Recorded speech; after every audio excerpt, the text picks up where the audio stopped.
Hello everyone, Chloethedev here. We're supposed to get a lot of other stuff done today. Let me turn this down, actually. We're supposed to get a bunch of other stuff done today, but I was trying to go into crypto voxels, it didn't work.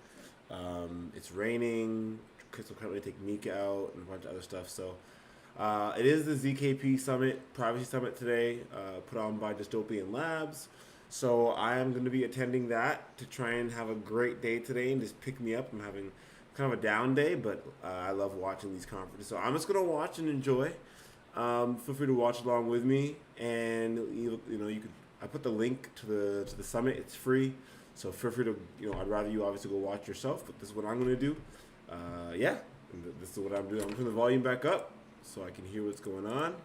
The sort of inverse of this, the didactic opposite of this, is algorithm commitments, and they are. And I'm not going to full screen it.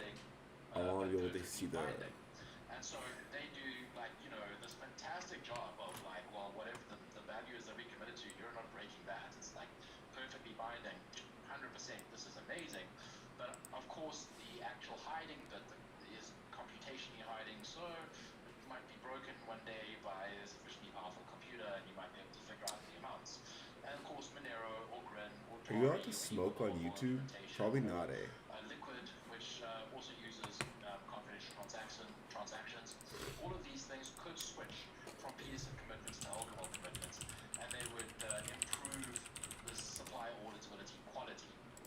Now, it's important to understand that there are reasons for this not having been done right now, and that is because alcohol commitments are just massive and really, really big and really slow by comparison.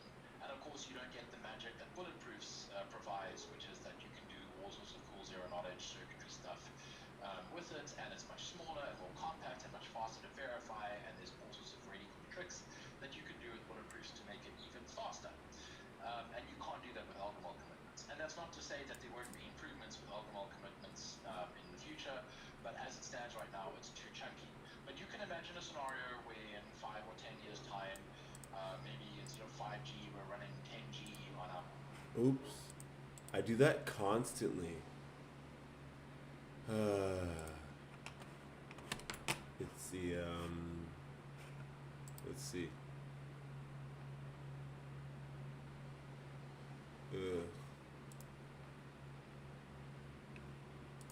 I'm not used to Max. It's in the top left-hand corner to Switch commitment where they are able to make that close. switch So I in always future pick it to go. quite easily. So this is something that's quite nice because it provides like this added boost to supply auditability. Constant spam calls. Cool. So I think it's important to understand that everything has unavoidable trade-offs, and oftentimes we tend to ignore the trade-offs, or we tend to go like, no, I need to have the ability to look at the blockchain explorer and add the numbers on my calculator, and without that everything is a scam and rubbish. And of course that's not true, because as pointed out, even with that ability you can still end up with supply auditability issues. And so it's not as simple as saying like I need to be able to see the numbers. It's more complex than that, it's more nuanced than that. And I think it's important that individuals look at this and they choose the set of trade-offs that make the most sense. That part I like. You gotta choose your trade-offs, man. That improve privacy, and you're willing to accept that there is this risk, and it's small, but it is non-negligible, that there might be hidden inflation, that everything might implode. Just like you might choose, like I don't care about privacy that much. I shower with my shower curtain open and the webcam on, and in that case you might say like. That's like me. I don't care much about privacy. Risk that there is inflation that gets exploited and destroys like the entire fabric of time and space, or at least destroys the currency that I'm using. And so it's important to evaluate those risks. It's funny that I don't care about privacy, but I care about the currency the world uses being secure. In the future, there might be a privacy enhancing technology in the future that really improves on this in a substantial way, or there might be improvements to Bitcoin that improve on privacy in a substantial enough way while still retaining a lot of the nice supply auditability stuff that people like. And I think it's important as well at this point to point out that this isn't about Bitcoin versus Monero. I've had some comments on this topic before where people think that this is somehow like Bitcoin versus Monero, or like Bitcoin versus non-private We all versus gotta work some together. other private currency or privacy enhancing currency, and it's not that at all. This is actually about Bitcoin versus Bitcoin, and what I mean there is recently I've heard a lot of arguments about Bitcoin not improving privacy, and a lot of the times those arguments go something along the lines of, if we add privacy to Bitcoin, then regulators won't like it, or this one in particular, if we I'm not always gonna privacy have my to camera Bitcoin, on during then this. there It'll will probably be be a long supply live stream. auditability problem. So And my argument I will is, see you. you've got the supply auditability problem anyway. This might add an extra dimension to it, but you already have the supply auditability problem. So just kind of accept that the supply auditability problem exists. There's no good way of handling it. Turnstiles are garbage, they don't work. And so, and if it is exploited, like, you're Let me turn my camera off for a And second. so choose the thing that is best for you. Or you can just look In down. this case, for Bitcoin, I would say adding privacy is best for everyone. So that's really all I wanted to cover. I thank you for your time. Feel free to continue. Oh, that talk's over. This debate on Twitter. Oh, this is where Fluffy you can Pony. tweet at me and I can tell you how your opinion is incorrect and go and watch this talk again.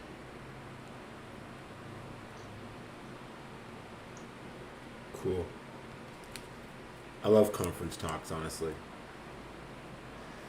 Cool. This is a really awesome talk. Are there any questions that you want answered? I mean, if people want to ask questions, they're welcome to. All right. So I see one question.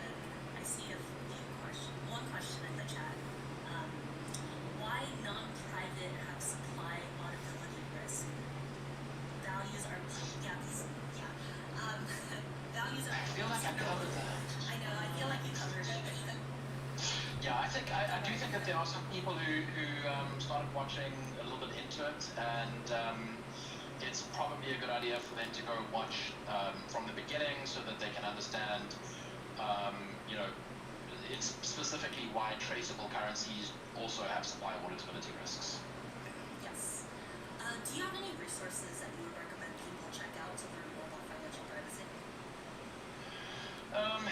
Yeah, I mean, like, for financial privacy, there's the R privacy subreddit that has opinions, and their opinions are also very, by the way, largely focused on actual privacy in day-to-day use. So they do cover things like cash, privacy.com, credit cards, like one single usage credit cards if you're in the US, and lots of other things. I think, we tend to get into a big discussion about like which privacy enhancing currency is the best, but at the end of the day, even if you're using, let's imagine that like Monero, or let's imagine there's some new coin, we'll call it zero knowledge magical coin. Let's say that you're using zero knowledge magical coin and it is perfectly private in every possible way, and you go and make a transaction and then post about that transaction on Facebook, you lose all privacy. It doesn't matter that the thing is magical and provided you with magical privacy, you've gotten and wrecked it. So I think people sometimes forget that privacy often is more about OPSEC, about your operational. And I think that's the point. Everybody has their own level of OPSEC, right? And you just gotta make sure you're using the right tools. Do you know which tools are out there, which tools are available to ensure that your OPSEC is what you think it is? I think that's the point. Like, I think that my ledger is safe. Is it? Is it really secure? Do I know? I don't think that there's been That's the anything point. that's been written up on it yet.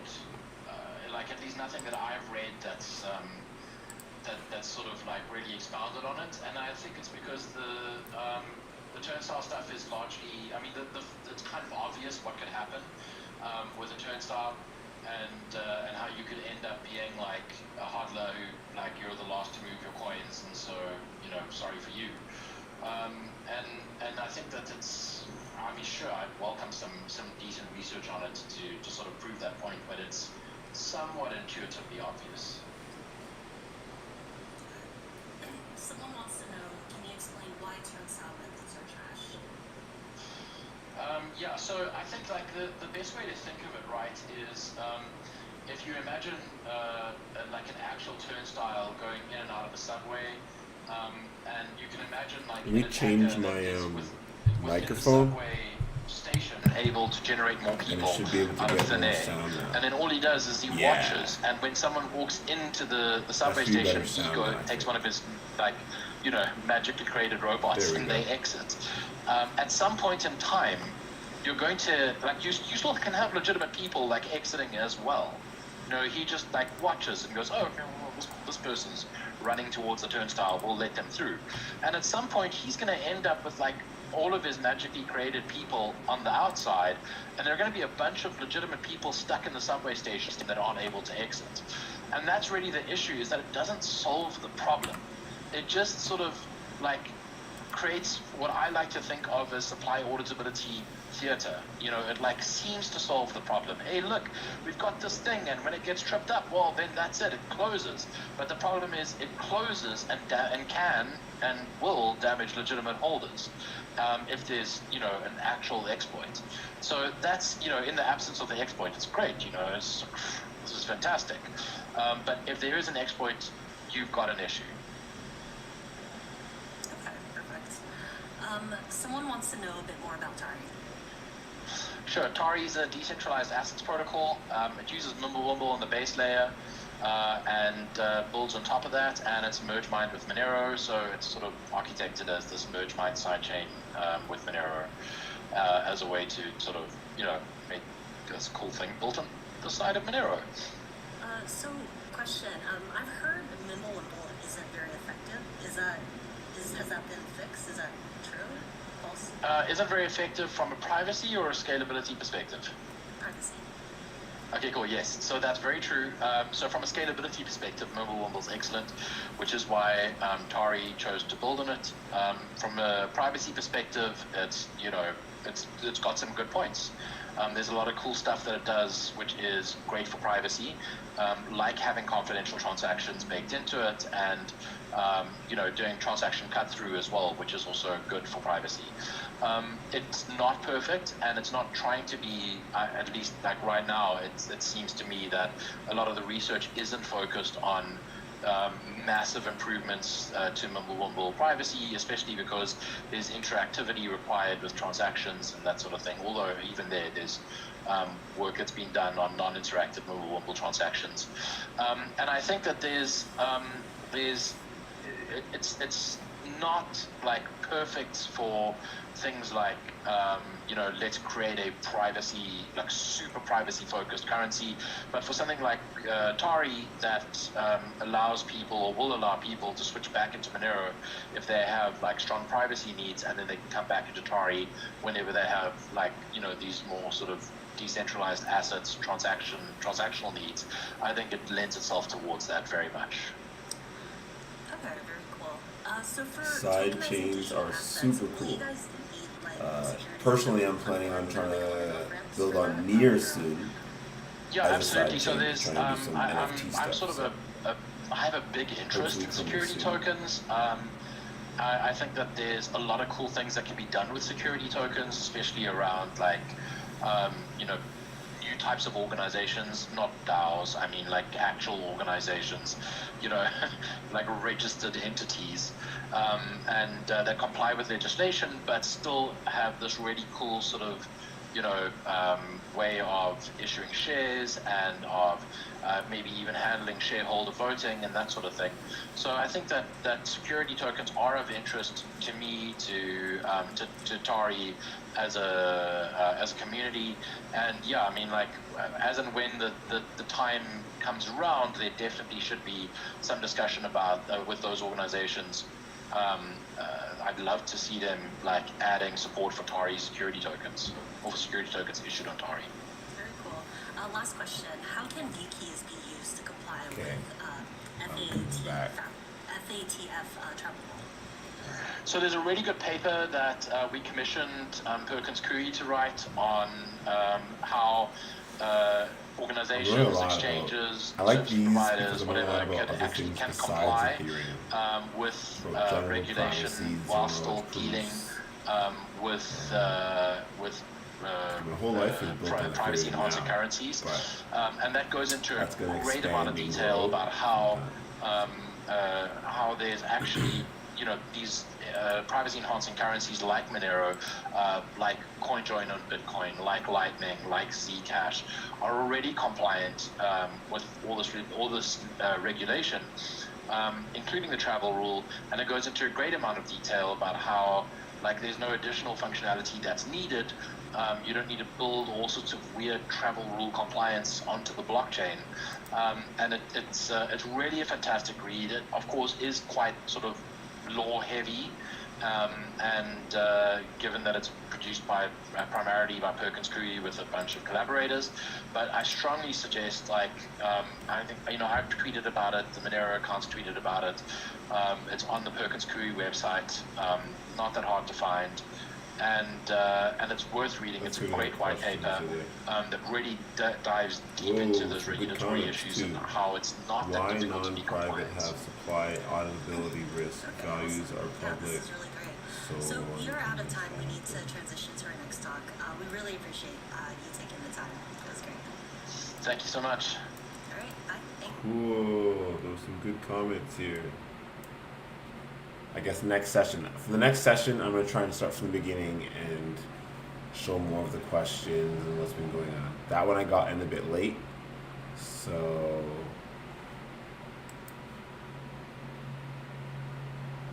okay. Let's see what's the next one. And so that was like the intro for me, I suppose. This time I'm going to try and be a little more into the conference, and it's kind of like I'm showcasing what conferences look like in 2020, you know? I've got a bunch of things going on my phone, but not right now. Let's see. I don't even know who's next, actually. Let's see. Why we need network level privacy, peer-to-peer Tor. Sounds great. I wonder who's doing the talk. I feel like it's something. Anyways, let's just see who do the talk. It's very exciting. And I like how all the talks are about half an hour long. It's just quick, just like in and out, start talking. I love it. I love it. It's going to be so exciting. I'm actually so pumped. This is turning my day around like that. I'm really excited about today. Okay. Let's get back to the next session is why we need network level privacy, PDP, Tor, and mixed nets. So this is kind of what my research was about when I was at HashCloak. So really exciting stuff. I'm really pumped for this. Hopefully it talks a bit about Ethereum, but all network level privacy is kind of similar. You just need, if you are holding Bitcoin, you need to be able to. Hey everyone, we're here for our next talk. We have Claudia, Chief Scientist at NIM. She'll be doing a talk on why we need network level privacy, P2P, Tor, and mixed nets. And I'll let her take it from here. Thank you very much for the introduction, and hi everyone. I'm very happy to be speaking today about network level privacy. So first of all, I guess many of you know that on-chain protection is necessary but not sufficient. So by now, we know that blockchains such as Bitcoin leak information at the chain level that can be used for tracing transactions, right? But even if we have better systems that provide more protection at the chain level, underneath any blockchain, there's going to be a communication infrastructure, because this is basically a common ledger that is maintained by a set of computers that have to talk to each other. They have to share information in order to make this blockchain grow and happen and be maintained. So the problem is that the network level protocols on which we rely on, I actually expose metadata by default. So what do we mean by metadata?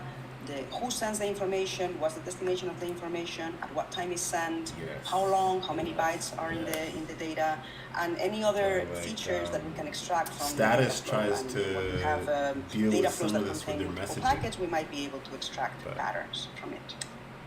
Without So basically what has been shown in prior work, and Alex Viryukov from University of Luxembourg and others, they have done a lot of work on that, is that you can by looking at the timing of messages exchanged at the network layer, you might be able to cluster transactions as belonging to the same person or same account. You might be able to link the IP address of the person who made a transaction with the transaction itself, meaning that you are able to de-anonymize it. And what this means is that even when you are putting a lot of effort to make very sophisticated, very nice protocols that protect private data on-chain, such as the ones used by Zcash or Monero, the problem is that if you're not using any protections at the network layer, the metadata can be exploited to undermine these on-chain protections. Effectively, it functions as a side channel because it's out of the scope of the assumptions of the on-chain protocols. Makes sense, makes sense. So what about payment channels such as Lightning Network? One advantage of Lightning Network is that you don't really have a persistent public record for each transaction as you have in Bitcoin, for example.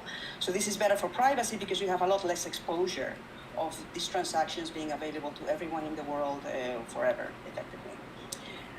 But and Lightning also takes care of protecting network metadata to some extent. It is based on the Sphinx packet format. Sphinx is a packet format for layered encryption that allows you to do multi-hop routing in networks such that you have bitwise unlinkability. What does this all mean? It means that with Sphinx you will be able to put multiple layers of encryption. This is similar to onion routing, similar to what Tor does, with each intermediary removing one layer of encryption. And this is designed in a way that if I am able to see the incoming packet and the outgoing packet, there is no information in the packet that will allow me to correlate an input to an output. So you get perfect unlinkability in terms of the bit patterns. However, you can still link inputs to outputs based on order, based on timing. Okay, so in Lightning Network, for example, these nodes, even though they are transforming cryptographically the packets that they route, they are not doing any mixing, meaning that they are not delaying them in order to make them confused with other packets that they might be routing at the same time. So that means that there is no protection against global passive adversaries. So if you look at this figure that is in the slide, if, for example, the red node is making a transaction with the green node, a global network adversary would be able to see that the red node has not received anything and has initiated a packet that goes to the first orange node that then is immediately or after a few milliseconds forwarded to the next orange intermediary that forwards to the green and then things come back. So this is a very distinctive pattern that would enable a global passive adversary to know that actually the payment is being done between so you know who's paying who because and even if you have private channels like in the right side of the figure, you would be able to see like a distinct exchange of packets in terms of the numbers of packets that go in each direction that would indicate that those two nodes, even though you don't have knowledge of them having a channel with each other, are conducting a transaction, which would reveal the existence of that channel. I don't even try. So basically, by looking at the inputs and outputs, when they come in and come out, you might be able, as a global adversary, to correlate inputs, outputs, and trace transactions end to end, meaning that you have no anonymity, which is something that Lightning would like to provide. There's also quite low anonymity with respect to intermediaries. So the intermediaries here would be the two orange nodes. And ideally, the first orange node should not be able to determine whether red is the originator of the transaction or whether red is just another intermediary that is forwarding the transaction for somebody else. And similarly, the second orange node should not be able to know whether green is the other end of the transaction or whether it's, again, an intermediary that will continue to forward the transaction. However, you have to see that if red, the first orange node can, for example, make the conclusion that if red is not the originator, but rather the originator is one of the two blue nodes that are connected to red, if those two nodes were initiating a transaction with green, they would not go through red because that would mean paying more fees to an intermediary that is not really necessary, in the sense that the one that is below would directly go to the second orange node, while the one that is up will go to the first orange node. So in no case would they be routing through the red. So that means that if something is going from red to the second orange, it is very highly likely that red is the originator. So that means that the anonymity set of possible originators is very small in Lightning.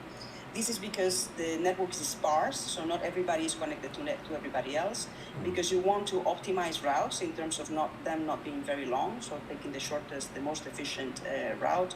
So that means that there are not so many options, and it's not like you have a lot of uncertainty on whether your successor or predecessor are one of the ends of the connection.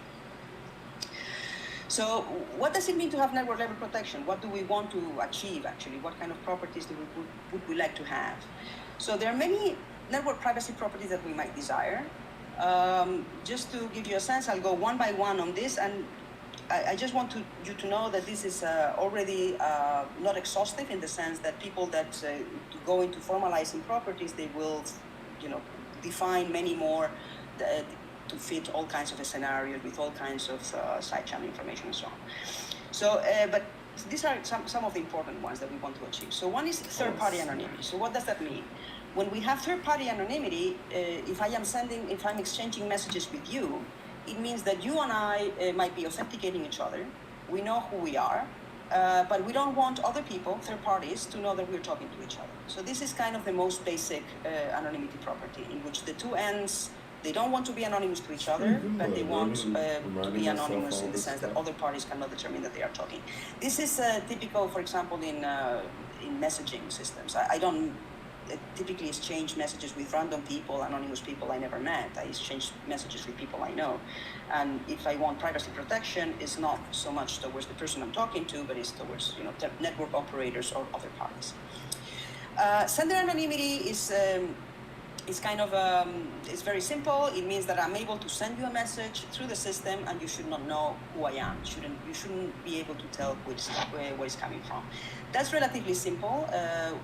Typically, systems that have third-party anonymity will also provide sender anonymity, but sender anonymity by itself is not terribly useful, because if my system only provides sender anonymity, I might be able to send you a message, but you would not be able to reply to me and reach me back. So that functionality is quite restricted. So you might want to also have recipient anonymity. That means that you're able, when the system provides me with recipient anonymity, it means that you're able to contact me without knowing my IP address or my network address or identifier, right? So this is, for example, what you achieve with Tor hidden services, that you're able to contact the service without actually knowing where it is located. Another property you might want to have is unlinkability. So that means that you're not able to tell that multiple transactions belong to the same individual or account. So this would prevent clustering of transactions. If you want to have even stronger privacy protection than what you get with anonymity and unlinkability, you might want to have unobservability. This means that I am not able to tell when and how much you're using the system. Typically, this is obtained by using dummy traffic, meaning that even when you're doing nothing, you're kind of sending traffic to the network in a way that when it's not possible for somebody who's looking at your connection to tell apart the cases when you're not doing anything and it's just automatic traffic, and when you're actually sending information. So that is already much costlier to achieve and is more difficult than anonymity and unlinkability. And then the strongest property we can aim for is undetectability. This is actually extremely hard, and this means that I am not able to tell whether you're accessing the network. Right? That seems insane. This has to already use different kinds of techniques, steganographic access, and so on. So this is actually hard, pretty hard. I thought we're trying to do for Ethereum. Two more properties you might want to have in network privacy is forward security. Typically, you consider that some of the participants might be compromised, or the keys might be leaked. So you don't want that to compromise too many communications, in particular communications of the past.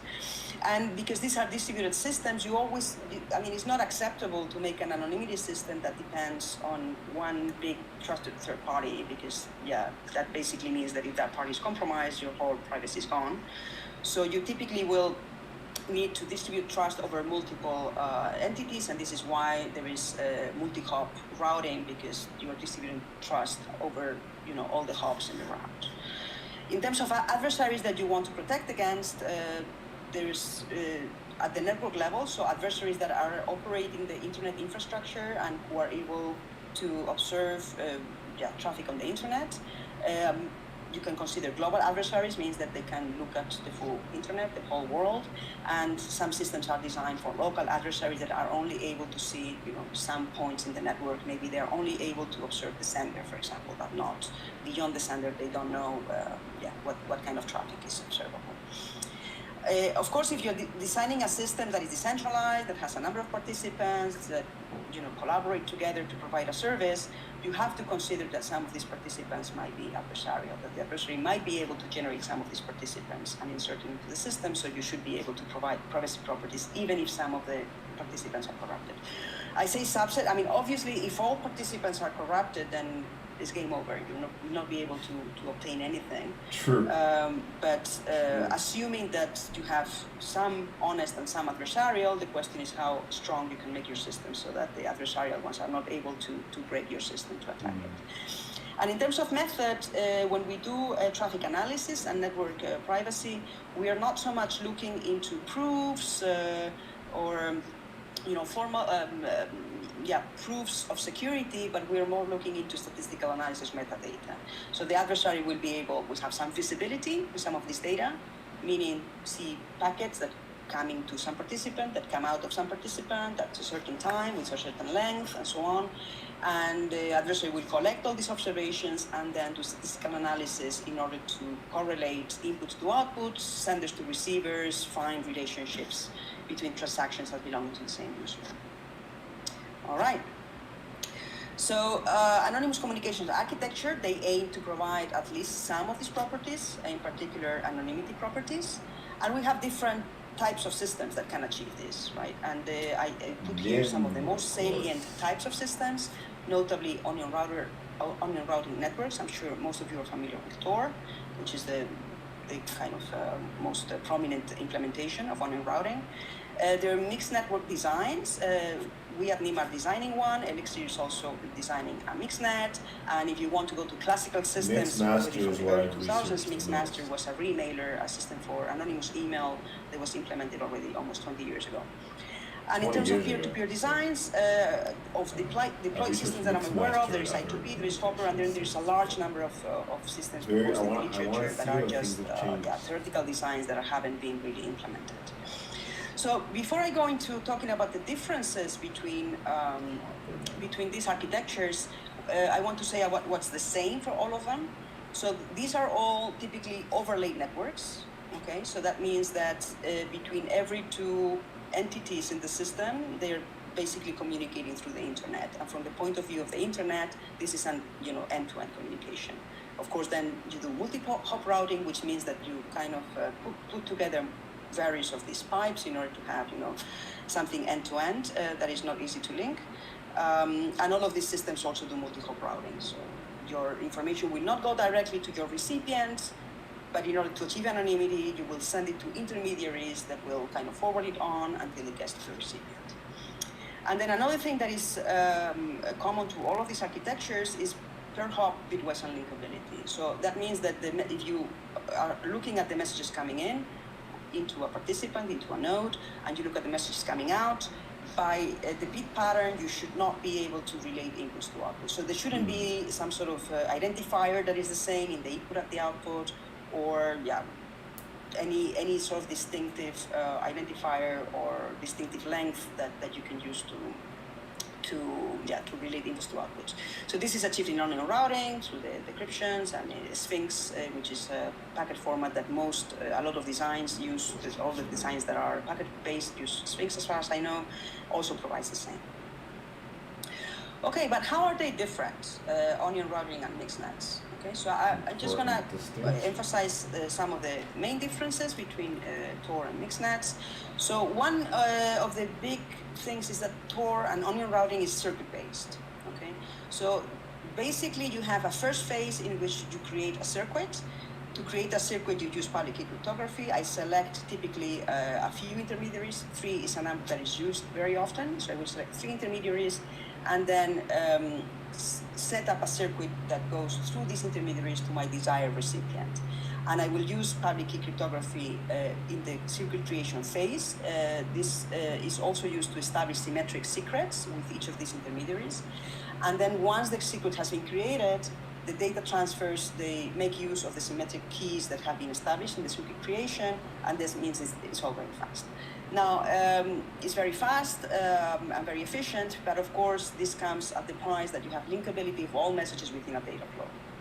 Okay, so all the intermediaries, they know that any 2 packets that are sent within the same circuit, they come from the same sender, they're going to the same destination, and they are related to each other. In mixed nets, on the other hand, the routing is message-based or packet-based, choose your terminology. So that means that you have to do public key crypto per packet because you don't establish any share secrets with the intermediaries. So you basically send kind of you have to use public key crypto per packet in order to transform this packet in a way that only the chosen intermediary can do the transformation, and others cannot infer any information if you don't have the key. This provides a linkability between any 2 messages that I send, even if I'm sending them through the same path, which I would not normally send them through the same path, but if by chance I would choose the same path for 2 of my messages, intermediaries would not be able to tell that the 2 messages are coming from me and that they're related to the same connection. So here, this is already one element in which mixed nets provide higher privacy at the cost of more overhead, in this case, computational overhead. In addition, Tor and onion routing doesn't add any latency, so it's basically first in, first out. It tries to forward messages as fast as possible. And this is in part done because adding latency has a huge impact on usability. And you only want to do it if you really understand what you're gaining with this cost, right? And in onion routing, because you have all this linkability within the flow of a circuit, it is not easy to see how much you would gain with latency. I mean, if you start kind of delaying some messages within the flow, more or less, to what extent would that be enough to make it really unlinkable at the flow level, right? And you might have to incur in a very heavy usability cost in order to have some meaningful protection. And it's hard because you have all this linkability information that makes it very hard. In mixed nets, on the other hand, because every message is treated independently, routed independently, encrypted, with different keys, you can add latency per hop and then achieve unlinkability per hop, not only based on the cryptographic appearance of the packet, but also on the timing of arrival, departure, and basically the ordering of messages. So here's another case in which we are achieving much higher security. In this way, in this sense, if I am observing a mix and I see messages coming in and coming out, I cannot tell which input corresponds to which output. While in Tor or in onion routing, I might be able to link inputs to outputs based on the timing, not based on the appearance, because the crypto destroys that, but based on the timing. So here's another case when you get higher security at additional cost. In this case, the cost is latency, and you have a very clear trade-off for a given traffic load. You will have a very clear trade-off between latency and anonymity. In that, if you increase latency, you will achieve more anonymity. That's basically because for every input, there will be a larger number of outputs that could correspond to it. If you can incur in higher delays than not. So this is like a design parameter. You have to know where you want to be in this trade-off. In onion routing, a bit for the same reason as for adding latency, it is hard to design effective dummy traffic strategies, right? In the sense that you have all these very rich features in a traffic flow. So if you want to add dummy traffic, how much dummy traffic do you need to add in order to make 2 flows kind of be possible to be confused with each other? And I've done a lot of work in WhatsApp fingerprinting, and I mean it's quite informative to see how much information, how many features there are in these flows, and you have to use some substantial amount of dummy traffic if you want to start having some level of protection there. In mixed nets, again, because packets are independent, it is easier to design dummy traffic strategies and raise the level of protection that you are obtaining. You raise it in two ways. First of all, by having more traffic load, you will have bigger anonymity sets. So anonymity improves with more dummy traffic, but you also might be able to achieve unobservability properties in the sense that I may not be able to tell when you are actually conducting a transaction or not if you are sometimes sending traffic even when you're doing nothing. So all of this means that onion routing and Tor is designed to consider an adversary that is local, meaning that the adversary can observe either the sender side or the receiver side, or maybe some point in the network, and you have some protection against such an adversary, but not against a global adversary that can see all traffic in the network. Well, mixed nets actually can provide you with that kind of protection.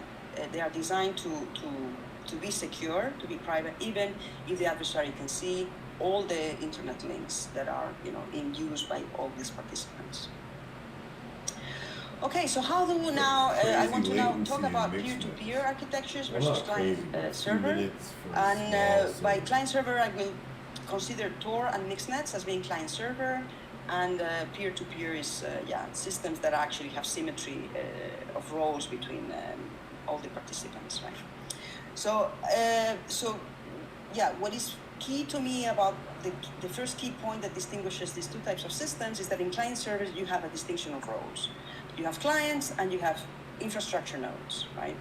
And to me this is really key because in a privacy system you want to have as much privacy as possible for clients, while at the same time you want to have as much transparency as possible for the infrastructure, so that you're able to see whether the infrastructure is behaving as it should.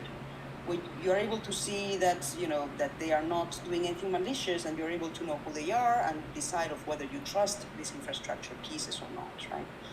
So in peer-to-peer, there is this merging of roles in which everybody is everything. Every node is both a client that will be initiating or receiving connections, but they are also infrastructure that route connections for others. So this kind of puts you in a world of trade-off where either you make more information about each of these participants publicly known, you distribute this information, and that will help transparency, will enable me to better choose intermediaries, for example. But at the same time, this means that you have to expose these clients as infrastructure. So you will run into problems such as client enumeration, right? Like if all the nodes in my network are also infrastructure, they need to advertise themselves to others, they need to be able to be contacted by others. So that means that their IP addresses will have to be publicized and distributed and so on. So this already puts you in a situation that is a bit undesirable because you might want to not expose the IP addresses of clients to everyone. You have to expose them to somebody, to some entry part of the network. But I think there is a difference between having to expose them to the entry mix or entry your guard node in Tor compared to having to kind of publicize the information for everyone. So that's one distinction. Another distinction is that in client server, you typically assume that that clients have full knowledge of the network, well, clients and servers as well, so that there is some common knowledge on the full network. Right? Of course, this introduces a little bit of overhead because if you have a very large network, you would have to download all these node descriptors, and if the large network has a lot of churn, then that overhead can become significant. And some people have, for Tor, they have proposed recently this walking onion solution that kind of addresses this problem, and it helps scalability. But you do have to somehow make the knowledge available to all participants. Of course, that has advantages because now you are not able to distinguish clients by what they know. So things like fingerprinting based on the knowledge of clients of other peers becomes not possible, and you have better verifiability. In peer-to-peer, typically these systems are designed so that you don't need to have full knowledge. So you can do with partial knowledge of the network, which means that even if you know one or a handful of other peers, you should be able to connect to the network and use it. Now, this creates enormous vulnerabilities to Eclipse attacks because it is very possible for an adversary to target a node and to kind of try to get that node to fill their table of contacts with adversaries. And this will not be immediately visible to others because there is no common view on the network. There's no global agreed view on the network. So it makes public verifiability very hard. It makes attacks very difficult to detect, and especially targeted attacks that are affecting maybe some high-value targets, some people. So I think, having partial knowledge can introduce quite serious problems that we don't quite know how to solve.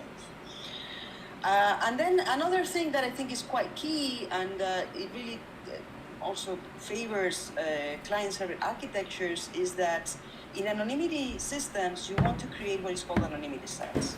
An anonymity set means that this means that my transaction, if my transaction has a big anonymity set, means that there are tons of people who have created that transaction.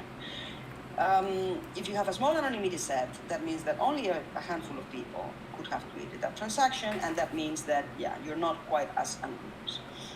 Now, client-server architectures, you expect servers to be much bigger than clients, so servers should be able to handle hundreds or thousands of clients, so you have orders of magnitude fewer servers than clients. So that means that these servers act as big hubs that aggregate lots of messages in an anonymity set. So you can attain high anonymity with low latency. In contrast, yes? We're actually out of time right now. Do you have one last closing thought before we transition to the next session? Oh my gosh. Sorry. I only had 10 slides. I didn't get through them. Okay. No worries. I'm so sorry. It was a great talk. I'm so sorry. Okay, yeah. Maybe I'll finish my point maybe on thin traffic. So in peer-to-peer, because you distribute I want to watch the rest. all the nodes, you basically have very little traffic per node, and that means very little anonymity set. So that means that you can actually trace messages.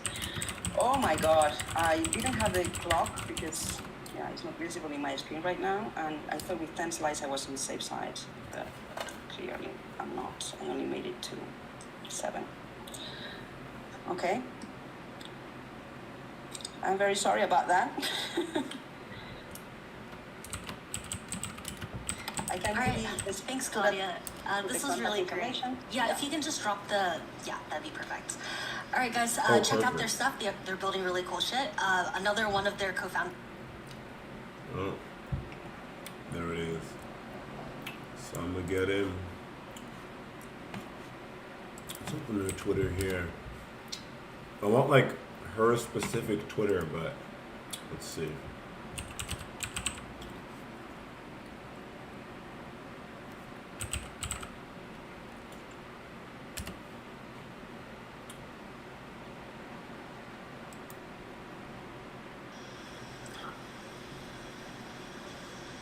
Hey everyone, we are live here with our next session. Before we hop in, we just want to thank our community partners I forgot to name earlier. So Crypto Soul, Stanford Journal of Blockchain Law and Policy, Yongside Blockchain Labs, DSRB, Nonce, Bitford, Defolio, Zero Knowledge Soul, Chain News, Collider Ventures, and Global Coin Research, and zkp-Privacy. And I'm sure there are others. And we're going to go to our talk now, which is by David from Starkware. He'll be doing a talk on ZK Stark based post-quantum secure signatures. Sorry, someone's asking you a question. Thanks so much. Thank you very much. So, welcome everybody to my talk about post-quantum secure signatures based on zero knowledge stacks. My name is David, and I work in Starkware. This is a joint work. I'm going to tell you that my joint work with Eli Ben Sasson, Alessandro Chiesa, Shai Kidar, Ilya Lesofin, and others. Sorry, I want to see this. This is the Starkware one? I don't want to miss this. Okay. This work is based on an existing open source that is called eStark. This open source was published a few months ago. It was a scalability project funded by the Ethereum Foundation. And on top of it, we developed a signature scheme using this code. So before I jump into details, let me say a few words about Starkware. So we are a team of 45 members. We have customers like Diversify, Mutable, DYDX, and Powerswap, and we have raised so far $40 million. So the main products of Starkware are based on the technology that is called Starks, which is a family of proof systems with the following properties. So first of all, it's succinct, which means that the verification time is polylogarithmic with the original computation time, and the prover is quasi-linear. Okay. Dr. Ben So this is the best result that we could achieve theoretically. Second, it can be zero knowledge. Okay, I'll discuss it later in more details. It is universal, meaning that it is Turing complete. You can prove any kind of quiet, but any computation. It's transparent. There is no trusted setup like in other zero knowledge constructions like Starks.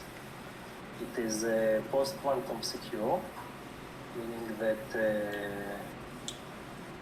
it's post-quantum secure because the only assumption that we are using is the existence of a one-way function, or we can call it a hash function. So this is the most conservative assumption in the cryptography that we could rely on.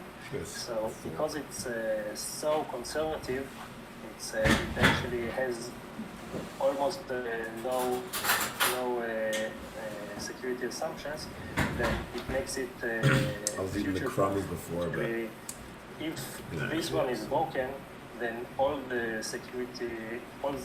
cryptographic primitives that exist today are broken. So this makes it the most conservative construction that exists. Okay, so these are Starks in general, and as I said, we are relying on open source project that is called eStark. You can see the GitHub repo here, and you can also scan this QR code if you'd like. And this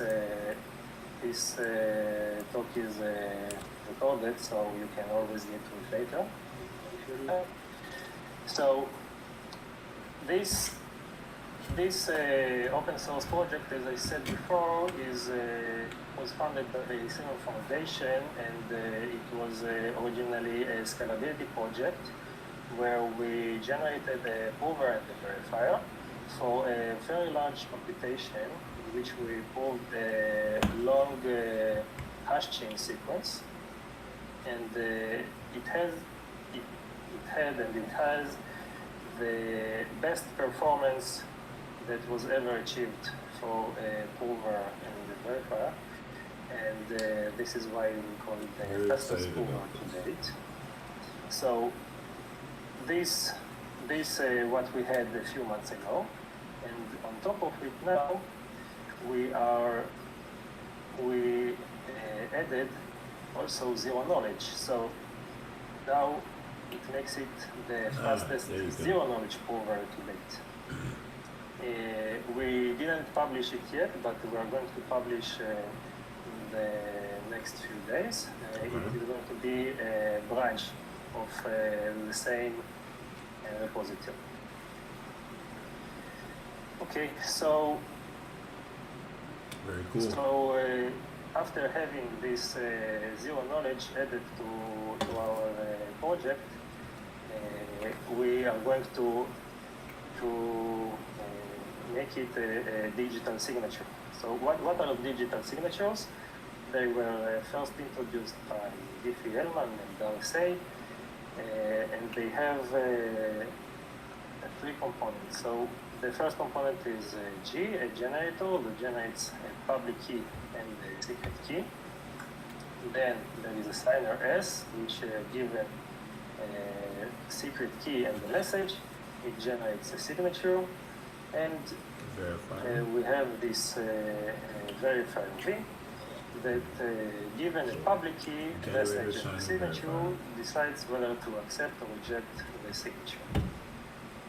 Most popular schemes, signature schemes, are RSA, DSA, and ECDSA. They are all breakable by quantum computers. And this is why we are trying to develop a new kind of signatures that will be post-quantum secure. This problem of quantum security is such a big problem that NIST, the National Institute of Standards and Technology of the United States, it launched in August 2016 a project, actually a competition, so-called, of standardize a set of post-quantum cryptographic primitives, such as encryption, key establishment, and digital signatures. The candidates for the digital signature the candidates for this competition, they can be classified into several types. So there is a lattice-based. There is one that is based on solving random multilinear polynomial systems, and there is the hash-based. Okay, the first two types are actually new types of assumptions, of cryptographic assumptions that they have not been tested and studied as much as the hash-based assumption. Our project is hash-based, and it is stateless. Okay, so stateless, the hash-based signatures can be classified as stateless or stateful. The stateful signatures need to modify the secret key after each signing. So our signature is stateless,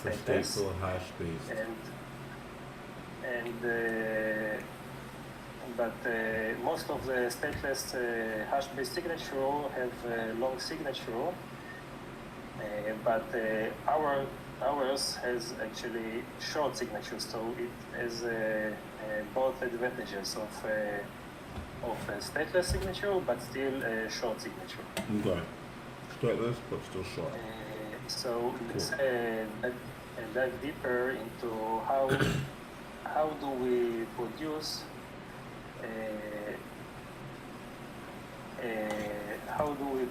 a post-quantum signature out of a post-quantum zero-knowledge proof. So zero-knowledge proofs are usually interactive proofs, and Fiat and Shamir were the first to introduce a way to transform these interactive proofs into non-interactive proofs. And moreover, these non-interactive proofs are secure in the quantum random worker model. So our construction is very similar to that of the Fiat Shamir. And we are using a one-way function. In our case, it is a rescue hash function.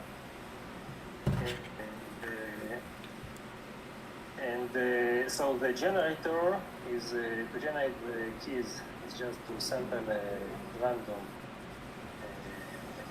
secret key, and to set the public key to be the hash of the secret key. To sign, we just prove that we know a preimage to that public key. Interesting. I'm loving the comment section, honestly. I think I'm And then done we having brown. generate a non-interactive proof pi. One more bite though. Such This bite that looks good.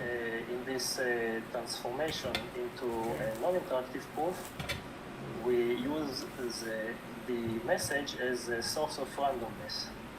So then afterwards, when the verifier verifies the proof pi, which is non-interactive, first of all, he is convinced that the signer knows the preimage for the public key, meaning that the signer is indeed the owner of the Perfect. secret key. These are the slides.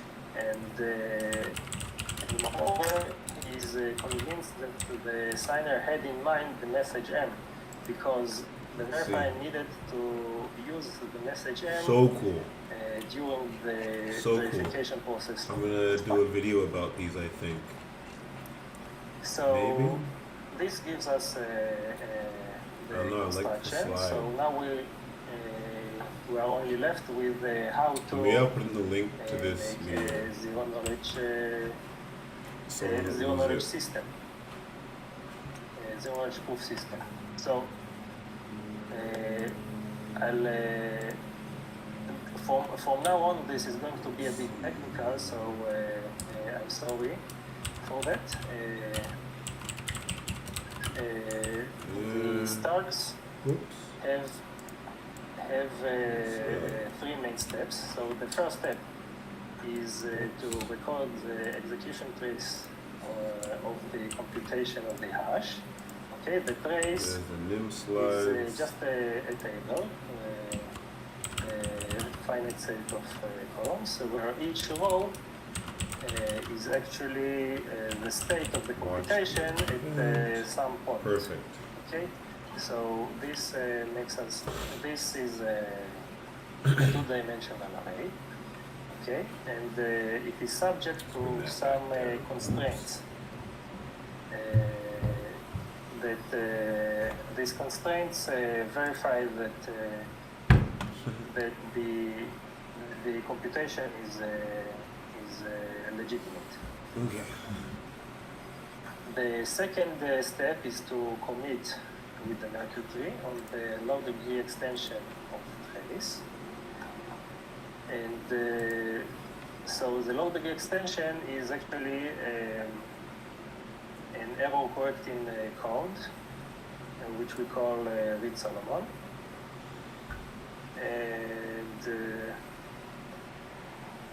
the third step is to apply the Fry protocol to prove that this low degree extension is indeed a code word. How to prove Okay, I know. Okay, see this. so we do not expose the real low degree extension. We only expose the commitment to it, and we have this Fry protocol that can prove that the committed Fry protocol to no, prove that E is the D, committed R is code word word. is a real code word, and Far, moreover, fast, it RS, is a code word interactive. of a legal trace that satisfies these constraints that I talked about earlier. So, completing these three steps, we have a proof, not yet a zero-knowledge proof, but a proof that we do know this preimage of the public key. But we have here three places where we leak information about the secret. So let's take a look at what are those places. Very cool. First place is in the Merkle tree. Actually, each query to the Merkle tree, each decommitment path reveals information about the neighbors of the decommitted leaf. So even if I decommit only one leaf, then its neighbor, then data about its neighbor is leaked, because if there are not many candidates for the neighbor, then we could exhaustively search it. then we have this low-degree extension, which is actually a linear combination of the trace. So by revealing a leaf, we actually expose some linear combination of the secret, right? Because the trace contains the secret. And finally, we have this phi protocol, which proves that the linear combination of all the columns, all these low-degree extensions, is a low-degree polynomial. So yet again, this is a linear combination of the secret, which we do not want to expose. So let's take a look at how do we solve this problem, Twitter. these three problems.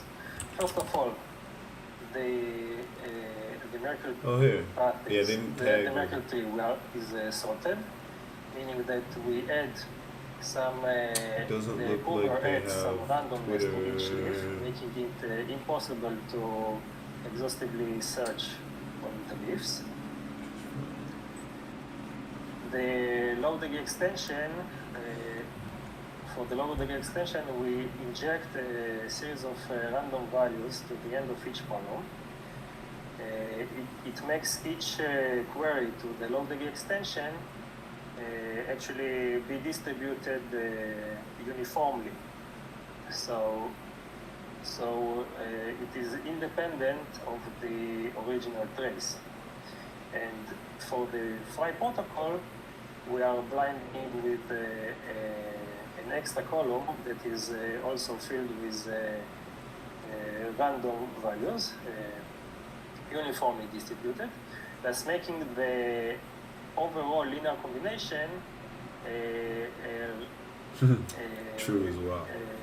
Uniformly I'm finding it hard to distributed focus as well because of all this low-degree nim polynomial, which is independent of the original trace, thus making it not thus it doesn't leak any information. So this is it. Now we have a zero knowledge proof system, and we showed how to generate a signature scheme out of zero knowledge proof system. So now let me show you the performance. This number were measured on my laptop, which is a quad-core CPU, and they are pre-optimized. Private key, public key, same way. So we see here two versions. These two versions are because there is a trade-off between the signing and verifying time and the signature length. So we decided to show both versions. The keys are 32 bytes, both the private and public key, and this is the minimum possible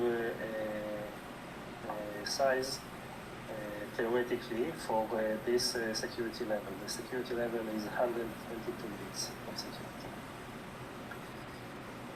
So let's see a quick comparison between our project and other signature schemes. So Sphinx and Picnic are also hash-based. All the schemes in this table are the post-quantum secure. Yeah? So Sphinx and Picnic are also hash-based, and you can see that our performance is very competitive with these constructions.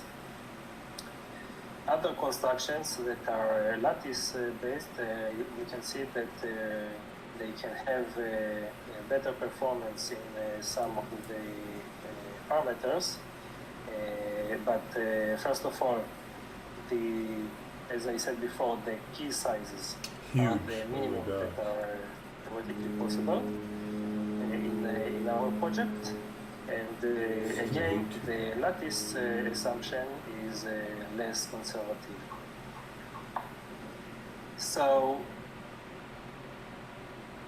So this is it. Thank you very much. Do you have any questions? These questions.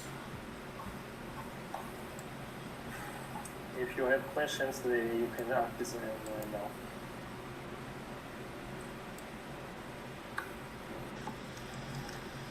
So, David, there are 3 questions in the Ask a Question section.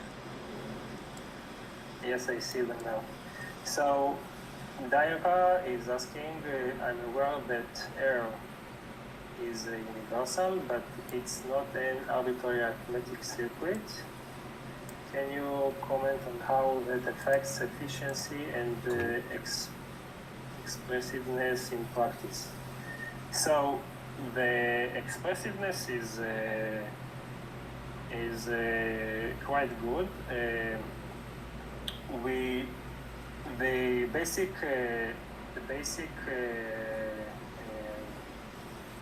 The basic element that we use is a field element and not a bit. So there are statements that are more expressive,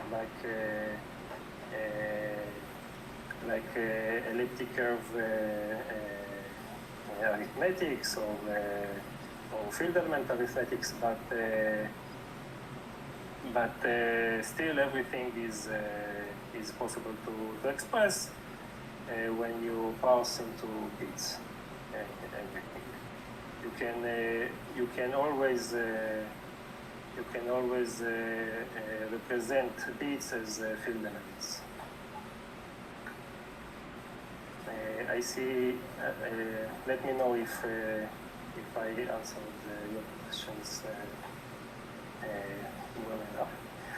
So the next question I see is snarks have been suggested as a reliable VDF to immediately solve the dark force problem. Do you see snarks as a potential VDF in the same way?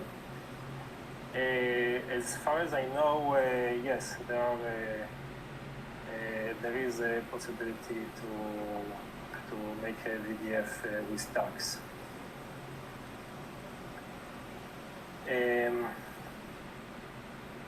So the third question is, you pointed out that our proposal has 120 bit security. That's what I thought there already was one. So first of all, from Starkware. we relied on the hash in the statement that we used is the rescue hash, which has 122 bits of security by according to the cryptanalytics that it was conducted. Second, in the Merkle trees that we used Blake, which is 128 bits of security, and finally we have the zero knowledge scheme itself, which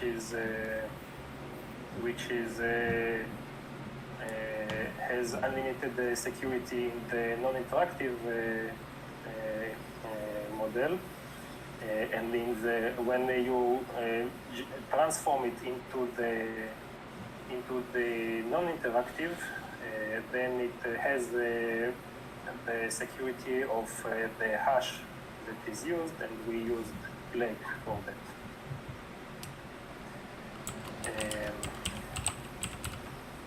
I hope that I answered your questions for satisfaction. Are there any other questions? Someone asked if this is recorded. Yes, this is recorded.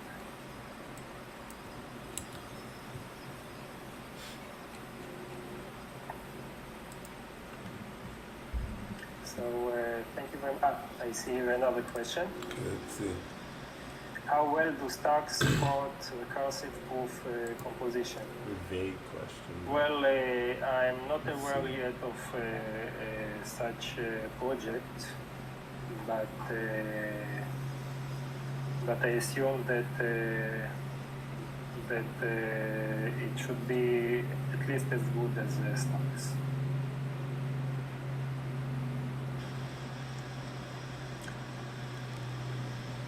Okay, yeah, this was fantastic. Do you have any closing thoughts? Thank you very much for listening to me. And I want to thank again to everyone who was part of this project. Yeah, for sure. And again, thank you so much for taking the time to present. It was a really great presentation. We're going to transition to the next talk now. Thanks.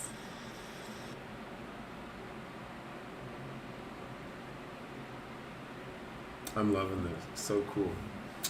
Wonder who's next. Okay. Maybe I'll tag this information in the, maybe after each talk I'll try and tag one thing in the description. So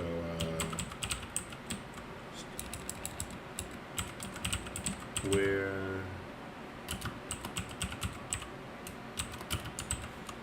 and then we'll see what's next. So Starkware Vdoo. Now I can close it because I have it in my notes.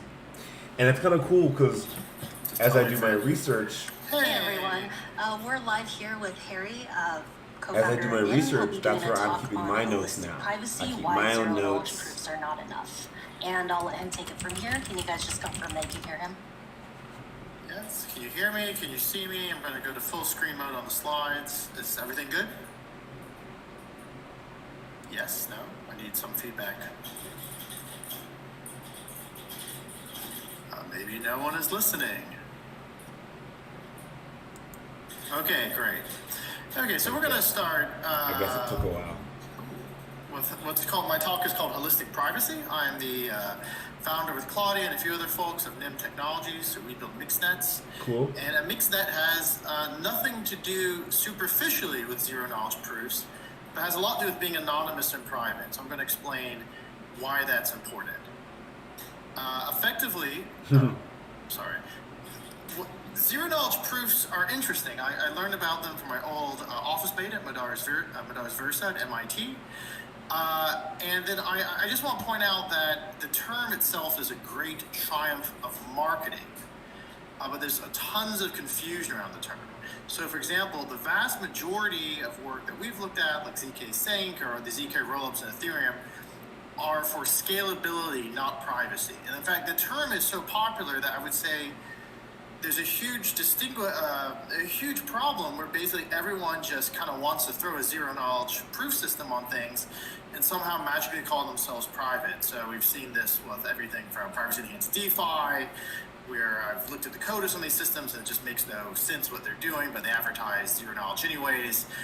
There's lots of workshops and newsletters and stuff, but the fact of the matter is that the amount of people who can actually write zero knowledge papers, which are very difficult cryptography involving pairing and lots of other things, which can't even be formally verified, is far less than the amount of people that can implement ZK systems, which is incredibly hard. And groups like ECC, or I guess now they're Bootstrap, are very good at it. That's really amazing. But they're just dwarfed by the amount of people that like the term. And there are cool technologies, Starkey and Socrates come to mind, which will help you learn about it. But what I want to point out is that zero knowledge proofs are just a tiny part of the issue with privacy on the internet. So you can have, the main thing you have to think about whenever you're building a system is what's your threat model. So when you look at privacy definitions from zero knowledge proof papers, you have some sort of bounded adversary. You basically are trying to prove something without leaking any knowledge, and they have a transcript, and you kind of statistically beat them over time. I'm sure someone else will give a better intro talk, but it's it's an interesting but perhaps not particularly realistic adversary model. The realistic adversary model, as we know, is the NSA, and they're not particularly interested in looking just at on-chain transactions. Why would they be so limited? They're looking at all of the inputs and the outputs of the network, and particularly things from the ISP, things from the IXPs. And this threat model, just so people know, is excluded and rightfully excluded from Tor, which lists that explicitly in the original paper.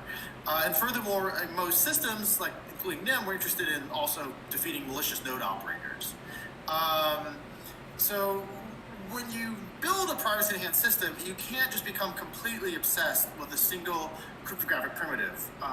There are different levels of abstraction. Obviously, if you've ever done anything on the TCP/IP level, you may be familiar with what's called the OSI model, which is the classic case of levels of abstraction. So you have applications, which are on top of sessions, which are on top of transport, which can be encrypted via TLS, which are on top of networks, which have a sort of logical addressing mode, which are on top of link levels, Ethernet addresses, and finally bits and frames and MAC addresses and whatnot. And this is very important, that if you're really trying to build a privacy enhanced system, you don't just focus on one layer. Obviously with a blockchain, you are sort of self-surveilling yourself. You're sort of putting in a ledger, unlike previous eCash systems like Chom's original DigiCash work. You're putting in a decentralized ledger, basically all your transactions to be harvested. But even if you have to do things off-chain, Lightning, for example, layer 2 solutions, whatever. Even things off-chain can be monitored by looking at things like the network level. And I think I just want to disabuse people of this concept that there is a silver bullet for privacy. Holistic privacy means that privacy leaks at one layer can affect all the other layers. So it doesn't really matter how private you make yourself on-chain, or if for a powerful attacker, if you are leaking stuff on the network level.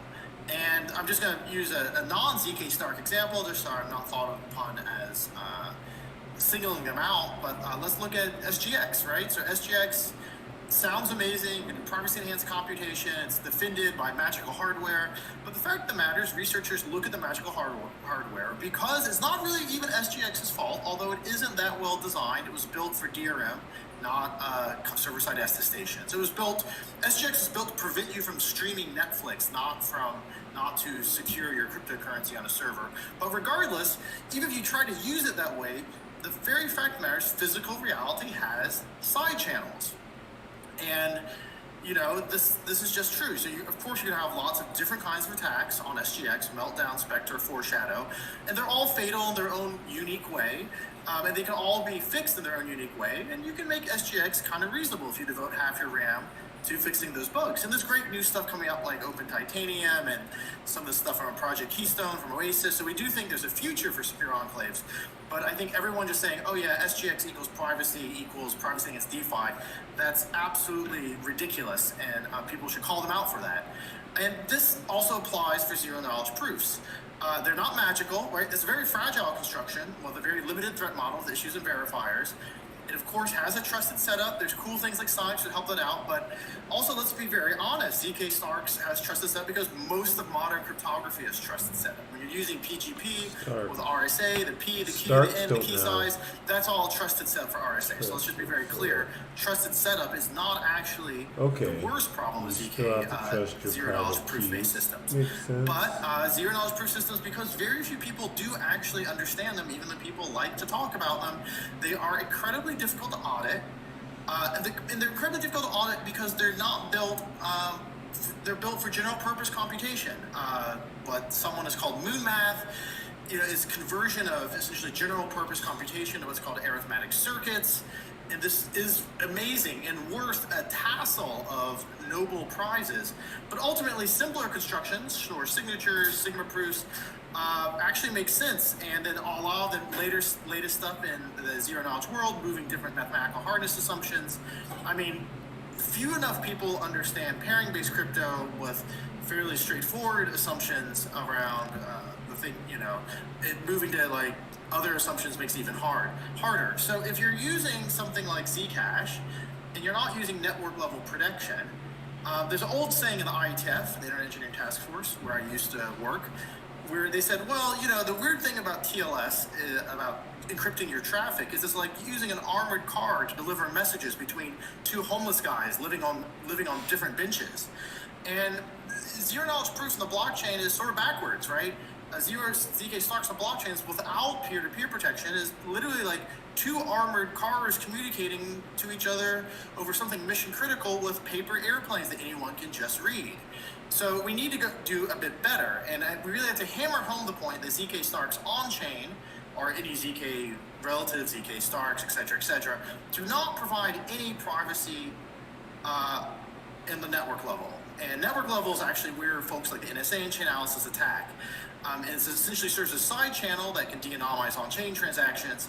And observing small, even layer transactions on peer-to-peer networks is easy. Chainalysis was doing on Bitcoin because these peer-to-peer networks, to be honest, for most things, Bitcoin's like 6,000 or 7,000 nodes. For Zcash, I couldn't even figure out. That's like a few hundred, right? These are tiny networks, easy to observe their broadcast. And again, every network is broken in its own wonderful way. So, of course, there's lots of different things happening on-chain. And on-chain, zero-knowledge proofs does seem to be the best way to go compared to reading signatures and other sort of things. Mimblewimble is pretty broken in terms of privacy. But regardless, the real issue, again, let's point out, think holistically. Look at the whole system. Let's look at all different layers. So Bitcoin uses some crazy custom TCP/IP peer-to-peer stuff that's pretty not so great with a very limited number of seeds and no encryption. Ethereum tries to use encryption, but then shrunk the node size, and it's a total disaster. Even less nodes for initial seeding. Zcash just copies Bitcoin. Monero tried to use I2P, didn't work out. Other things do even worse. So you don't really want to. It's a disaster. And our solution is that we think that people should just use Zcash or Monero or whatever with something like Tor and mixnets. In fact, as the quote shows, it's even mentioned in the original Zcash paper. Thank you, Ian Myers, who I believe is speaking later today. And so what we did, because I'm interested in studying holistic privacy and understanding how users think of it, because the fact of the matter is we can design some perfect system on paper, but unless that system actually maintains privacy in this kind of systematic, holistic fashion to some high degree of certainty with actual users, it's maybe kind of pointless. I mean, maybe a fun academic article, maybe great to do a PhD thesis on, but not something that you want people using in product. And again, the vision of product, something like Dark Wallet, for privacy against cryptocurrency has been around for years and has not been really fulfilled. So I took the best I could find at the time, which is a few months ago, the Zek wallet. We did a bunch of user studies, about 60 folks, and from a wide variety of places, including Africa, and mostly male, but not all, and a lot of people are hiding their gender, and wide variety of operating systems, and people were fairly expert. And I said, hey, can you use Zek Wallet Lite to do a transaction?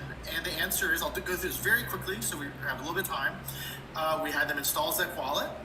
We had them set up a wallet if they didn't have one.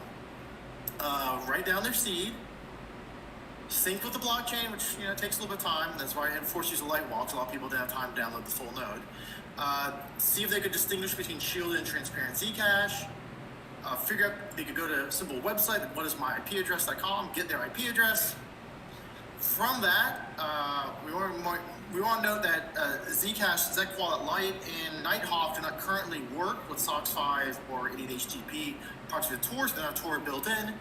And also, if you're buying something online using something like shielded Zcash, you don't want, and this is a very subtle point, but very important to remember. If you remember Claudia's talk, she says, mixnets mix things per packet. But Tor opens what's called a circuit. So what that means is all your traffic goes to the same circuit for 10 minutes and then it's switched. So what does that mean? Well, when you have a packet thing switched by packet, every packet is mixed, every packet is private. In Tor, all the packets are the same for about 10 minutes and they switch. It's quite good at hiding your IP address for 10-minute intervals, but very poor if you have a single SOX 5 client and you're running your Zcash wallet and your browser. The fact of the matter is both those things are coming out with the same IP address, and we've asked them to fix this, and it hasn't been done, but eventually we'll get around to it. So what you have to do, which is a little bit crazy right now, if you want to use Zcash with network level privacy, is you have to install a VPN and a Tor. So what you want to do is you want to send all the traffic from Zcash through the VPN, and you want to do all your web browsing on some cool Zcash-enabled website via Tor. So we gave people Mullvad VPNs, which were free, and they were very, thank you Mullvad, they were very nice to us. They paid for them. They got their, it took a while, they got Mullvad working, too much. And then we said, okay, well, let's install Tor, and they were going to try to get Tor working and test Tor out, and yep, indeed it does work, and look, the Tor IP address is different than their actual IP address, and they went to this wonderful website called najala.law, ran by the ex-Pirate Party people, tried to buy an anonymous domain name, something many of us would like to do, maybe if there are sketchy privacy-enhanced DeFi projects, and indeed, they tried to buy a domain name, and you could use shielded Zcash and Monero, and there is this irritating registration phrase, but you can of course make a private email using a service like RiseUp, and pay using Zcash for your new anonymous domain name. And with that new anonymous domain name and server, you can run a Tor relay. And this is all great. And we were very happy to go give this giant workshop for people. But what we discovered, and you can do lots of things like run tails, or if you're in China, shadow socks, is that, let me just skip to the end really quickly so people can see the results, and I'll go through NIM. Is that the results were unfortunately not very good. So only about half the people managed to get Zcash working. A lot of other people got confused over shielded and transparent transactions. About half people got the VPN or Tor working, but only, about 1/3 of people could actually do the entire transaction. Most people kind of forgot the differences between shielded and transparent transactions. People got confused about if Zcash works on exchanges or not. People were distrustful of Bitcoin and VPNs, more comfortable with Tor, but they kind of thought they were traceable. So what we're doing at NIM to make you a little bit more untraceable, and then I'll just finish up really quickly and hopefully have time for a question or two, is that we basically build a new kind of system, which Claudia described abstractly, and I'll describe a little more concretely, that you see a VPN, traffic goes through, comes out, but the timing and volume is the same. With Tor, you just monitor the entry and exit nodes, it's the same. So NSA can obviously van you, so to speak. So we build a mixnet based on Loopix, which is online. It's a great design that adds dummy traffic and timing ossification to Tor. So that means that the packets are mixed at every hop per packet, and little bits of latency are added. And this means that the packets, all being the same size, because they're using Sphinx like Lightning, can come out and actually be anonymous. You can see, compared to Tor and VPN, it's a very different design, different layer topology, but nice sort of results. And now we've installed it, we've got working with SOX 5, so you can actually use them mixnet today with Bitcoin and Firefox. And in fact, there's so many people joining our network, which now gives people Bitcoin and NIMF testnet tokens to run, that we have 700 some nodes, which is about 1/10 the size of Tor. So we're actually making a lot of progress on getting a real world mixnet going, and we plan to integrate, we've integrated Bitcoin and Liquid first, but we're looking forward to integrating Zcash and Monero in the future. So again, one does not simply access the dark web. You got to think holistically. It was a very quick tutorial, but the whole thing is online. If you go to Consensus and search my last name from Consensus this year, and maybe we have time for a question or two. Thanks a lot. Okay, so the whole talk is online. That was very fast. I actually did it faster than I thought I could. So, do we have any questions? Yeah, very fast. Okay.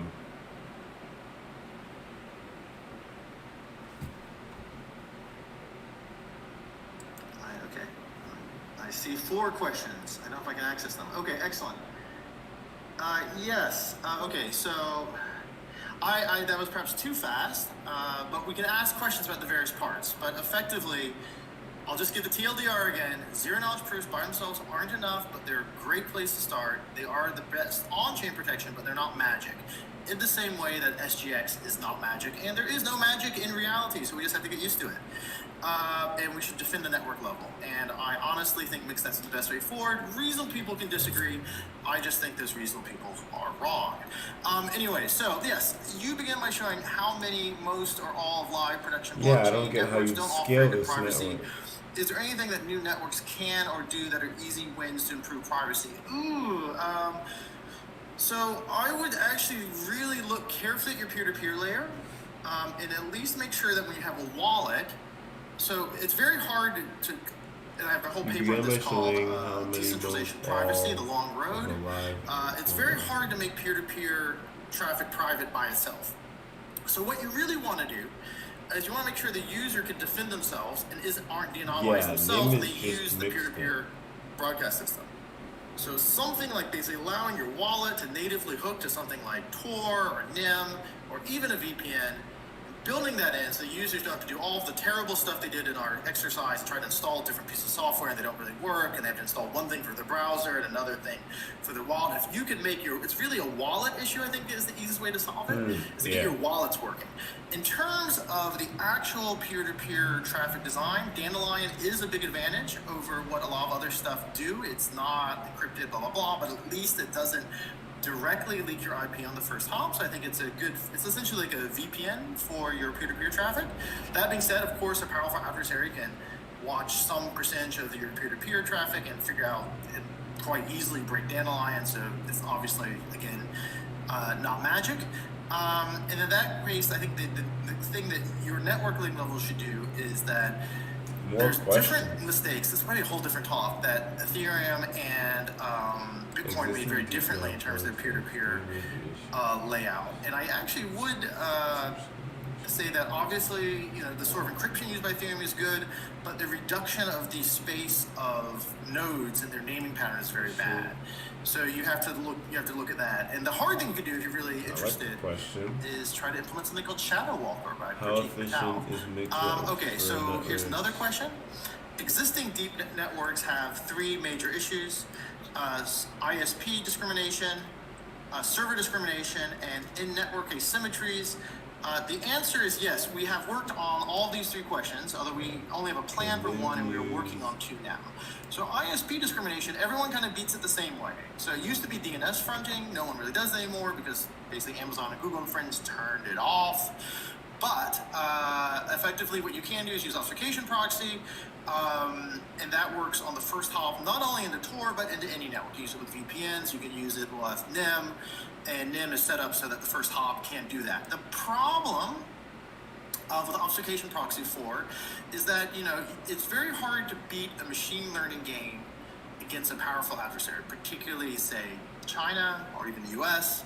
So what we've seen, and at least we haven't had huge censorship in the US yet, although we can wait for the election. It'll be very exciting to see what happens then. But up until then, we do have a lot of experience with China, and it seems like in China, VLRay, Trojan, various Shadowsocks variants work really well. So you can also use the first hop of Shadowsocks, and that's something that some users want us to get going. So we'll just, again, for number one, I think you just copy what VPN Tor partners are doing, and that can be done by wallets as well. It doesn't have to be done by, if you were talking to your wallet server, your light wallet, you might want to do that to disguise who you are. That if your network level adversary is trying to block your access to that wallet. Server discrimination and in-network asymmetries, like being DDoS, etc., is really basically a issue of someone is essentially shipping packets to the network too fast, or in a very directed way at a particular node. So this is some sort of classic DDoS or Sybil or flooding attack. And with mixed node, it's kind of the same, where the mixed node is just somehow delaying or dropping traffic rather than mixing it. So how we solve this problem with NIM is we use verifiable random functions and a joint randomness pool. Again, similar to Tor. Tor has lots of great things in it. And we use VRFs on top of that, basically to produce a little tiny proofs in the packets that you've been randomized properly. And we can verify those. And so this, in theory, basically says even though you choose the latency that you want to go through the mixnet, you do use source routing, because otherwise, if you are not doing source routing, you're doing peer-to-peer routing, as Claudia explained. There's lots of attacks there. The peers will drop it. So systems like Hopper or I2P and all these others, so they're very affected by these attacks. And we think these problems are minor, minus some giant breakthrough, probably unsolvable. But that does not mean that you can't use source routing with verifiable randomness. So that means that I, as the source, as the sender of the packet, can send my packet to the service that I want to go, but just the path that packets take, even if I give it the average timing, the exact timing delays are not set by me, but set by a verifiable random function, which then can be auto-verified. And that really is, I think, the only way that we can think of to stop those two other attacks. Can we have links to get more info on how to use a NIM network as an app developer? Yes, it's on the slide. You go to nimtech.net, you go to our Telegram channel, and we have /docs, and we have some early app developer documentation there. It's not so great, but we got it working on Blockstream Green, Electrum, Firefox. It's not impossible if you have a SOC 5 proxy. And you can even build in library linking if you're really determined. determined. How efficient is mixed networks for networks with millions of transactions per second? It sounds like it's bad, but it's actually not, because the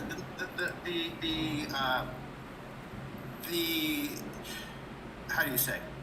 The per packet Hit enter too delays end up quickly. being, I'm talking seconds or minutes, I'm talking milliseconds. So what we've seen is we can stream, and we have video of this, we can stream video. guess I wanna be clear. If you set latency down low, what you have to do is you have to sacrifice latency. You have to sort of say, I would like to be as fast as possible. And the crypto itself is heavyweight, but not so heavyweight that it's more heavyweight, much more so than other kinds of packet encryption like IPsec. And the mixing is not so heavyweight, it's the timing delays that's heavyweight. The timing delays is kind of what mixing is in an Olympics style system. So what you want to do, rather than what you want to do, if you really want lots of privacy, you want high speed, you just have to have a network that has lots of traffic. Because even if there's a network and basically no one's using it, or very few people using it, you can get a large amount you can be anonymous pretty well, but you have to slow that traffic down. You have to make it really slow. And if the traffic's really slow, then yeah, you'll be anonymous because everyone's kind of really slow together. Everyone's in the same set. If you have tons of users, and the nice thing about mixed nets, unlike blockchains, they scale horizontally. So you have more, you want more, there's sort of more desire for more traffic. You just add a new mixed node. And that means that there's not this competition for block space or these weird peer-to-peer things. We have too many peers and you have issues with DHTs and stuff. And you're like, oh, who am I talking to? No, it's pretty efficient insofar that you can still maintain privacy, but you have to have lots of traffic. And if you and the more traffic you have, It seems like with the DC less nets you don't mixing need the you need, traffic. and thus the less timing delays you need. That lets you speed up. So I believe it can be efficient for networks with millions of transactions per second. I'm pretty sure what we have right now would work on all of cryptocurrency, but cryptocurrency isn't millions of transactions per second. Can them use network observation traffic tech like observation 4? Yes, That's my to high question different. was Yes, that we can definitely do that. We do not do it That's now, all right. but yes, it works. Yo, you contact me on Telegram. That's my Telegram handle. It's at Harry Halpin, and we have a whole Telegram chat channel. So we're more than happy to chat with people on Telegram. What exactly is NIM? NIM is a mixed net. It's like a next generation anonymity network that mixes everything per packet. So you have, in maybe an ideal world, you have some awesome zero knowledge proof thing on chain. Because I feel like the whole DC net idea would simply be that a layer above, we're going to make sure that Najala or all these layer 2s or these websites or services also are privacy preserving and not, wouldn't know. So I'm using a mixed net. know I'm that using everyone in the Zcash, system I'm is being shielded, trustworthy I'm using- without knowing. That's amazing, and maybe I'm using Bolt for layer 2, and oh, I'm so cool. But if the website asks for my phone number or my real name or my shipping address, which may be important for people, then I'm screwed. So that's important that you don't leak. Leaking is also going to happen on higher levels and leak down, not just leaking on lower levels of the network stack and leaking up. For the thing about decentralized privacy, I'll just put the link in, but it ends up being much harder than we thought. Essentially, the main problem is that you really can't, I'll just summarize the paper, decentralization and privacy requires advanced cryptography. There's no way around it, to our knowledge, and that includes zero knowledge proofs, but not limited to. What's the current status of the network regarding the need for uniformity of traffic patterns? I mean, we basically make them uniform, so we don't need uniform traffic patterns. We may just slow you down a bit if you're really not uniform in the current state until we get more traffic in, then we can speed everyone back up. No, we are not looking to be a single, yes, we are, we do want to be a mixed net for lots of different purposes. And I will have to leave in a few seconds, but let me see, what's the business model of the NIM project? Well, I think if privacy is important for people, which I know it is for lots of folks, certain apps will be able to pay for access to the NIM project, and just like Bitcoin, you have these transaction fees, and you use Bitcoin, you'll have a privacy fee, and that small fee can then feed the mixed nodes, and that's, I think, probably sustainable. So thanks a lot, everyone. I gotta go. I'll be in the chat channel for a bit, and we'll drop some links there. So that was a light speed talk, but I only had half an hour. Hope you survived. Harry, you did an awesome job. We can either transition to the next session now, or you can take one last question if there are any. Okay, if there are any questions in, let me just, any questions in the chat channel? Yeah, I mean, basically, privacy is really hard, and zero knowledge proof research has done amazing things, but let's not get too obsessive. There's a lot of other things that need to be done, and obviously, we need more people doing peer-to-peer research. I know like Status and the YQ people are doing it, but it's shocking how little research is done there. And also, we need actual privacy-enhanced apps and layer 2 solutions as well. And a lot of the zk rollup stuff I've looked at, I've been very disappointed in because it's focusing on scalability, which, to me, I'm like, well, that's Ethereum's problem. I can just use another chain. And not focusing on, like maybe that's not a problem on Polkadot, for example, or not a problem, and not focusing on actual building privacy enhanced services like Najal. I wish they got time to my question. He got time to my question. Najal.law, which I think actually will It's all good. I just don't see any DC net implementations anywhere. There's no global anonymity set. There's no magical way to be private. You will always be limited in any privacy enhanced system by the number of users of your system. So you have to get large systems that blend large numbers of users. Otherwise, because physical reality does not care about your mathematical proofs, physical reality will say we can tell who's talking to who on the link level and network level, and that's going to be your max anonymity set size. So, okay, thanks a lot. I'll stay in chat for a bit. All right. Thank. Next one. That was a good one. The next one is a deep dive into smart contract privacy in public blockchains. So I'm assuming we're going to be talking about Ethereum here, but who knows? Oh man.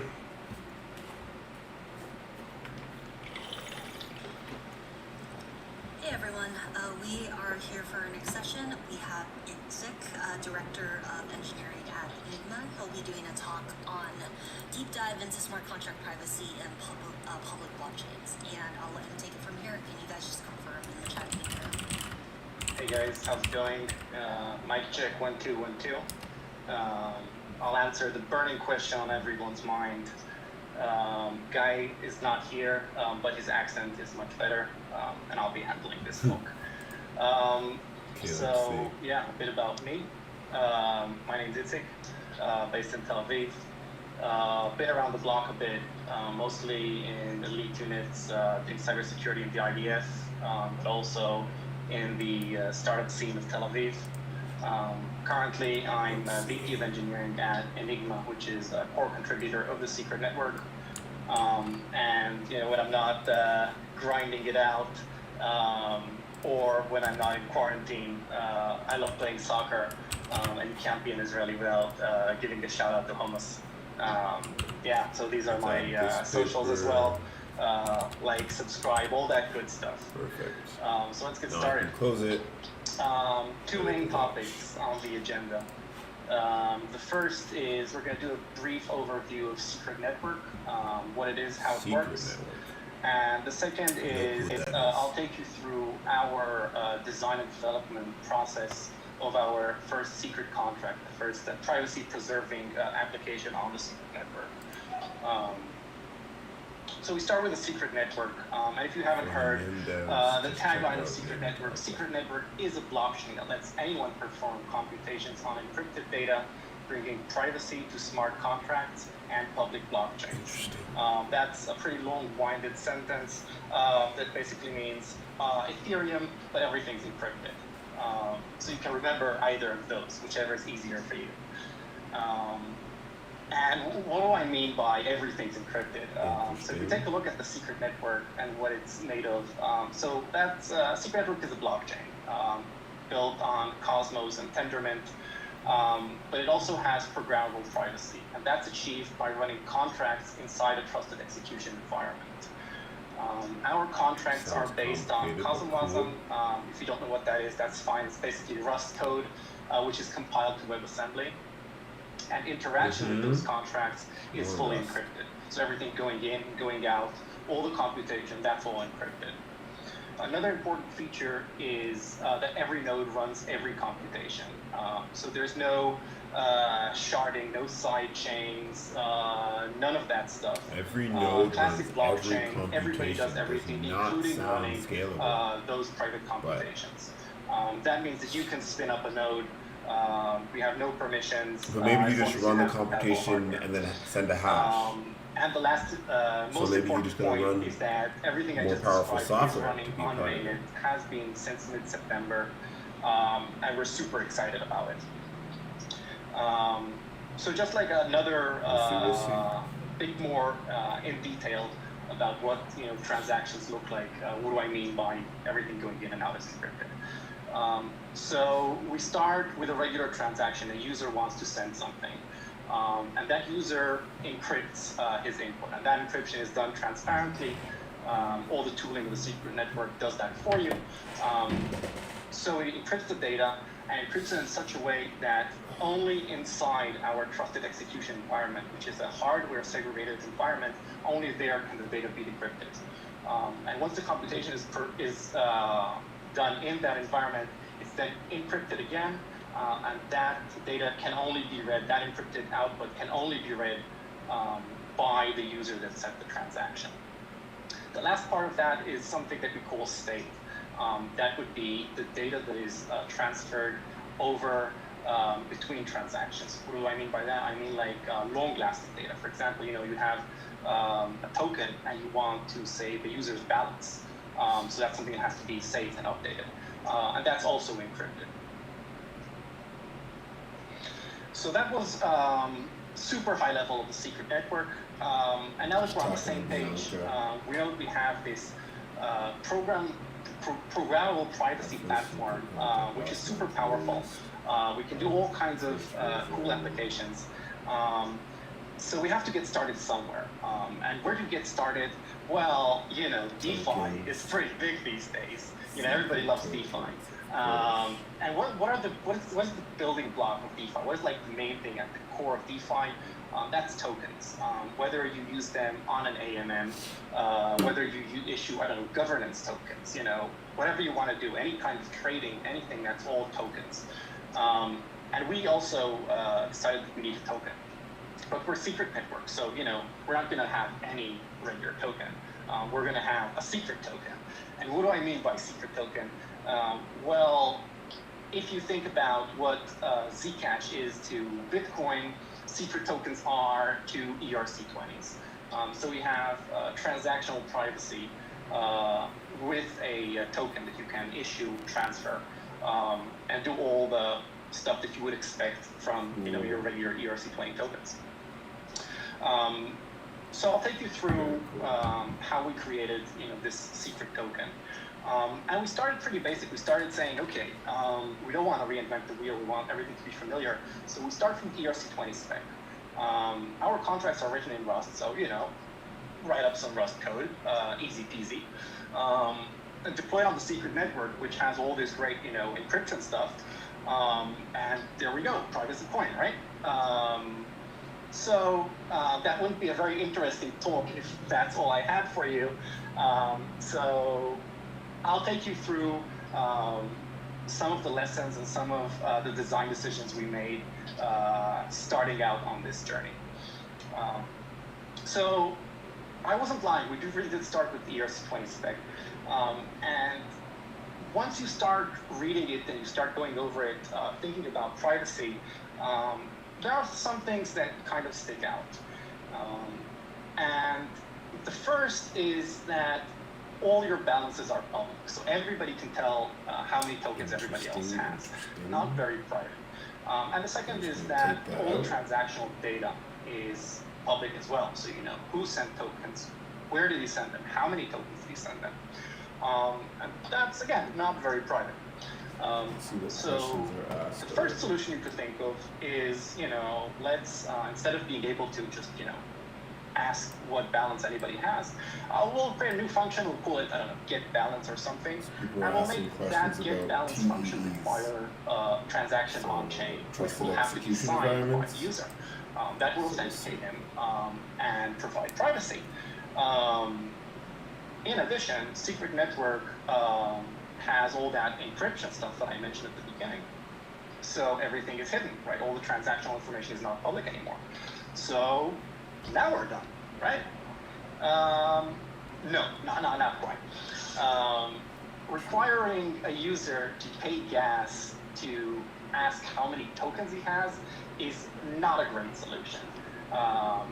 For very many number of reasons.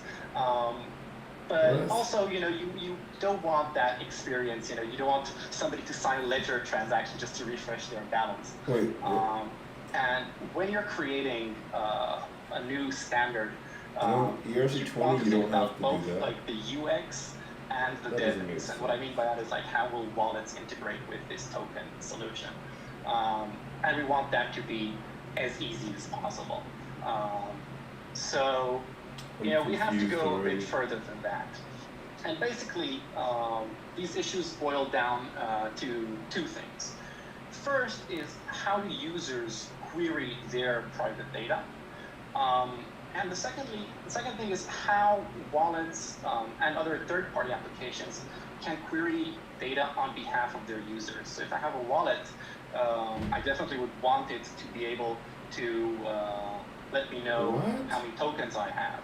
And if I want, I don't know, to integrate with Etherscan or something, I want Etherscan to be able to tell me the same thing, or secret equivalent of Etherscan.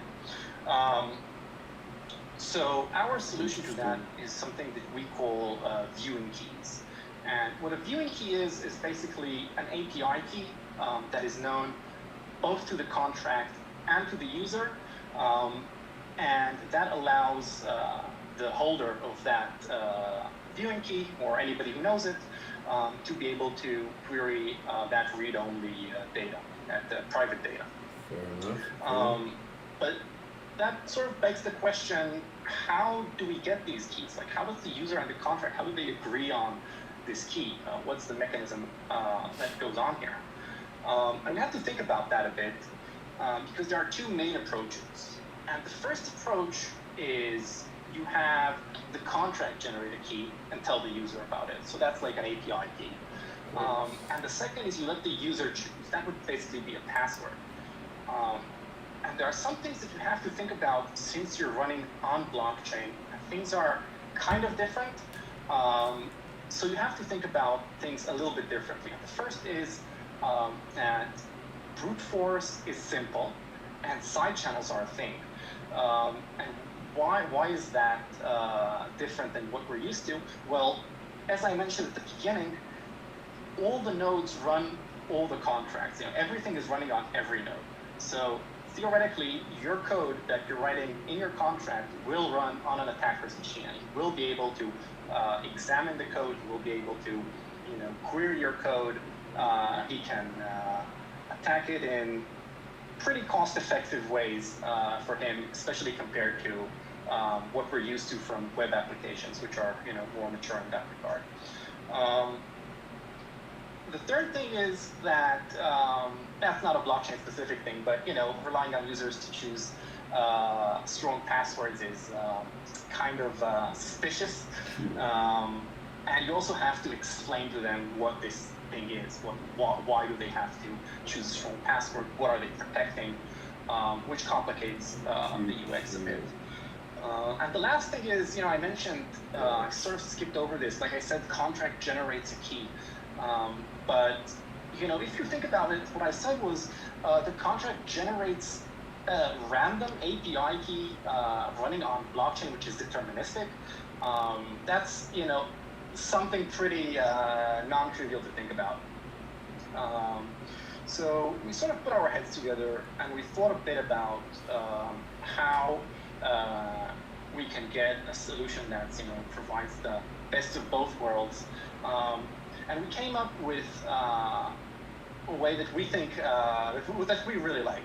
And that's get entropy from the user and use a pseudo-random number generator to generate his viewing key. And how do we do that? Because that's another concept that you won't find on public Did blockchains. we just talk Only about how on these, Intel SGX is secret bad network, and then or other privacy I'm chains. so confused. There's something Okay. that you can do. And the way we do it is we feed our pseudo-random number generator, and I'll mention that, we're running Rust code, not Solidity, for our contract. So we can use these mature crypto building blocks, like random number generators, and just drop them in and not have to rewrite everything from scratch and not have to roll our own crypto, which is super strong. And that's the only reason why we can do things like this. So we take this random number generator and we feed it entropy from two sources.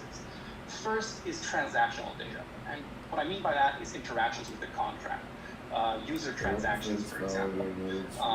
And you can gather data from those either implicitly or explicitly, depends, what you want to do. And what I mean by that is that you can either gather metadata about the transaction, for example, I don't know how many tokens the user sent, where did he send them, Yeah, so they use specialized hardware, which is what I thought. or you can just explicitly gather entropy, specialized which is, hardware add a defeats the field purpose. that I understand has it to may be be sent, necessary for which certain people contains to a run it random string, in and the just network. throw that into the random number generator. But I guess I'd rather see So that's the first type of specialized transactional hardware entropy. And the second within the is Ethereum network on a entropy that is secondary public, layer.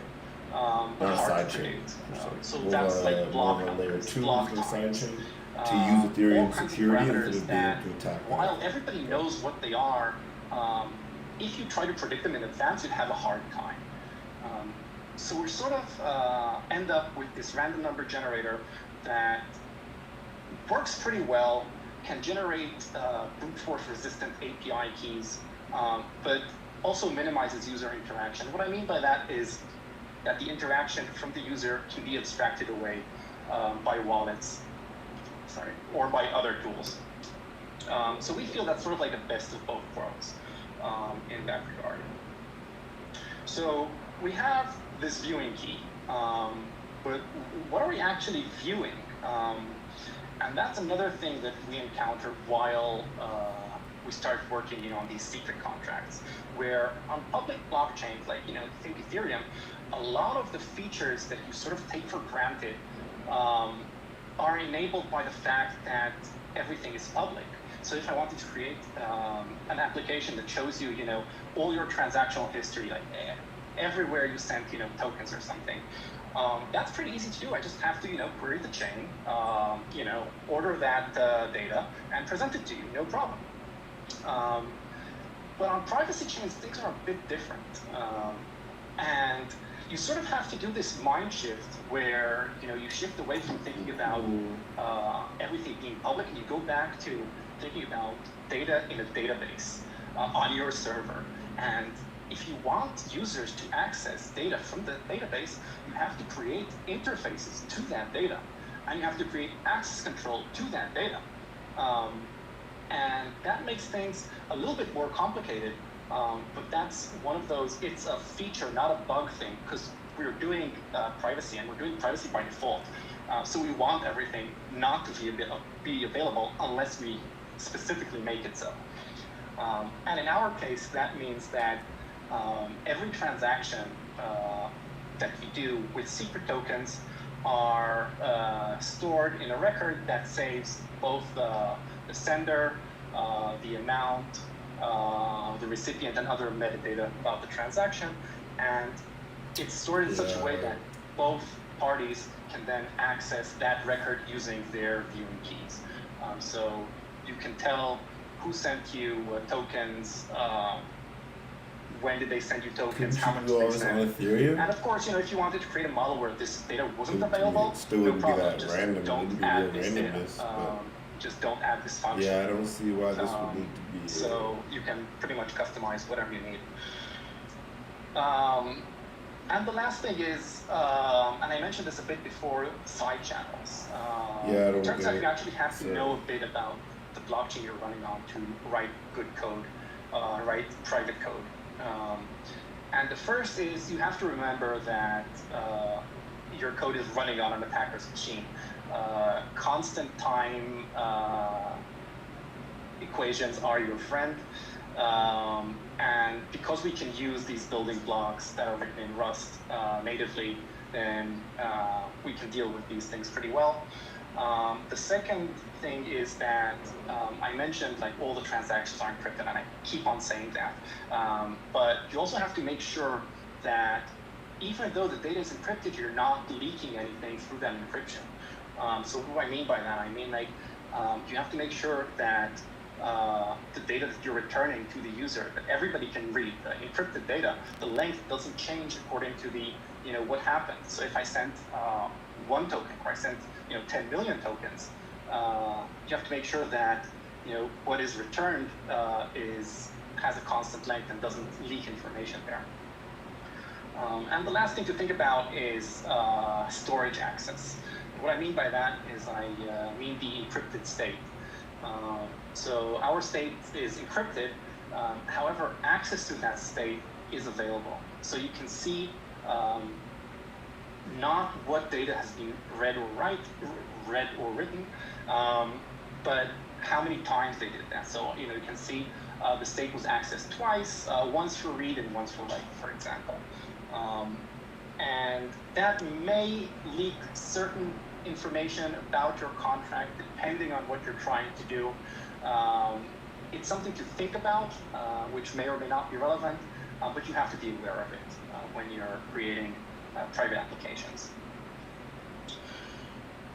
Yeah, so that was, a brief about, how we got to this state where we created these, the secret token standard, secret token contract. We're going to deploy a polished, production-ready version on mainnet this week, which we are super excited about. And that will be the first building block of private DeFi on secret network. And by that I mean transactional privacy, I mean a front-running resistant and privacy-preserving AMN. I'm talking about staking derivatives, bridges to other blockchains. We actually talked in our blog about a bridge to Ethereum. Very interesting read, check it out. And much more cool stuff coming very soon. Yeah, so final takeaways. Everything I talked about here is sort of, it's like nothing should be surprising, in terms of concepts.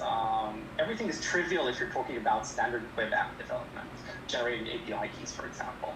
But once you start doing that on blockchain and trying to preserve privacy, everything becomes a little bit harder. You have to think about things a little bit more. And what that means is that you can't just copy paste your, standard smart contracts to a secret network, to any privacy chain, and expect them to work. Not in a privacy preserving way anyway. So you can't take Uniswap, deploy it, and have secret Uniswap. It just doesn't work that way. And that's not very surprising, because also, if you want to write secure code, you can't have security as an afterthought. It has to be built into your design process. You have to keep thinking about it and keep reevaluating the code that you're writing. So that was most of it. If I said anything that sounds interesting, you want to learn more, all our code is open source. Check it out, join our community, ping us on Discord, on Telegram, wherever. We're super happy to engage, answer questions, and everything. So, I think that's about it. How much time do I have left? I have 9 minutes, I think. There's Awesome. a lot of. I'm gonna go through the information at the side here, see what I missed. Yeah, thanks, James, for shouting out the links. Hopefully the slides will be available. Okay, so let's talk about questions. Okay. Keys are notoriously insecure. What does Secret do to protect against side channel attacks and other attacks on keys used in secret network hardware? So this is like an ongoing process. Keys, I would not say are notoriously insecure. They do have some theoretical attacks, none seen in the wild as far as I know. But what we do is enforce that all the hardware is patched to the highest level, and that everybody is running compliant hardware, and they get their patches in time. And nothing is foolproof, right? But we feel that I know that this is these like kind of a good networks are first step. useful This is for like people, but I'm much more interested in how we can HTTPS bring or what network SSL level is, in the anonymity or web privacy, where you sort of or take even it for granted. blockchain Nobody level thinks privacy SSL to is like, Ethereum. not so like much this, how you build side you know, chains super that are secure, private. you know, unhackable, I understand you know, no side bugs chains ever in will have their OpenSSL thing. own But it's a baseline things, that you but just come to expect. in my You opinion, won't once put you your credit start card telling information people you if, have to run you know, you this don't see node or that that log node, up top. I don't know. So we feel that this is a huge step forward. How do you enforce that the T is not an emulation? So the T has attestation. That means that you sort of make sure you validate that you're running hardware, that you have all the hardware chips, and they contain certificate and non-forgeable information, so that, you know, if you have an emulation, you just won't be able to authenticate with the network. Very interesting. In other words, Constant time TLS. algorithms are inefficient and result in similar processing times as snark start processes. Where do you see the breakaway value from these? Honestly, if you want to use snark or start processes on a secret network, you're more than welcome to. I mentioned constant time algorithms because we can deploy them in our contracts when we get them for free. We can just take this code, deploy it, it's super easy. And that's something that's, you know, just not available like on Solidity. That's like a change in thinking. So, you know, my point is just, you know, go crazy. Can a contract code be too private? Security is always like a sort of like a risk assessment this process, information seems where very you know, you have to correct. look at your code, think what do I want to protect against? What are my assets? It allows here? you. Then you think, okay, what are, you know, how do we attack that? How much would it cost an attacker to attack that? And then you sort of work from there and think about your solutions. So yes, a contract can be too private if it tries to do too much, and it's, you know, trying to protect things that don't matter. Will privacy tokens created using SCRT and ERC20 have a UX that is too cumbersome for widespread adoption? I hope not. The way I see it, like we're working with wallet providers to standardize the secret token standard in such a similar way to ERC20 tokens. So just that you have your MetaMask today that allows you to see like ERC20 tokens and, you know, all that complexity with tokens and contracts is abstracted away.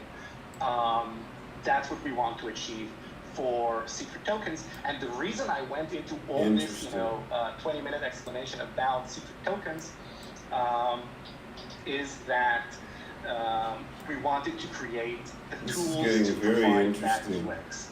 Viewing keys are specifically there, so the experience will be as simple as possible while still maintaining everybody's privacy. Interesting. Yeah, okay, let's go through chat. Somebody said that the TLS 1.3 is super strong and amazing. You are correct. TLS is a really good protocol. Implementations, however, are not. And there are bugs and there will be bugs. And these things happen. Like, you don't break AES anymore, but you look for implementation bugs. That's where the money is. That's why, you know, governments use their own crypto and they don't, you know, use SSL. What else? Yeah, I think we are pretty much done here. If I did not answer, I missed any of your questions, ping me, you know, anywhere. Let me know. I'll be happy to, you know, discuss this further. Yeah, thanks everybody. Yeah, this is great. Thank you so much. Interesting. Okay. Whew. There's so much going on. Next, intro to zero knowledge. That'll be a fun one.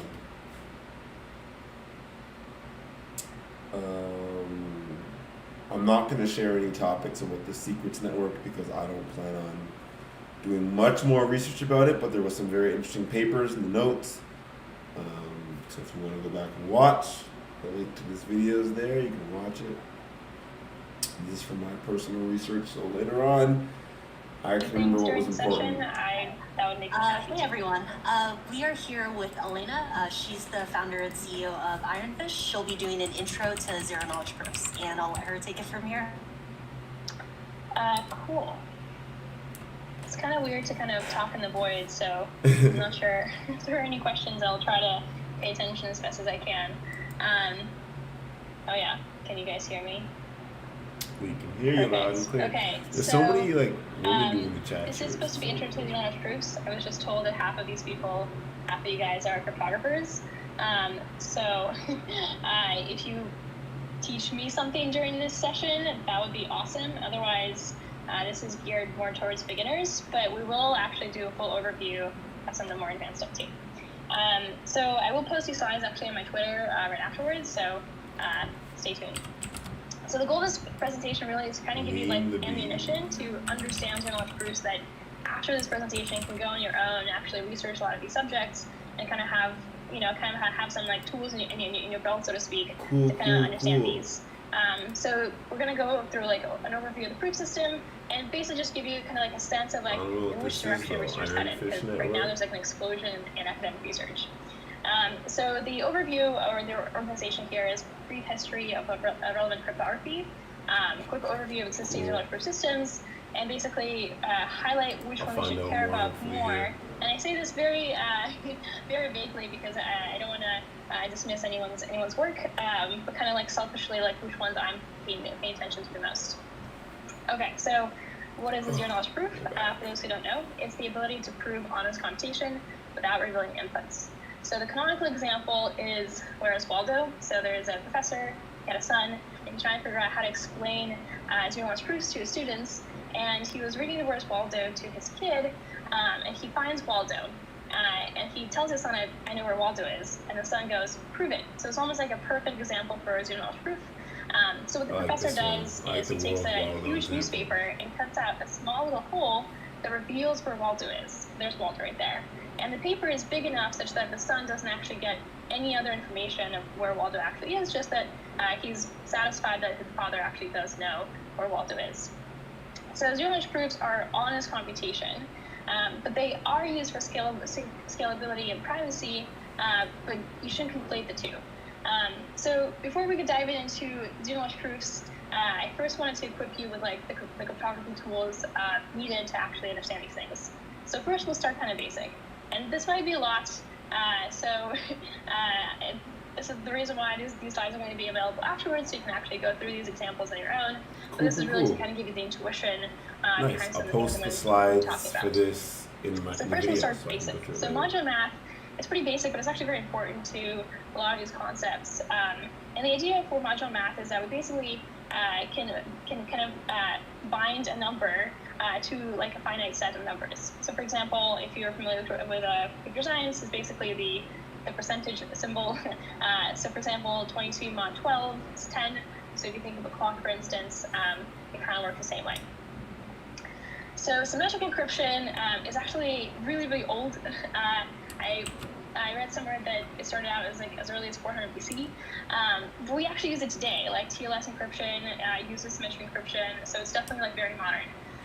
But the problem with symmetric encryption is, okay, like if you have a sender and receiver, how do you share that key that is actually used to encrypt and decrypt messages when you're not sure that the communication channel that you're using is actually secure enough to do that? But they keep talking and so there was this guy with Philip Diffie who is obsessed about the problem of how do you actually make like secure encryption work.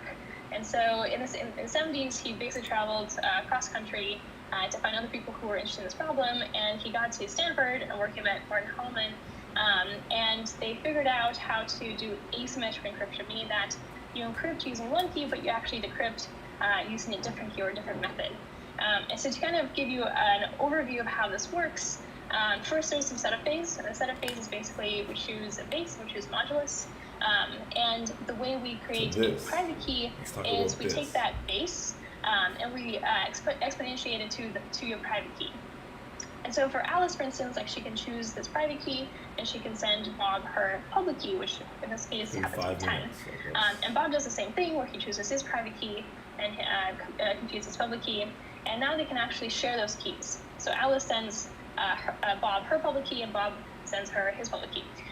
So now Alice can take Bob's public key, and remember Bob's public key is base raised to his private key, and she can raise it to her private key to get some number, and Bob does the same thing, and Bob can actually get to the same number, because even though they're using kind of like different ingredients, so to speak, or different final products, the ingredients are actually still the same.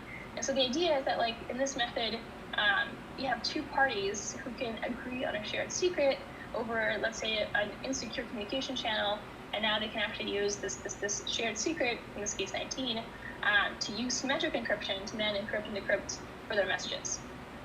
Okay, so that's really cool, but RSA kind of took it a little further. And so they both adopted to become and said, okay, well, actually, now we have a public key and a private key, and you can actually encrypt a message using someone's public key such that they can then decrypt it using their private key. And so it works pretty similarly.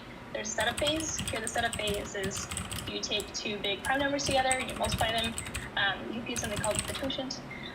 That's just your setup phase. And then you have like this key generation, which is kind of similar in regard that you choose your public key, and then, so in this example, let's say like our public key is 7, and then you can choose your private key.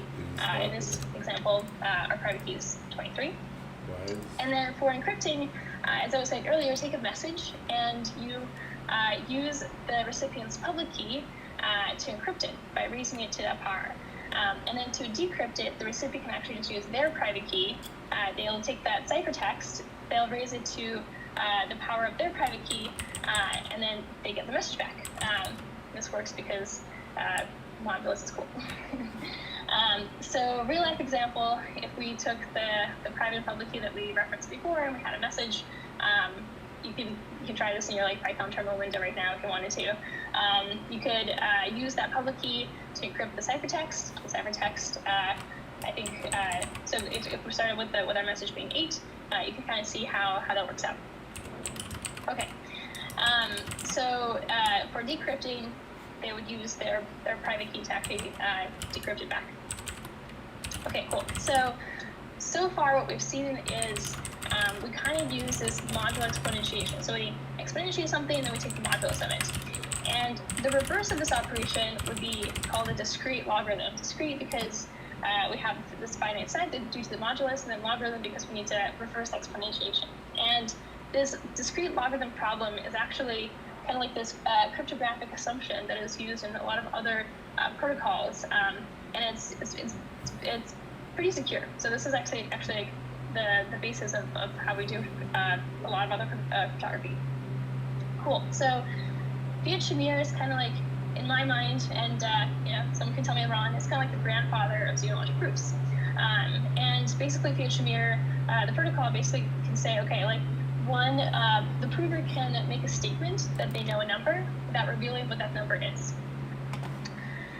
So in a very similar fashion, there's a setup phase, so you can get a generator. Everybody knows that. So if Alice is the prover and she wants to say, I know basically the pre-image of X here, she can make a statement that, okay, I've encrypted this X, and I basically know the pre-image of X. And what she does to make that proof is she chooses B as a random number, computes T, and then Bob, the challenger, the verifier, chooses his random number as a challenge and sends that to Alice. And she uses that to compute this other number, R, and send that to Bob. And now Bob can actually check that her statement is correct with this equality check.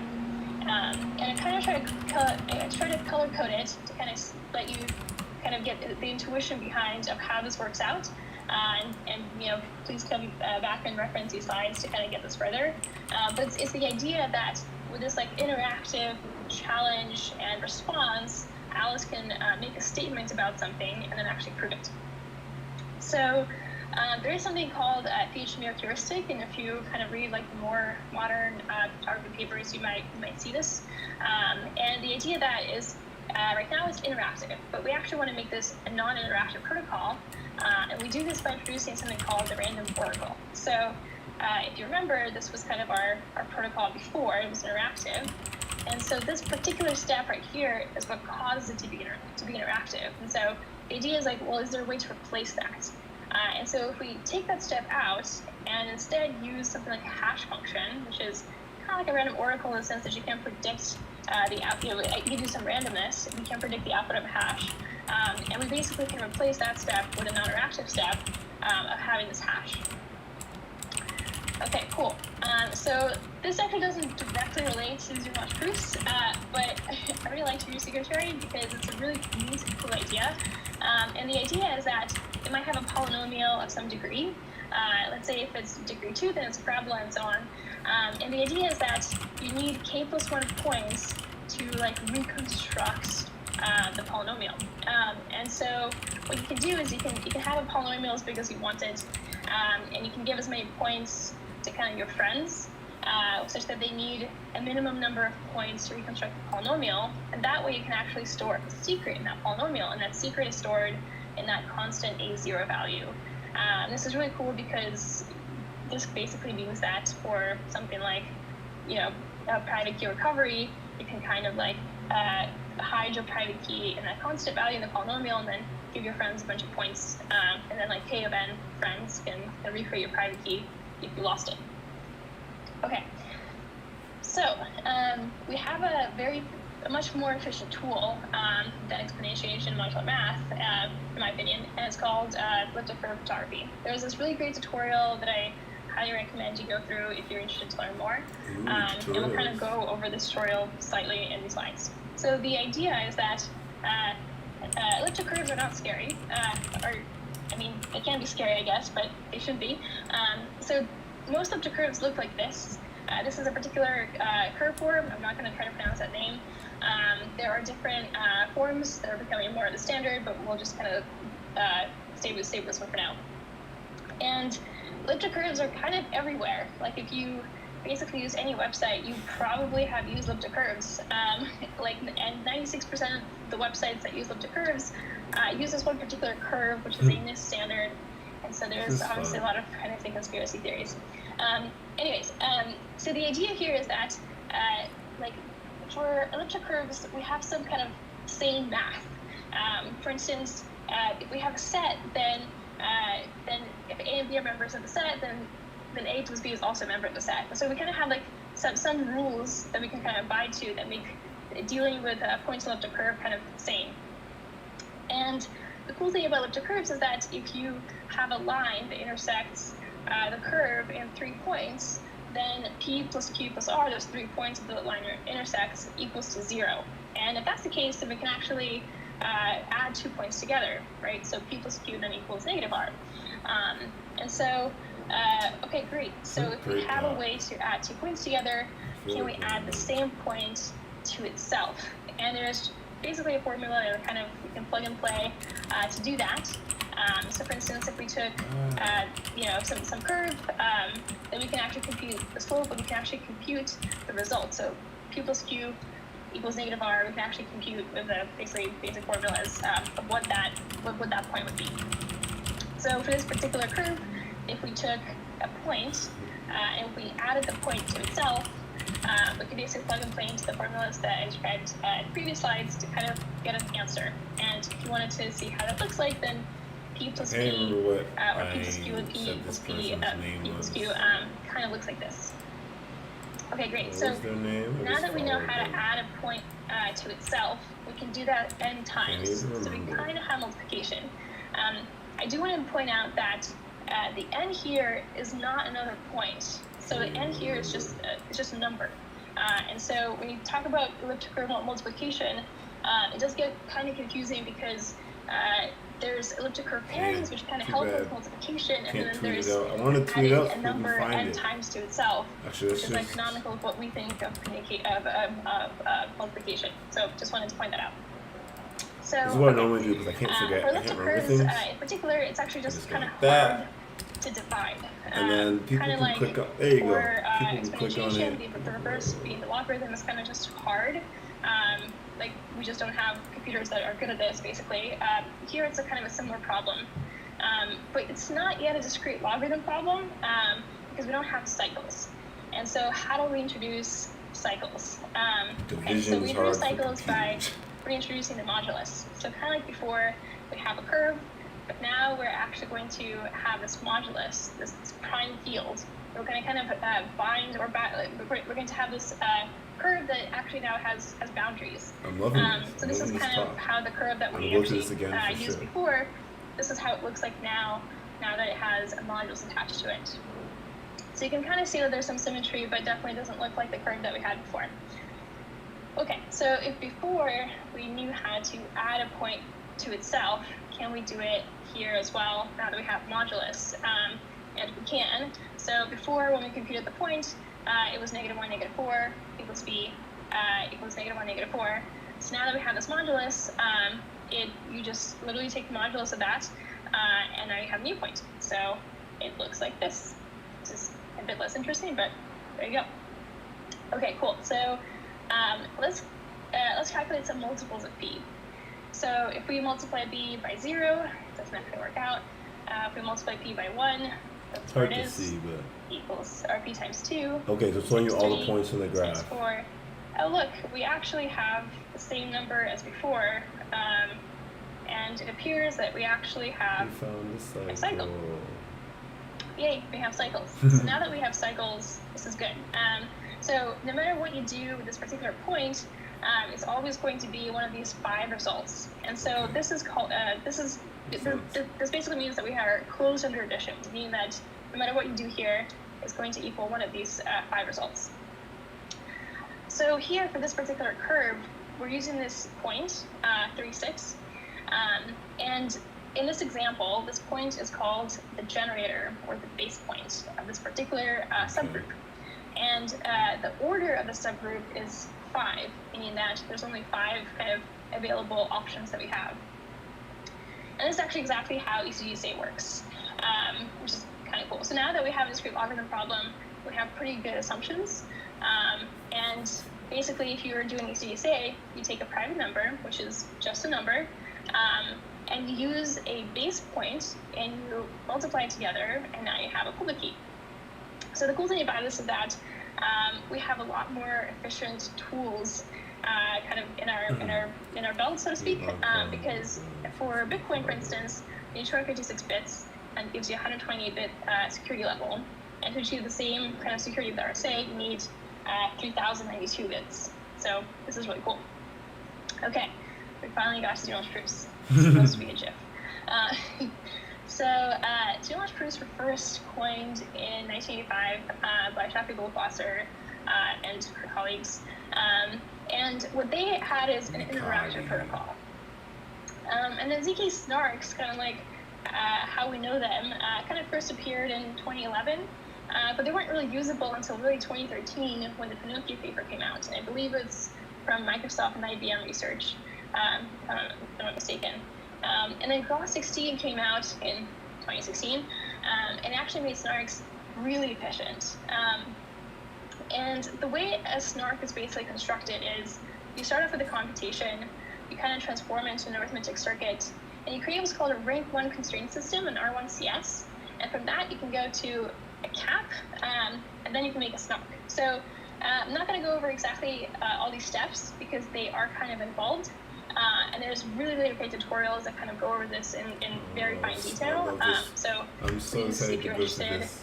there's a ton of tutorials. I provided one here that I think is really good for these particular steps. And then to actually get started to a snark, there's this really great tutorial by Maxime. Okay. And he kind of goes We're going to into go through heavy this. details. Maybe tomorrow. This is so cool. I love this. So if that didn't quite make sense to you, for snarks, basically we have a programmatic way to transform a statement into kind of like language of polynomials.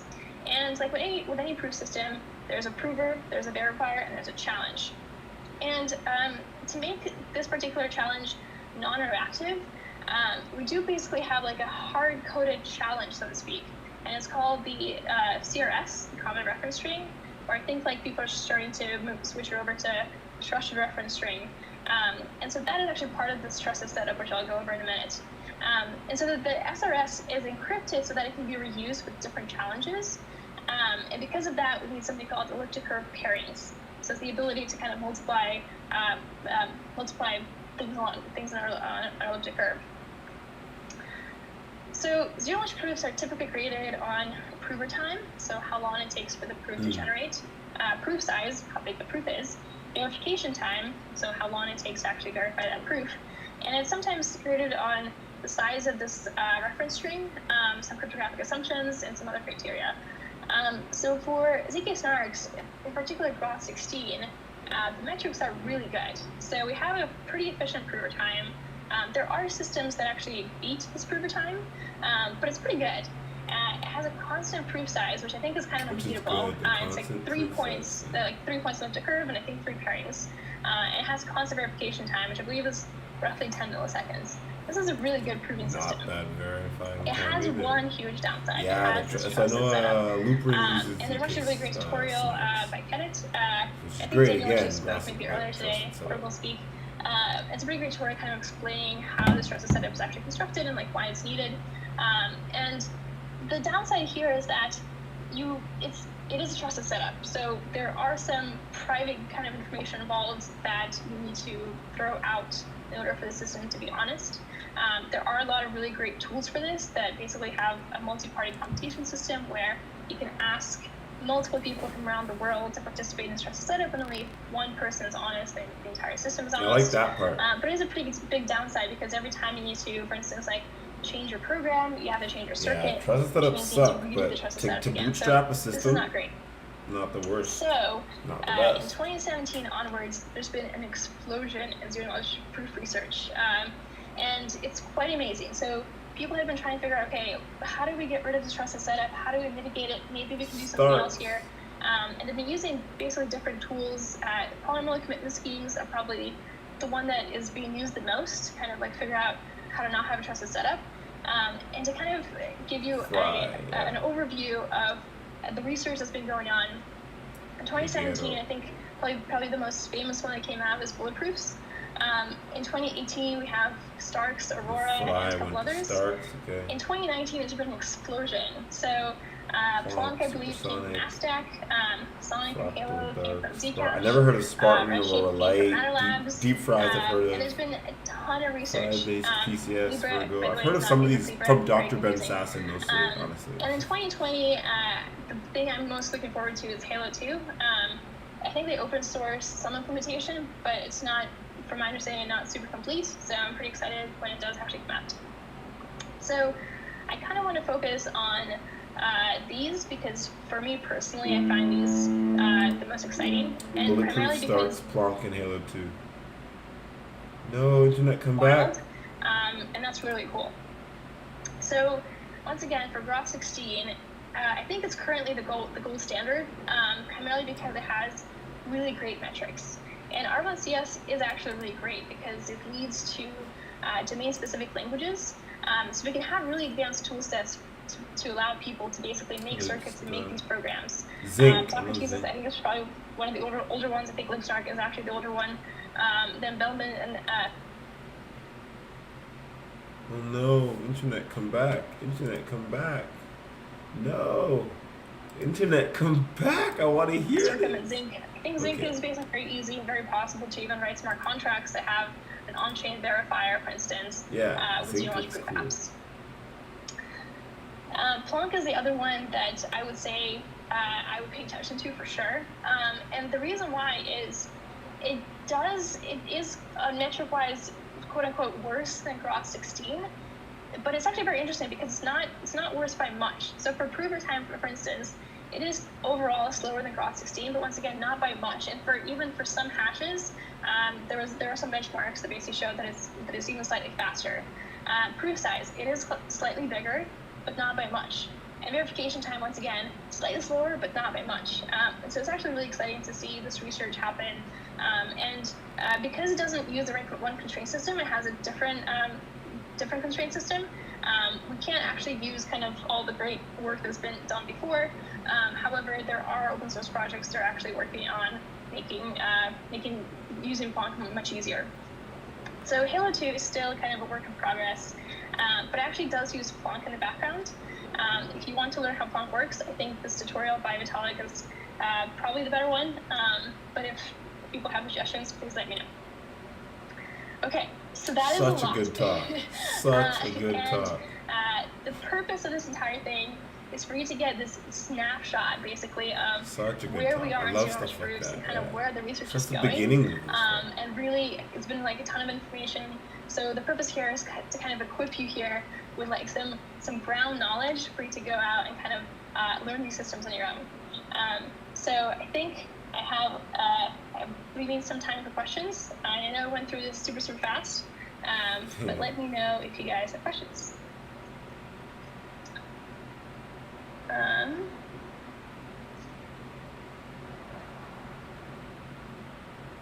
Do you see the very fast speed of theory as a chilling factor against implementations? As the business case is to wait for the theory to stabilize before they implement? That is a great question. Yeah, so I think someone told me once I'm gonna add who's these a papers. photographer, and they said that the way things get implemented in Intro to production zero is you have a knowledge. professor and they write a book and like 30 years have pass and then like it becomes like the standard practice. And here we're actually seeing this like immense speed. Like Plonk, for instance, just came out, what was it, 2019, and all of a sudden it's like almost being used in production. But I actually think it's very exciting because we've clearly, as a community, identified this problem. Like zero-knowledge proofs are awesome. We have so many use cases for them, but like they have trusted setups right now. I think the most efficient ones. How to make it better. And so I actually think it's really kind of inspiring to see all this research, and it's really great that we are like as a community kind of pushing the envelope to make this better. 30 years is for impatient people, exactly. Okay, what do you see as the biggest block for zero-knowledge proof implementation? Program experience, training, or lack of business understanding use cases? Interesting. So I think that's actually also being corrected, and primarily because, and like I guess I didn't do this, but every time somebody presents about zero-knowledge proofs, they kind of present the use cases. So like I think the most common use case that people present usually is like DNA samples. So for instance, like let's say someone asks you, like you're maybe part of a crime scene, and usually they would ask you to give you like sensitive information like your DNA. And so instead, what if you could just say, okay, well I ran my DNA on this data set, and I'm not like the killer in this murder case. And so it's like there are like a lot of use cases. I'm trying to go through as many papers live as I can. A lot of people are trying to use them now for like private banking or like private like auctions. And it's kind of a real problem. I'm also like, going to add the you have a big link to order, the slides like let's say in buy here as a well. bunch of I don't know ETH. And just by placing that order, you might move the market. So, for instance, people are trying to figure out, okay, can we use zero-knowledge proofs to have like private markets effectively? So that's probably like the more interesting use case that people outside of crypto are trying to do. Cool. Very cool. So I'm not sure about SHA 512, so I'm not gonna. So unfortunately, someone else is gonna have to ask that one or answer that one. Okay, now to the question, what do you think zkp plays a role in identity? Yeah, so actually I have two talks. In my next presentation, I'm going to be talking more about how do you use these things in the browser, which I think is kind of an interesting topic because that's how you get to very usable apps. And I think IDEN 3 is actually providing probably the more mature tool set.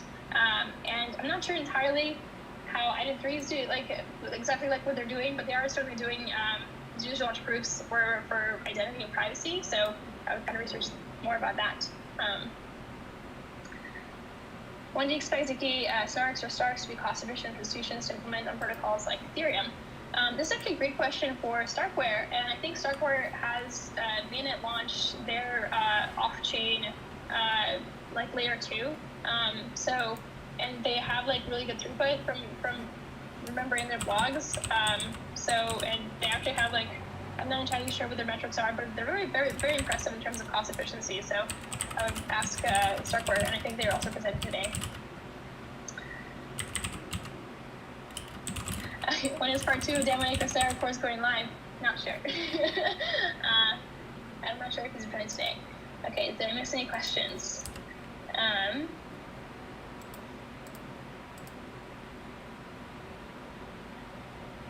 there are some that are kind of out of the scope of this particular presentation, but as empirical research kind of settled, ape versus state and so on. That is a great question for someone like a Dan Bonnet. I'm not entirely sure. Yeah. Cool. I think that might be all, unless I missed something. Cool. So if you have any closing thoughts, Cool. I'm really excited to go back say to it now. these slides. Oh, that one was done. I think I must be behind a bit. I'm missing like the end of all these talks. That's okay.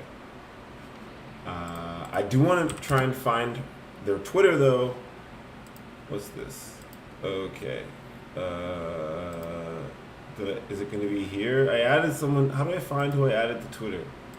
I don't know how to use Twitter, man. I'm following. There you go. Hopefully.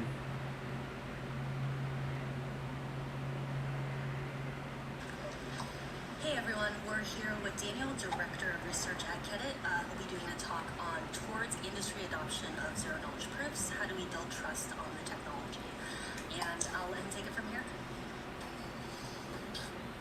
Hi everyone, very happy to be here. Thank you to St. June and all the organizers, those even behind the scene. I guess I'll With a hidden open face back that up we to your don't page know so I they can were just wait. helping, but thanks to all. And thanks for inviting us and me to speak about zkp-Proof. We're very happy to be community partners of this event. My name is Daniel Benarach, and I'm the Director of Research at Chloethedev, which is a company building privacy-enhancing solutions for data collaboration. And I'm also supporting the development of the zkp-Proof effort, helping with the organization and making sure that the effort moves forward. And today, I want to talk to you about sort of three main things. I have so many First, I papers want to to explain to you a already little bit what go through. I have zkp-Proof to is go in case through you're not super familiar with the effort. I know there's a lot of Ghost people who paper, haven't finished the been YouTube paper, and then I have more workshops. papers now from this. I want to try to convince you why the standardization of zero-knowledge proofs is important, mainly to foster adoption of the technology. And I'm going to explain to you what we are doing at zkp-Proof in order to achieve this goal. I know that there's several people here who are way well familiar with zkp-Proof and are definitely very, very important contributors. So I'm sorry if this is somewhat redundant, but I hope you do get some important points out of this as well. So let's just sort of start with the basics. Our mission at zkp-Proof is really the following. I mean, we are an open initiative that seeks to mainstream zero-knowledge proofs through inclusive, community-driven standardization process. And what that means is essentially that we have a community that drives the decision-making of the effort, and it focuses on interoperability and security, which are sort of the two most important components of a standard for cryptography and software. Right? Let's watch. I'm kind of cold now. And this community and the effort is led by this steering committee. It's composed of top researchers in the field of cryptography. we're taking a You little all break. know sort We're of back. some of the names. I don't know if any of them are here in the event. If so, well, thanks for your work. And you know, they actually represent many different branches of zero-knowledge proofs, right? Like we know that there are many ways of building protocols, and here you can find several of the sort of founders or main pushers of those branches, especially from a research perspective. I wanted to make sure I say thanks to all of our sponsors. We're very excited to work with all of our sponsors, our partners, those that are recurrent, the new ones, and we're very happy to see how this set of friends and partners of zkp-Proof grows every year. Just to kind of put it all together under this slide, you know, we have sort of three main goals at zkp-Proof. First of all, the vision of zkp-Proof is really to become an effort, to be an effort that is that supports the development of the industry in the long term. Right? So we want to make sure that the zero-knowledge field develops properly throughout time. And the way we do it is through these three main efforts. First, we promote education. So we have the zkp-Proof community reference document, which is a community collaboration. Basically, around 70 people wrote this document. It's an 80-page document, and it serves as guidelines and reference. It could be seen as tutorial as well. I'll be talking about this a little bit more. We have a guest blog post. A guest blog post called The Art of Zero Knowledge, in which we invite different experts to write about different topics, and it's been growing. We have so far 6 different blog posts. And we have an online webinar series that we use to for more introductory sessions. Of course, we have dozens of recordings from different workshops. The second point is that we aim to support research.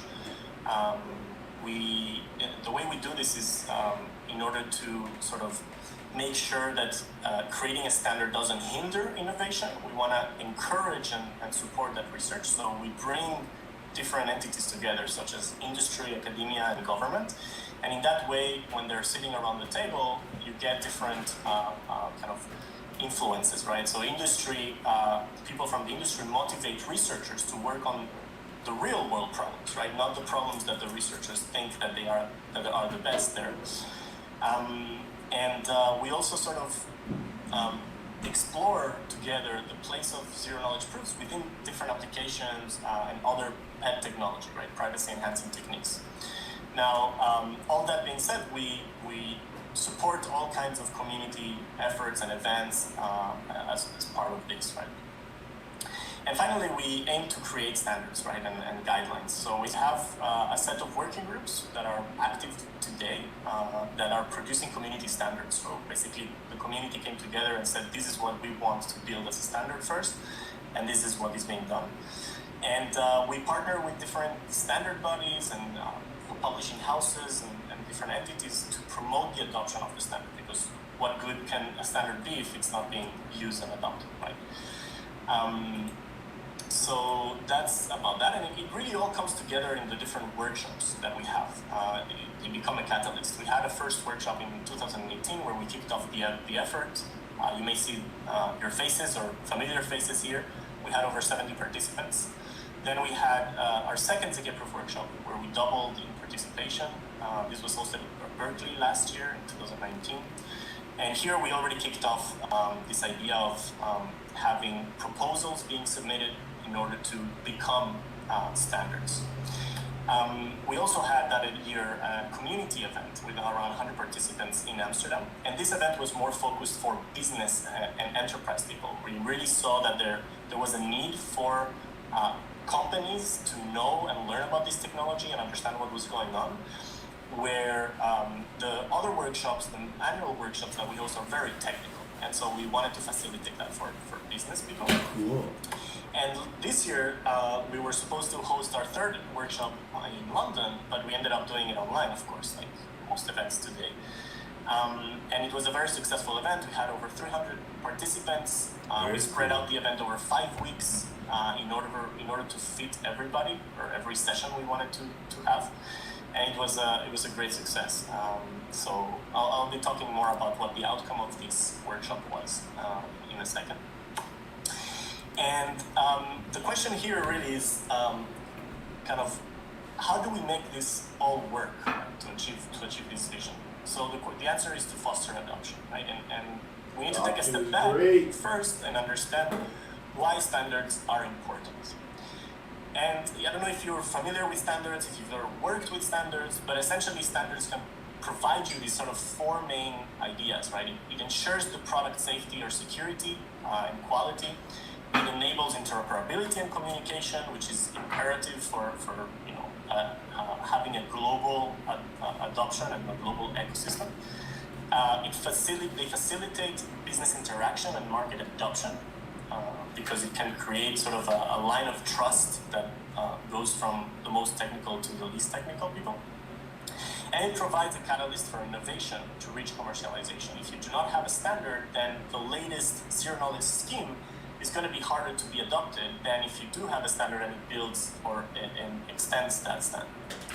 And of course, some examples, you may know many more, but they're everywhere, right? We live in a world where we need standards: food quality assurance, airplane safety, internet communication protocols, software compliance like ISO for cybersecurity and things like this. You have MP3 and all kinds of standards, right? I wouldn't go over all of them. But the main challenge really is to achieve all of these points in a way that we can establish trust in the technology, right? Because how do we do that, right? The goal is to ensure that those on the right, the integrators and clients who are less technical and do not have the technical knowledge will reach that trust level they need in order to sell their product and to implement or to use the zero-knowledge system in their product, right? So in an ideal world, it all starts with the academic researchers, right? Where they build the schemes. So it all starts there. And of course, I say ideal world because now this is a blurry line. You have a lot of people in industry, in companies, building these schemes, but in some sense, they are researchers, right? And they build the schemes who are, in theory, secure. And then the scientific community comes and does some kind of review of these schemes to make sure that the security holds, right? At the same time, they're transferring this line of quote-unquote truth, that is the mathematical truth of why this is secure, right? And then, once you have this security assured, in some sense, the engineers and developers are in charge of transmitting that security in the actual code and the software that they built, right? I see, as Dara said, that some of us are researchers, engineers, and devs, and that's completely true. That's the case. There's blurred lines here, but in any case, it's good. It helps to see this framework, I think. And once the engineers and developers have implemented the schemes, you can see how the integrators now can sort of be more convinced and trust the technology without having to learn all the math by themselves, right? Because math is hard, right?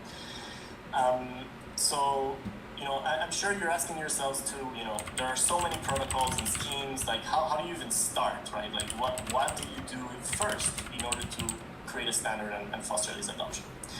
Well, here the point is to sort of create the right focus. And the right focus here is really that we need to build the infrastructure that is going to allow us to use the technology in the future, right? Whenever it's more mature, maybe, whenever there is, it becomes more efficient, et cetera, et cetera. And so it sort of all starts from this base of the pyramid where, the scheme's security and terminology is established, and that's part of the infrastructure because people need to communicate.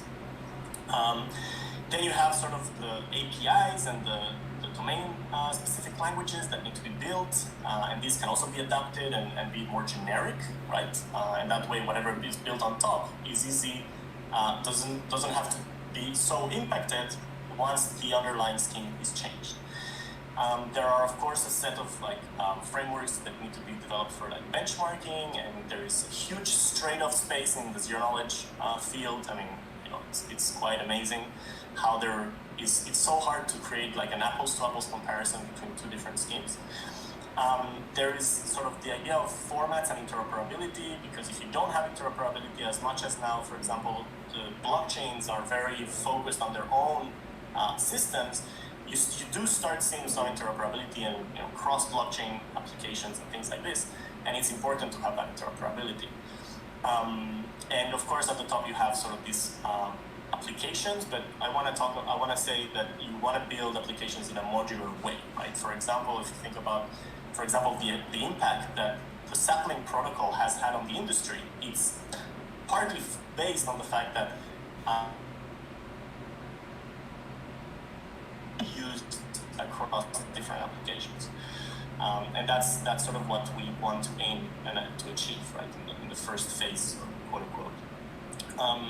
So we've been really focusing on this and trying to build this for the past sort of 3 years, and we've gotten to a point where we have these two main processes at zkp-Proof. First is around the reference document, and as I said, the reference document is a community-wide collaboration. It serves as guidelines and reference of the state of the art. So I'll be focusing on this in a second as well. We have an editorial process for this document. So it is a live document. It keeps changing from year to year, and we definitely see a lot of traction from it, more and more. We are currently taking contributions, so I'll definitely, I'll be sharing hopefully these slides with everyone, so you can go ahead and check out the reference document. Please go ahead, review it. If you have any edits or additions you would like to make, that would be awesome. We suddenly have a translation to Chinese, which is kind of awesome. And so again, this action item, it would be great if you guys, if you all took some time, but we would really appreciate it. And the second process that I will be talking about is the idea of working groups, where the working groups are used to create the community standards, right? So first, the working groups derive from submissions to the workshops, to the annual workshops. And the working groups that exist today really come from the third workshop. There are 12 of them.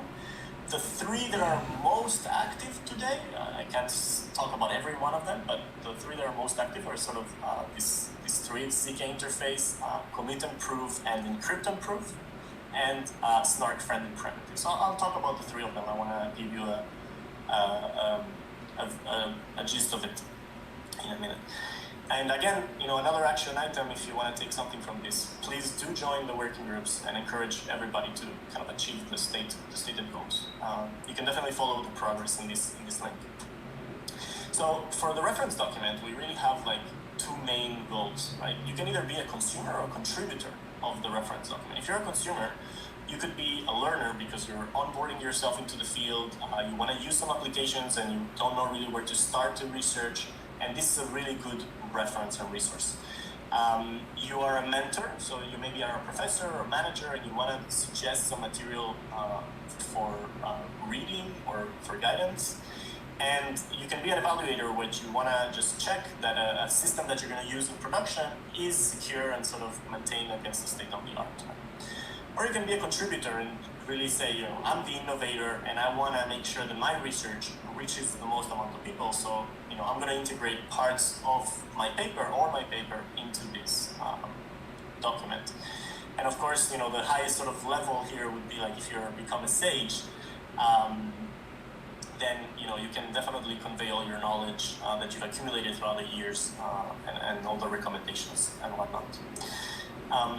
So I just wanted to say thank you to all of the contributors. This is a sort of list, an unstructured list, or at least there is a weird structure. To everyone who puts some time into this document, this is really a fantastic outcome of the effort. I want to also thank Luis Brandao from the National Institute of Standards and Technology of the US, who's been the main editor of the document and pushing for making sure that this document advances at the right pace. So if you want to contribute, please just email us at editors@zkproof.org. And we will definitely be happy to talk to you about it. So let's dive a little bit more on the actual standards and working groups. So I will start by talking about the commit and prove and encrypt and prove. Okay. You may be familiar with these concepts, but I'm gonna take some time to just explain it for a second. The commit and prove and encrypt are basically kind of 2 specific instantiations of a more generic concept, which is the idea of separating proof statements that are usable, right? So you have a commitment and you want to prove that the, okay, so let me maybe say something important in case you don't know, where if you're proving something on some data, right, you also need to prove the integrity of that data. And the way that it's usually done, and the best practice, is to have a commitment to that data, and that way you kept the private data secret, and you have a reference to that commitment somewhere, right? That's also why blockchains can be so useful. And now you're saying, okay, I have to prove that some data is valid under some commitment, but I also need to prove something about this data, right? What if I have the data, 2 years before I have the actual statement that I want to prove on this data? So the premise of commit and prove is that you can actually commit to this data at some point in time with some scheme, and then at some other point in time you can just reuse that scheme in the proof without actually having to kind of reprove the commitment is integral, right? So you have sort of these two different proofs, right? And this is important because it gives you sort of the separation of concerns. You can commit or encrypt independently of the proof. It gives you a modular way of composing proofs, right? You can have one commitment and that sort of proof for that commitment, and then several proofs for different statements, and that they will all work together, right? You wouldn't have to reprove that you use the correct data for the different proofs. APIs for and proofs. it gives, Crazy. at the high level, it can give some API Crazy. flexibility, right? If you think about implementing Sorry, this, I am well, here. you can replace the underlying I proving just, system at ease in some sense, Let me just come back. where you can and reuse the old commitment or encryption, right? And so just to say that these two schemes were actually two different proposals at the third workshop. But it was decided through the discussions that we had that we would put them together, we would join them, and create a one overarching I'm just on my phone, topic or concept. not really paying attention. And so to encrypt and this prove one. is kind of Sorry, I'm that working. same idea in terms Busy. of modularity, I want to pay attention. but just with encryption. Trying And so, Trying to get so some far, work done too today. we've had sort of Although several this has brightened my day milestones. First of all, profusely. the main proposal was actually a slightly different concept called encrypt with proof, which I'm not going to dive into the details, but you can feel free to go and check out the actual proposal at the documents, at the reference link that was given above. But we managed to actually kind of adapt it to this concept of encrypt and proof, and we're now writing up the encrypt and proof draft in sort of a proposed protocol in the draft standard. So every working group, I should have said this, and every working group has a charter that defines the goals and the milestones of that working group with a very specific and concrete scope, and a standard draft, right, which is a little bit different from an actual paper. I don't know if you've ever read a standard, but it's just so that there can be that kind of specification of it. Another milestone we aim to do in the coming week or two is actually to set up a call for comments and adoption, because now that we have sort of these concepts really laid out, we want to make sure that people are going to use it and get their feedback to see where it's going to be most useful, right? And finally, we want to make sure we seek adoption and follow up with sort of an API standard or the reference implementation, which is also being worked on. You can join this working group, by the way, by joining this Telegram group. Of course, you know, it gets very technical. We encourage everyone to join, but just please be respectful in the best possible way. The next working group I want to share a little bit about is ZK interface, which is actually a tool for interoperability. So if you're familiar with how zero-knowledge systems work on an implementation level, you have sort of two different components of the software. One is called the front end, which is exactly what actually produces what is called the statement, right? You write the constraints. You may be familiar with the concept of R1CS, right? So R1CS is generated by a front end. You know, here you have several front ends. In green, it's those front ends and back ends that are implemented with ZK interface. And backends are really the proving system, right? You have the math doing the proof computation on data, right? And the verifier. And so what ZK interface allows you is to say, okay, I'm going to be using, say, Bellman, the gadget library of Bellman, the framework, as my front end, because I really like how you write it. But I actually want to use, you know, bullet proofs to generate my proofs. So, you know, in a world without ZK interface, you would actually have to write a map of connection, right? We've been building ZK interface throughout these last couple of years, and since last workshop, the working group has been improving sort of the different tooling that exists, and it provides sort of this communication framework between, right, as an infrastructure between components of zero-knowledge systems. It can get easy to write circuits by composing existing gadgets. So for example, if you're writing in Bellman, but suddenly you need some circuit or some gadget from Socrates or Mir, then you can take it in and just call it through ZK interface. And really, it also minimizes integration and maintenance, right? If you're going to change some system like bulletproofs to Zexy, then you can use it easily through ZK interface. And again, the milestones really here are that we've been working to support circuits, not just R1CS, but actual arithmetic Boolean circuits. Start giving your email to people. We are providing a reference implementation of the tool, so we validate that the statement is correct, etc., etc. We have continued adoption, right, of ZK interface. You see that we have still many software components to work on. And again, we want to create a call for comments, right, in this context. And the last working group that I would like to talk about quickly is this snark-friendly primitives. Here, really the point is that when you use zero-knowledge systems, you're going to be inclined to use different cryptographic primitives in your application, right? And really, they are used all over, right? Like if you want to compute a hash function, a Merkle tree, a commitment, PRF, or some signature scheme, etc., etc. These happen to be in basically every application of zero knowledge today, and it can be a challenge, especially when you want to compose these things. If you want to use a commitment and then that data goes into some hash, etc., etc. When you're building these constraints or these circuits, it can be really confusing if you don't have the correct expertise. So we want to make sure that there is a standard around it. And this really will enable reusability, right? Like I gave the example of Sapling before, really building on that. The homomorphic commitments of Sapling have been reused all over, right? And really that is actually the basis of the working group standard draft. Some of the primitives that have been used in Sapling are the basis for this document. And I want to give a special thanks to Dara there, because she's also leading this working group. I should have said thanks to many people.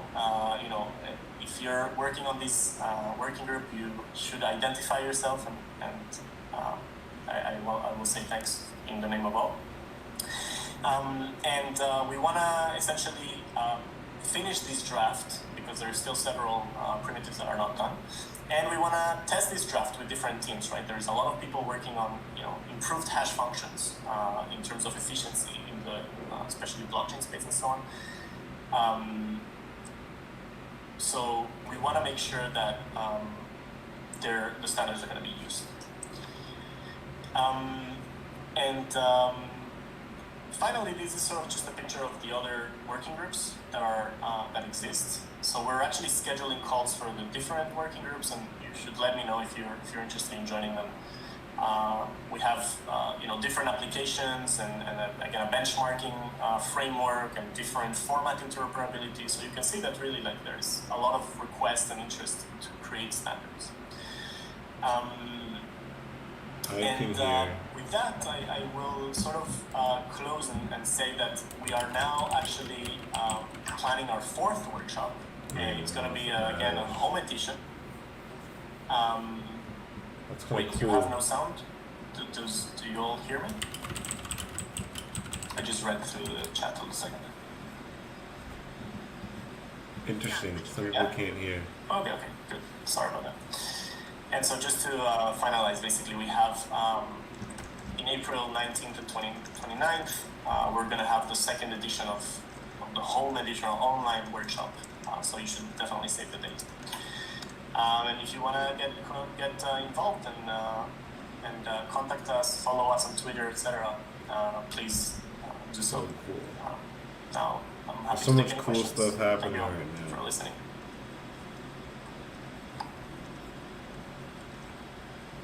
Okay, let me see. There's questions here. Can you share the zkp Telegram channel here? Yes, I'll put the slides in a second, so you can do it. Okay, so Dara says it seems as though Plonk is gaining traction as more efficient arithmetization.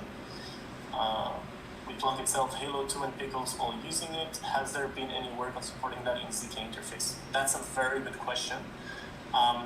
We've been really going around the concept of custom gates, because I think the actual extension we built for arithmetic circuits may actually be extensible to the Plonk version of arithmetization, which will support custom bits, which is essentially the main or best, most efficient way of building and using these constraint systems. Okay. So I hope that answers the question. And we are talking to Ariel and Zach. I mean, not really, but. Okay. Okay, what's next, though? Any other questions? Yes, I don't see any other. Okay. This is so long. you You can't watch all of this. This is what I'm saying. So much fun, but. Okay, awesome. So we're going to transition to our next talk now. Thanks so much.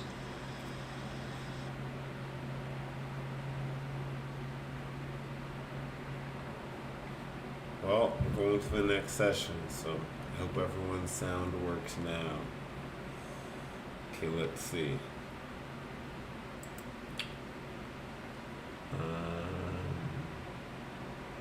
Plonk in dystopian times. Cool, because I don't know much about Plonk. I know about Starks, Snarks. Not a lot about, but a little bit about Starks, Snarks. Not much else, to be honest. But I always excited to learn more about other cryptographic primitives. But oh man, long day in general. And I do have a lot to do, but it was raining earlier, so I couldn't go skating with Mixie, so she's gonna be interesting.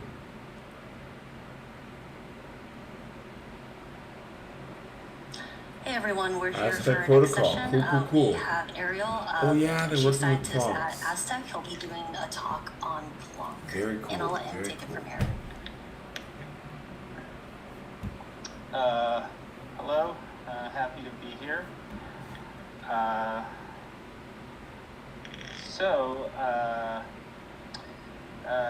You can only please some of the people some of the time, and this is an apology in advance. I sort of felt, since I've given a lot of talks on this subject in the last 6 months, I felt sort of guilty to repeat things too much for the recurring audience, so this will be a deep dive relatively fast, so apologies for any if it's hard to follow, and please feel free to ask questions. Okay, so let's start with what we've been calling turbo Plonk programs. So Okay. Plonk We're was right a into ZK it. snark we developed I'm gonna have last to go year. back and watch more stuff about this, apparently. And one thing, just check that. Okay. And one thing we noticed relatively quickly, and this is somewhat similar to the like air representations of Starkware, that instead of thinking of That's a great arithmetic question. circuits, it's convenient sometimes to think of these turbo Plonk programs salad. where you have sort of this execution trace I'm gonna do it. of rows I'm gonna do it. I'm just gonna do it. where all these values, AI, BI, and so forth, are field elements. And this is like an execution trace of a program where we sort of how the program executes or verifies is that we can apply some local low degree constraint between the rows, right? So for example, for each row, we can check that like the next A is the previous B squared plus the previous C. And a lot of the power, the extra power you can get in Plonk and generally in this sort of pre-processing snark model is that you can also have these global sort of constraints. So which you can sort of think of as memory in some sense, that I can check, oh, is A100 equal to D from the second row? I'm already confused. So that was basically TurboPlunk, which some of you are familiar with. And what happened 6 months ago with this paper, Lookup, is that we saw that you can introduce in these programs this other operation, like in addition to these sort of global equality checks and low degree operations, you can introduce a lookup constraint. And how this thing works is you sort of pre-compute a table of legal desirable values. Say a table of where each entry is like a row of 3 elements. And then you can simply have a constraint where I'm just checking, say, that the 5th row exists in the table. So, and so you can think of, so what is this? You can think of this table as, say, some function like SOAR, where you have 2 inputs and 1 output, and the rows of this table are all combinations of legal inputs and legal outputs. So this is what we've been calling ultraplunk, these sort of programs where you additionally have this lookup ability. Cool. We shared slides. Everyone seems So, to a brief history of lookups in Snark. Didn't So the Signal first get time, hacked? at least, I saw this idea was in this paper, ARIA. I won't Several put my face authors, on it mainly while from I'm eating UCL, this or time. all from UCL. And what we did at Aztec earlier this year is a protocol for enabling these lookup constraints with improved efficiency compared to ARIA. And very, very roughly, the sort of what is the cost of being able to use these lookups? So roughly it's, if you want to use a table of size T, like that's the number of rows in your table, and the size of the length of the witness where you're doing these, the length of your witness is W, roughly the cost of using lookup is 2 times T plus W group exponentiations.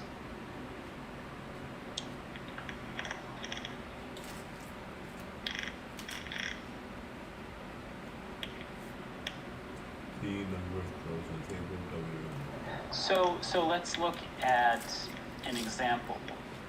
A popular example is bitwise XOR. So, right, bitwise XOR is a common operation in hash functions, and say I want, for values A, B, C in my program, I want to check that C is the XOR of A and B. And so for a little bit of context, sort of the motivation, why is XOR a good example for, because right, sort of in snarks or starks, the operations we can do natively, efficiently, are these field operations. But here, right, with this bitwise XOR, it's very not sort of snark friendly, because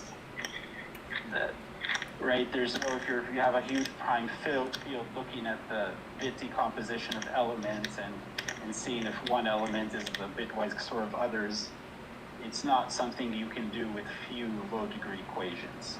You need to do all these bit decompositions and so forth. So sort of the direct way of using a lookup table approach for bitwise XOR is let's compute a table of all triplets ABC such that ABC are all, field elements corresponding to 11-bit strings, and C is the bitwise XOR of A and B. And as I alluded to, the important question is, what is the size of the table? Because that is sort of the price that the prover is going to pay. And of course, we have to look at all these combinations of two inputs of 11 bits, so that the table is going to have 2 to the 22 rows.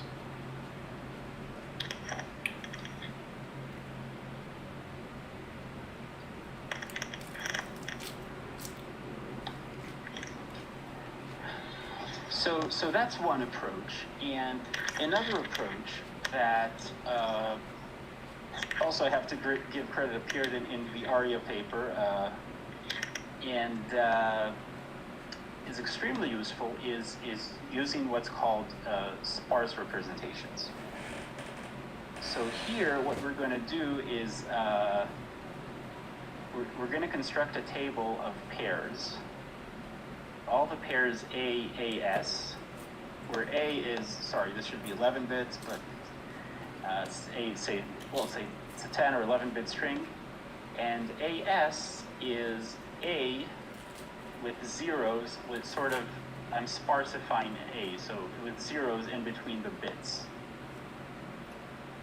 So a simple way to write this, precisely, is if A, the bit decomposition of A is like some AI times 2 to the I, then AS will simply be some AI 4 to the I.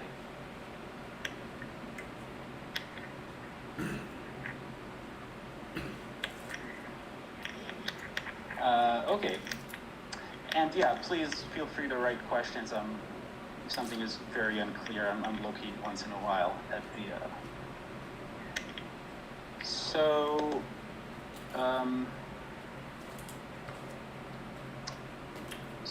let's see. Okay, so how does this relate to XOR? So the idea is that, say I've moved from my inputs A and B to their sparse representation. At that point, right? So what is cheap for us? What's cheap for us is doing like field addition. After I've moved to the sparse form, I can get the bitwise XOR simply with addition. So what do I mean exactly by this? So let's look at an example. So say we just had 2-bit inputs, A and B. So this is A and this is B. So there, right? So here are their sparse. Here are their sparse representations. So I'm just adding a 0 in between each 2 bits. And now, what happens when we simply add AS and BS? So in the first and third bit, we're going to get the XORs, right? Because if one of them is 1, I'm going to get 1. And if 0 or 2 of them are 1, I'm going to get 0, and maybe a 1 will be carried further. So if I look at AS plus BS, and now I'll look at the first and third bits, those will be the XORs.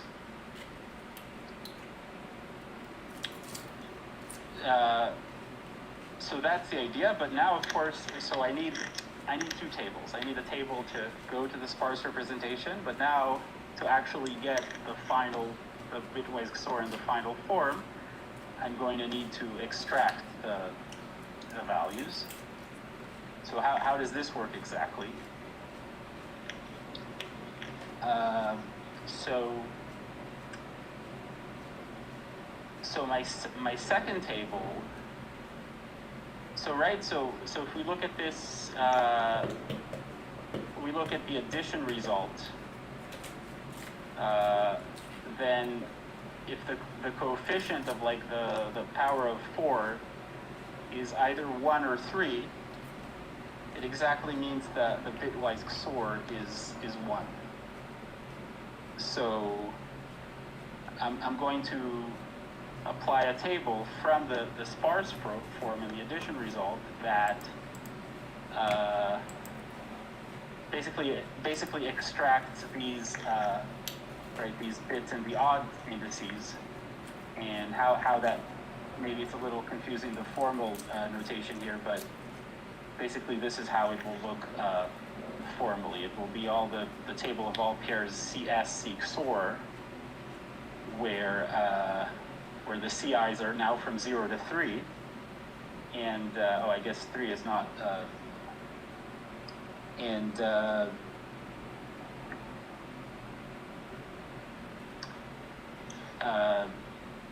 yeah, and phi is sort of just this function that decodes the XOR, right? So if it's 0, sorry, the 3 is not totally necessary, right? If it's 0 or 2, it's like the XOR is 0. If it's 1, the XOR is 1. Yeah, so right, the point is, like, with this sparse representation, we could just make do with tables of size 2 to the 11 instead of a table of size 2 to the 22.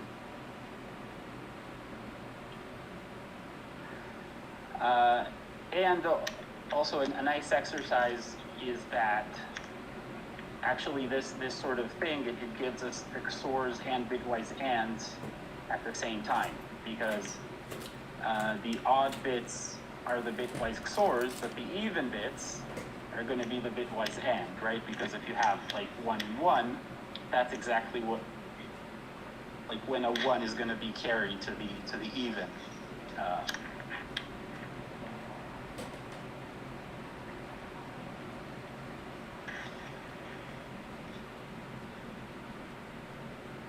Yeah, okay. So so that was bitwise XOR, and now, and again, I apologize because from the size of the audience, this is probably a little too much in the weeds, but I'm going to show you sort of how exactly we use this for SHA-256.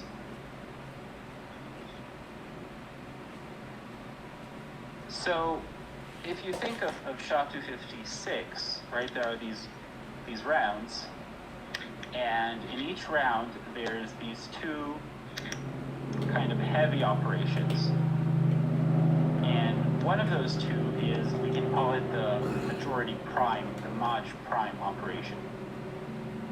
And what is majority prime? So its inputs are 32-bit A, B, and C.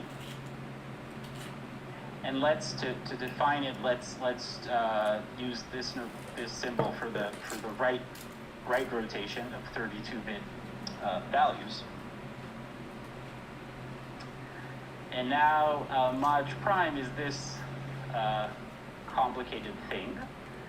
I take my first input A, and I do 3 different right bitwise rotations, and I XOR all of them bitwise, and then I take all this thing and I bitwise XOR it with the bitwise majority of A, B, and C.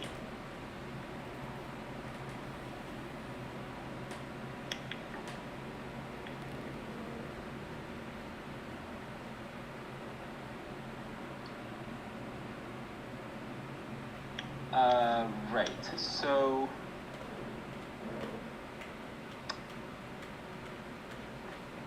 how do we use sparse representation for this thing? So the idea is to map A, B, and C into this 16 sparse form. And now suppose we had, and I'll address this in the next slide, but suppose we magically, someone gave us the right rotations of these 3 right rotations of A that we need. Suppose someone was very nice and gave it to us. Then, the nice thing is you can simply now, with this addition gate, we can simply do this thing. We look at 4 times just the addition, field addition of these rotates, plus just the addition of A, B, and C. And we do this right after we've moved to the 16 sparse form. And now the cool thing is that this addition result is injective enough to retrieve the output of majority prime. Why? Because, right, it's not, obviously this is not an injective map, because if I switch the values of A and B, I'll get the same thing, because addition is symmetric, but the point is that for like bitwise majority of A, B, and C, I just need to know for each like bit how many of those 3 are 1. And similarly for this bitwise XOR of the 3 rotations, I just need to know for each bit how many of them were 1. And because I'm in this 16 sparse form, and I'm multiplying the addition of the rotations by 4, then this like addition will have those 2 bits of information. How many 1s are there in each bit of ABC, and how many 1s are there in each index for the 3 rotations. Now let me take a brief look at the I think there was a question here. A useful technique is to use a different base. How is it 2 to the 11? Oh, I think Dara is right. Oh, I think, well, the table to go to the sparse form is 2 to the 11 because there's only 2 to the 11 inputs. But yeah, it's true that, like in the first example, oh no, so oh right, but in the, going back from the sparse form, yeah, it'll be, yeah, the table size is 3 to the 11. That's a good catch. Cool, thank you. Yeah, it's a good catch. So, and I think I'll probably have a similar base mistake in the next slide. So, right, so one thing left to do. I sort of said, suppose someone was really nice and gave us all these right values for the rotations. So how do we get the rotations? And sort of and so sort of just to give a motivation for what I'm going to show, let's go through a more straightforward use of tables. So the more straightforward thing would be to slice up A. We are going to slice up A also, but to slice up A into these, like, say, parts of 10, 11, or 10 bits. And now for each slice and for each possible rotation, sort of have a table that tells you, well, what is the contribution of this slice under this rotation? So that will give you like 9 tables. And the sort of what we're going to optimize is, instead of doing this with 9 tables, we're just gonna have another two tables. Well, really only specifically for the rotation stuff, it's only going to be in 1 more table. So let's see how exactly we're doing it. So I'm going to split my 32-bit A into limbs of 10 bits, that's the most significant bits, 11 bits, and another 11 bits. And now I'm going to, okay. So like I said, the idea is we want to compute all these rotations. So we can think of that we have these 9 rotation contributions we need to add up. So, right, because we have these 3 limbs, and each one under each rotation, right, contributes something to this terrible thing. Right. But sort of the little thing here to notice is that in a sense, we only have 2 non-trivial contributions. And that's sort of the one where A1 is rotated by 13 and A0 in the rotation by 2. What do I mean by non-trivial? So, for example, I mean non-trivial, I only sort of need to look at the combination of rotation and limb, Honestly, where I don't the understand rotation what's sort going of on. doesn't fall But in a continuous segment. I'll go back. So for example, right, A2, it starts at bit 22. I rotate it right by 2, then all its bits are still like, right, they're going to be like from bit 20 to bit 30 or 29. But so that's sort of, in a sense, that's a trivial contribution, because I can just sort of multiply A2 by some factor to get the right. But say I rotate right, the right rotation. What does it do by 2? What does it do to A0? Then right, I get this thing that there's this wrap, this non-trivial wrap, right? That A will like now. I rotated right by 2, so it starts at the last bit, at like bit 30, but or 31 if you're counting from 1, but then it like grabs and goes up to 8 or 9. Depends if you're counting from 0 or 1. So in a sense, there's only these two non-trivial contributions where the wrap doesn't fall continuously, but like the wrap is non-trivial. And yeah, these are these 2 cases. But really, when I look at the sort of what ultimate contribution do I get, I really, right, like rotating A1 by 13 and A0 by 2, it's because of how I chose sort of the limb sizes. It means that I only need the table that does this sort of rotation by 2, right? Because when I rotate by 13 the whole string, then sort of A1 I get it like it's rotated by 2, right? The 2 smallest bits went up to the. So yeah, so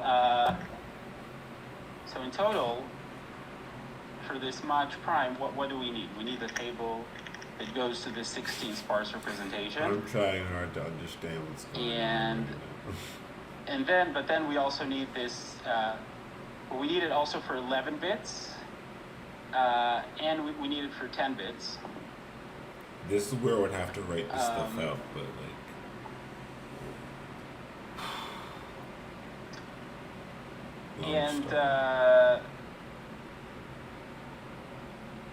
And then we need the table that takes us back, that sort of decodes the result after we do the addition.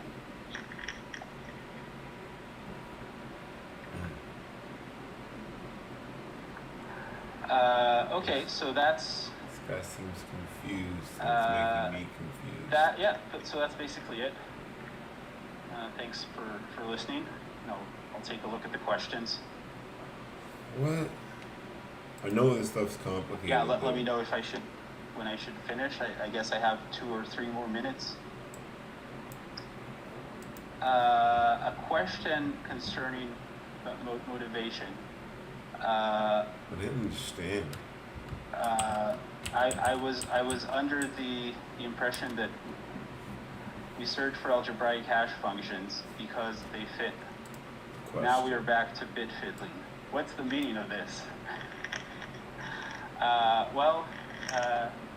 So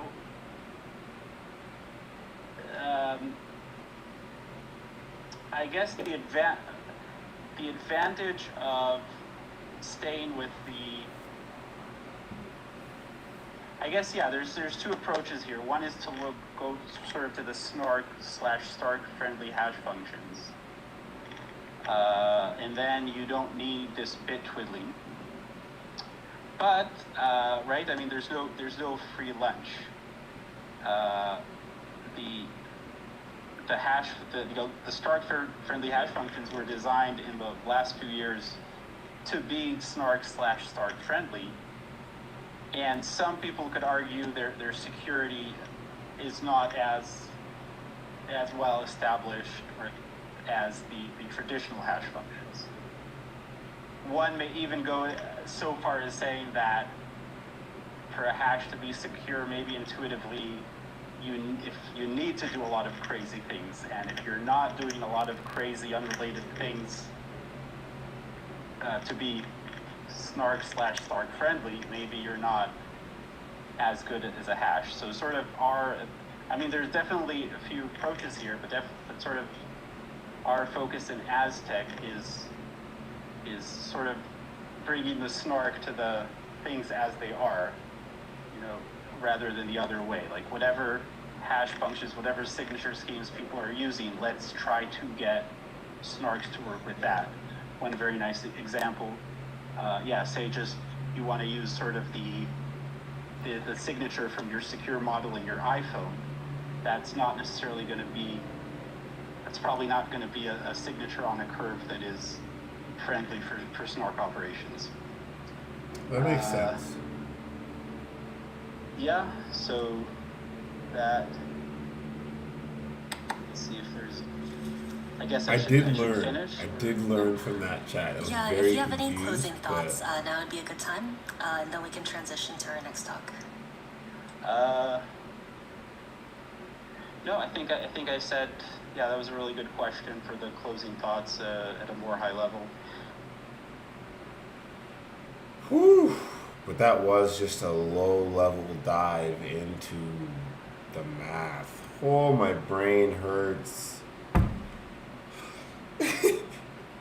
But it was great going from like the talk beforehand that was really chill to like the math was pretty like easy to follow. Then all of a sudden just hitting me with math that bitwise rotations. Hey everyone, we're here for our next talk. We have Evan, CEO of O1 Labs. He'll be doing a talk on snark-powered use cases and applications, and I'll take it from here. Can you guys just confirm you can hear in the chat? And then you have to start talking. Oh, can you hear me?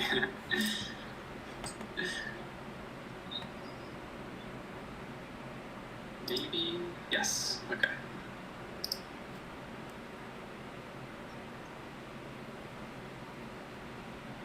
Yay, okay. It is a little bit of a delay.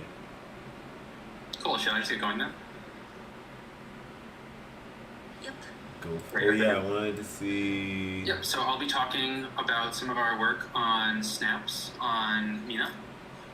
So snaps are Mina's zero-knowledge proof smart contracts. They're like dApps, but with privacy. So I'll talk a little bit about how snaps work from a very high level.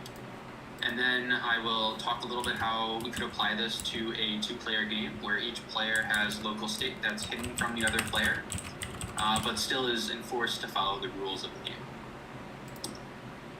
So I feel like I don't really even have to mention this at this point, but like privacy generally is like a pretty big mess. Like whether it's like companies or hackers or people from other nations, like there's a lot of ways that our data gets exposed and abused and exploited by folks who don't want that to be the case. So this is like a very important problem. I think like literally every day you can see a headline on this. I know when I looked up yesterday, I saw like this new one. Like it's like, I think it's a very important thing. So privacy in crypto is interesting because it kind of takes this existing paradigm and it gives us a lot of extra tools, but it also introduces new challenges. So we both have the extra tools of cryptography and zero-knowledge proofs, but we also have this added challenge, which is that usually if you want to prove something to someone, you have to show them the data underlying that computation so they can do the computation themselves.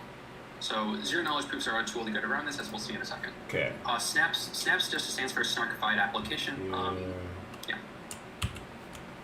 So, let me just talk briefly on Mina. So Mina is the cryptocurrency we're building. It's backed by a zero-knowledge proof instead of a growing list of transactions, which means that it's only kilobytes to get a full proof of the current state and an Now the account. slides are in there. Made possible by recursive zero-knowledge proofs. But we can also use these recursive zero-knowledge proofs not only for making the chain really cheap to verify, but also for these snarkified applications, which is why we're getting such good support for them on Mina already. So what are these snaps? So, like I mentioned, they're decentralized apps plus zero-knowledge proofs. And the idea basically is that instead of submitting a computation to the chain along with the data for that computation, you just submit a proof that said, I ran some computation on some data. I'm not necessarily revealing that data to you, but you can believe me what the result is. This is also cool because not only does that give the opportunity to have some privacy, but also it means the proof can be recursively checked by Mina in constant time. So even if you're doing a very large computation, very efficient to check on chain. Also, because of our pickle snark, there's no trusted setup for this. The developer can make a new one and just deploy it, and get these features that I have to think about that existing kernel. And snaps to basically use these things to give us privacy for crypto apps.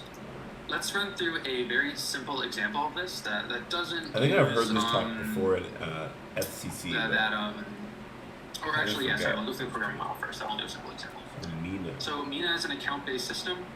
Snaps are basically in this world just predicates on accounts. So they are conditions which have to pass in order for an update to the account to happen. So you can think of a snap account on Mina as it has some state, it has some permissions, it has a verification key. And a transaction is just a proof that the update that we're trying to do to the state permissions and verification key passes the account's verification key. So you could imagine, for example, an account that says the state has to be 1 greater than the previous state. I only will allow transactions through if that's the case. Great. Or it could say, like, I'm cool with that. Or if this set of parties have all signed to the transaction, maybe I'm okay updating even the verification key of the program. So very flexible, and we can use recursive snarks to make this possible. Interesting. So, How? Some examples of this that we might want to consider are like proving statements about one's identity. So if you have an identity provider that signs like your identity, you could reveal to a snark a subset of the information that's in your identity that is you consider safe to reveal, but without revealing the whole identity. Or you could prove facts and give maybe your credit history or other sensitive information. You can do this in a way that shows the Snap account that it's matching the criteria it requires without revealing the underlying data necessarily. So now we'll get to a very simple example. Not even using privacy yet, just like a snap that stores the biggest prime it's seen so far. So the state of the snap is just a really big number, and the verification key verifies, well, let's say it verifies that the new state is bigger than the existing state, and the new state actually is prime. Yeah, makes sense. And then if those things are true, it updates the state of the account to being the new state considered in the transaction. So one thing that's cool about this already is that because the recursive computation is constant time, we can do this even if the prime is very, very large. Let's say we're naively just checking for divisors up to like the root of the number. Even if the number is really, really big, maybe that's going to be a very large off-chain computation, but on-chain it's very cheap to check. So we can imagine putting larger computations on-chain this way, which wouldn't be possible under the existing model. So pretty cool already. So but now let's jump into an example with privacy. For this, I'm going to talk about risk, but we're going to augment it with some private information where you can't see all of your opponent's troops. So even though you won't be able to see your opponent's troops and they won't be able to see yours, what's cool is that the snap will still enforce that both players are following the local rules of the game. Which is and for this we'll assume either no randomness or randomness at the end. Enforcing rules without checking everything.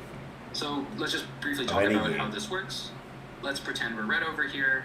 Red, we have a bunch of units placed, and we're facing against blue. If we're not next to one of blue's units, then we can't see that region because it's a 0 in this visualization.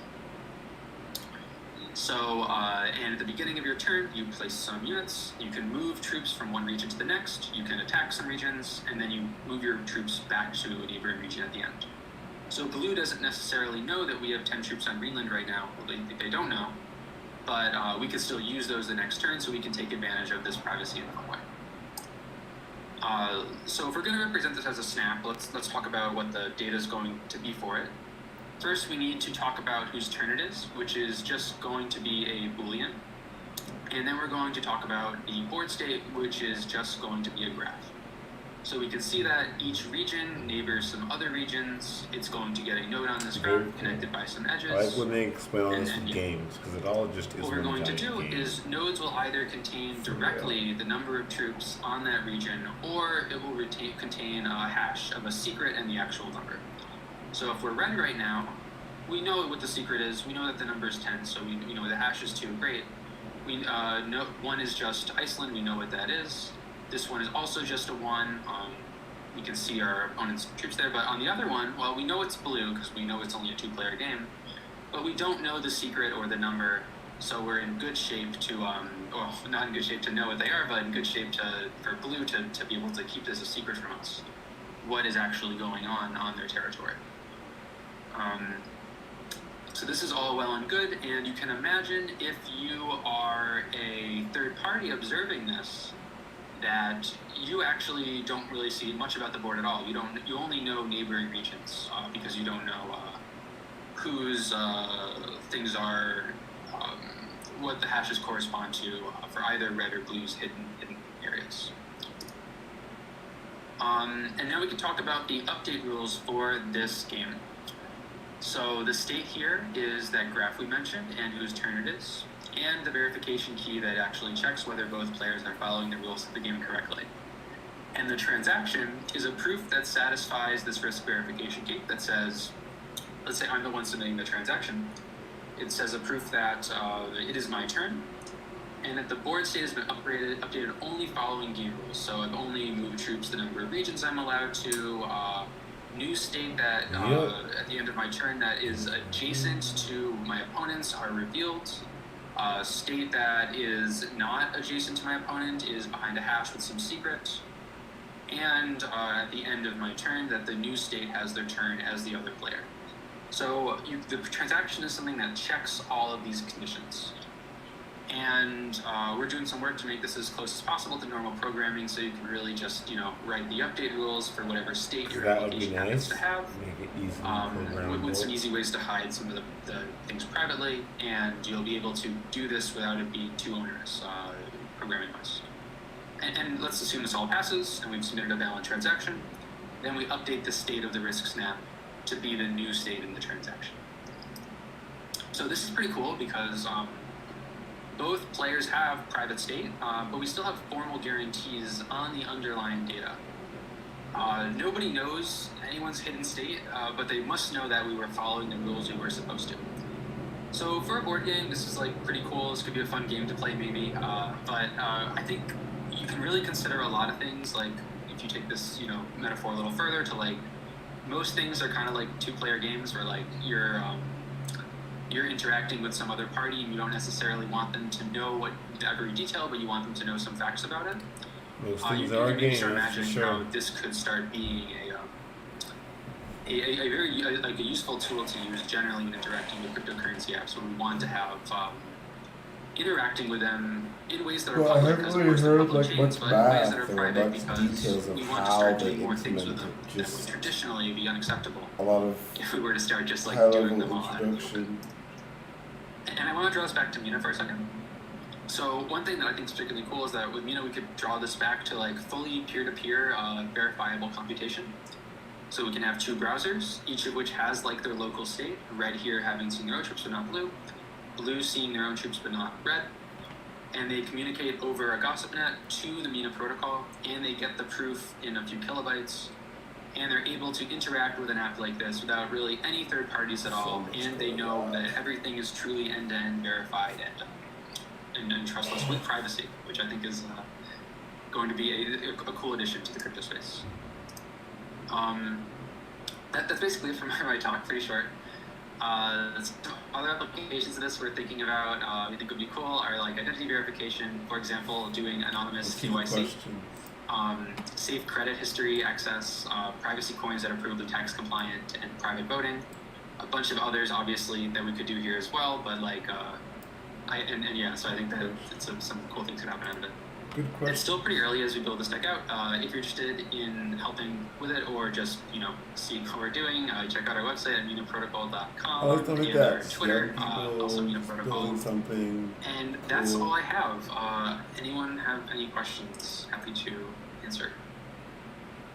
3 questions.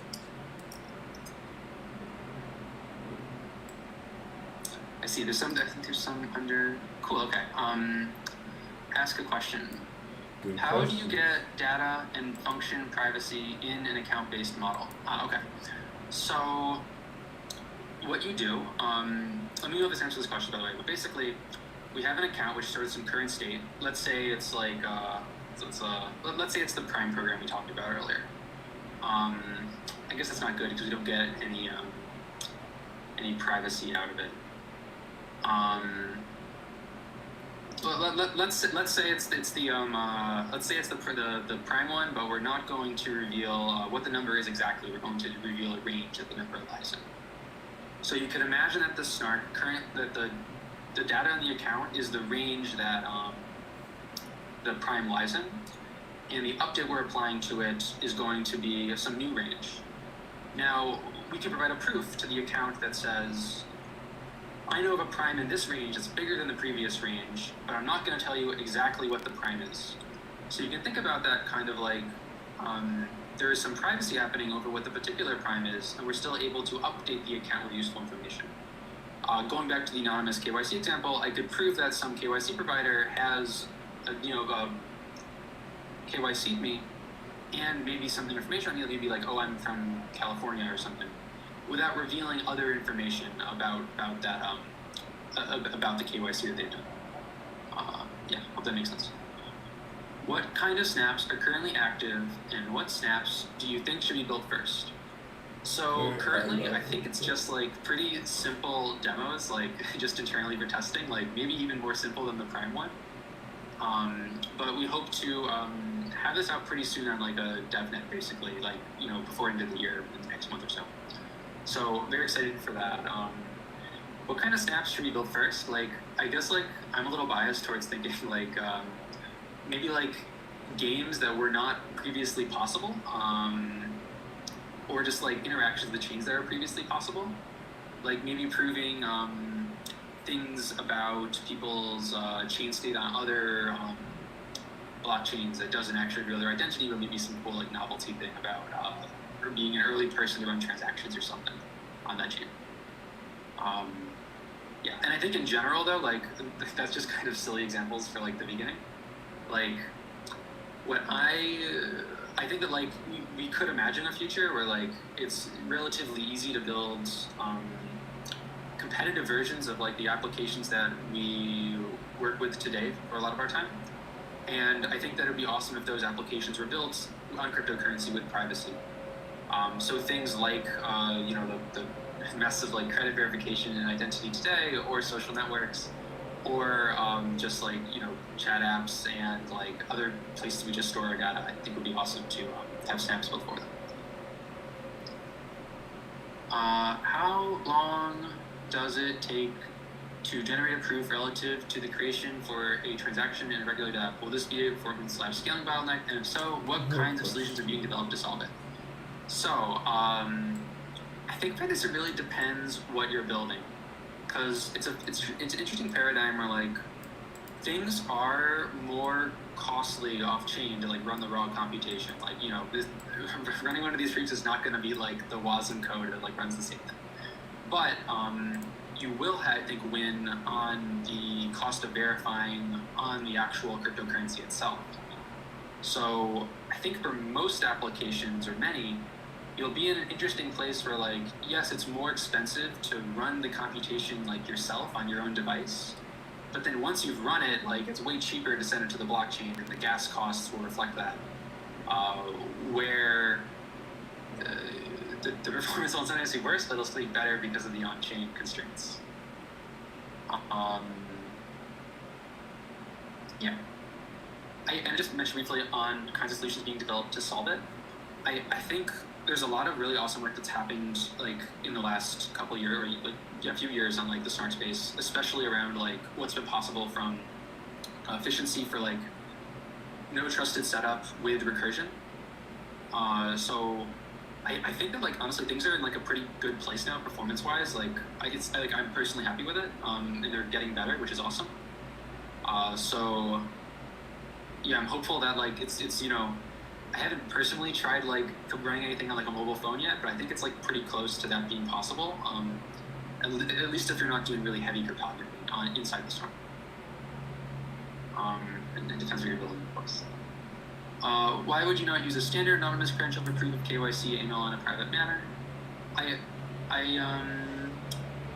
honestly like I have to like read more onto like what like the new things coming out of this are, but and it might depend on what you're trying to use it for. Like I think like one way I kind of think about it is like you have some like private information, but like information about your identity, but you want to do some computation on it, but you don't want to reveal all of it. Like maybe for example, I've done KYC and like this is a very dumb example, but like I want to go to you know I made a website called evansonly.com, and I can prove to that website that my first name's Evan without revealing anything else about my identity. Or maybe I can prove, you know, I'm not in the U.S. or I am in the U.S. or any of these things, and I can use this as a token. If there's I would love to see if there's other things going on in that. I might just be like, you know, out of date on it if there's cool things going on in the space though. Yeah. That's all the questions I have in like the questions and answers inbox. Are there any other questions?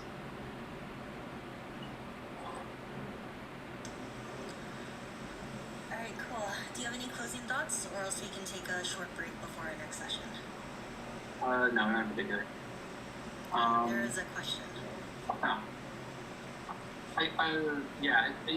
I'd love to read like oh cool, you quoted somewhere. Yeah, I'll just have to read up on that honestly. Like I think it depends what you're trying to do with the would be nice.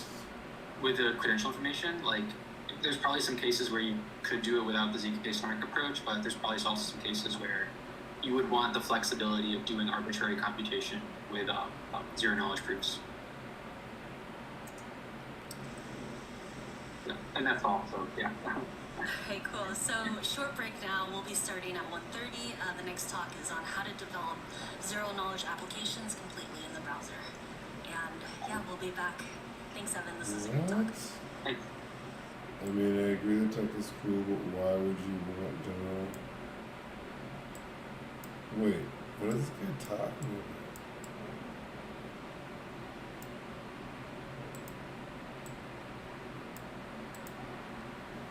I mean, there's some reasons.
Okay. Sorry, a little more work. But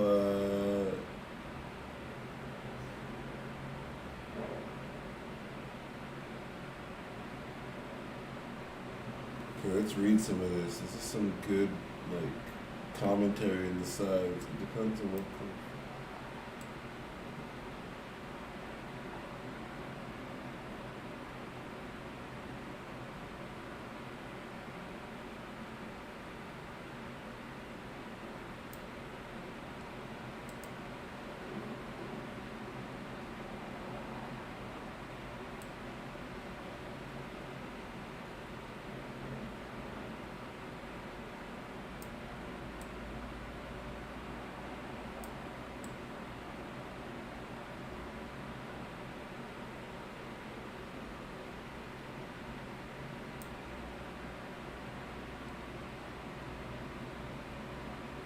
I'm not understanding this person's issues.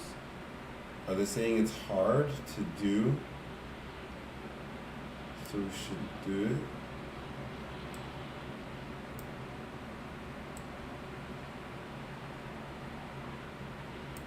it? Yeah, this stuff is changing so much. Every day this stuff is becoming more commonplace, especially in Ethereum. A lot of it right now, again, being used for scalability, but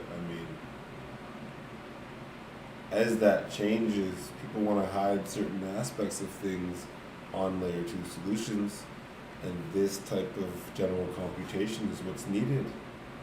Cairo is one of those implementations wise. It's so late. Okay, I'm gonna go to the bathroom, and I'll be back.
Hey everyone, we're here for our next session. We have Elena, CEO of Ironfish. She'll be doing a talk on how to develop zero-knowledge applications completely in the browser, and I'll let her take it from here.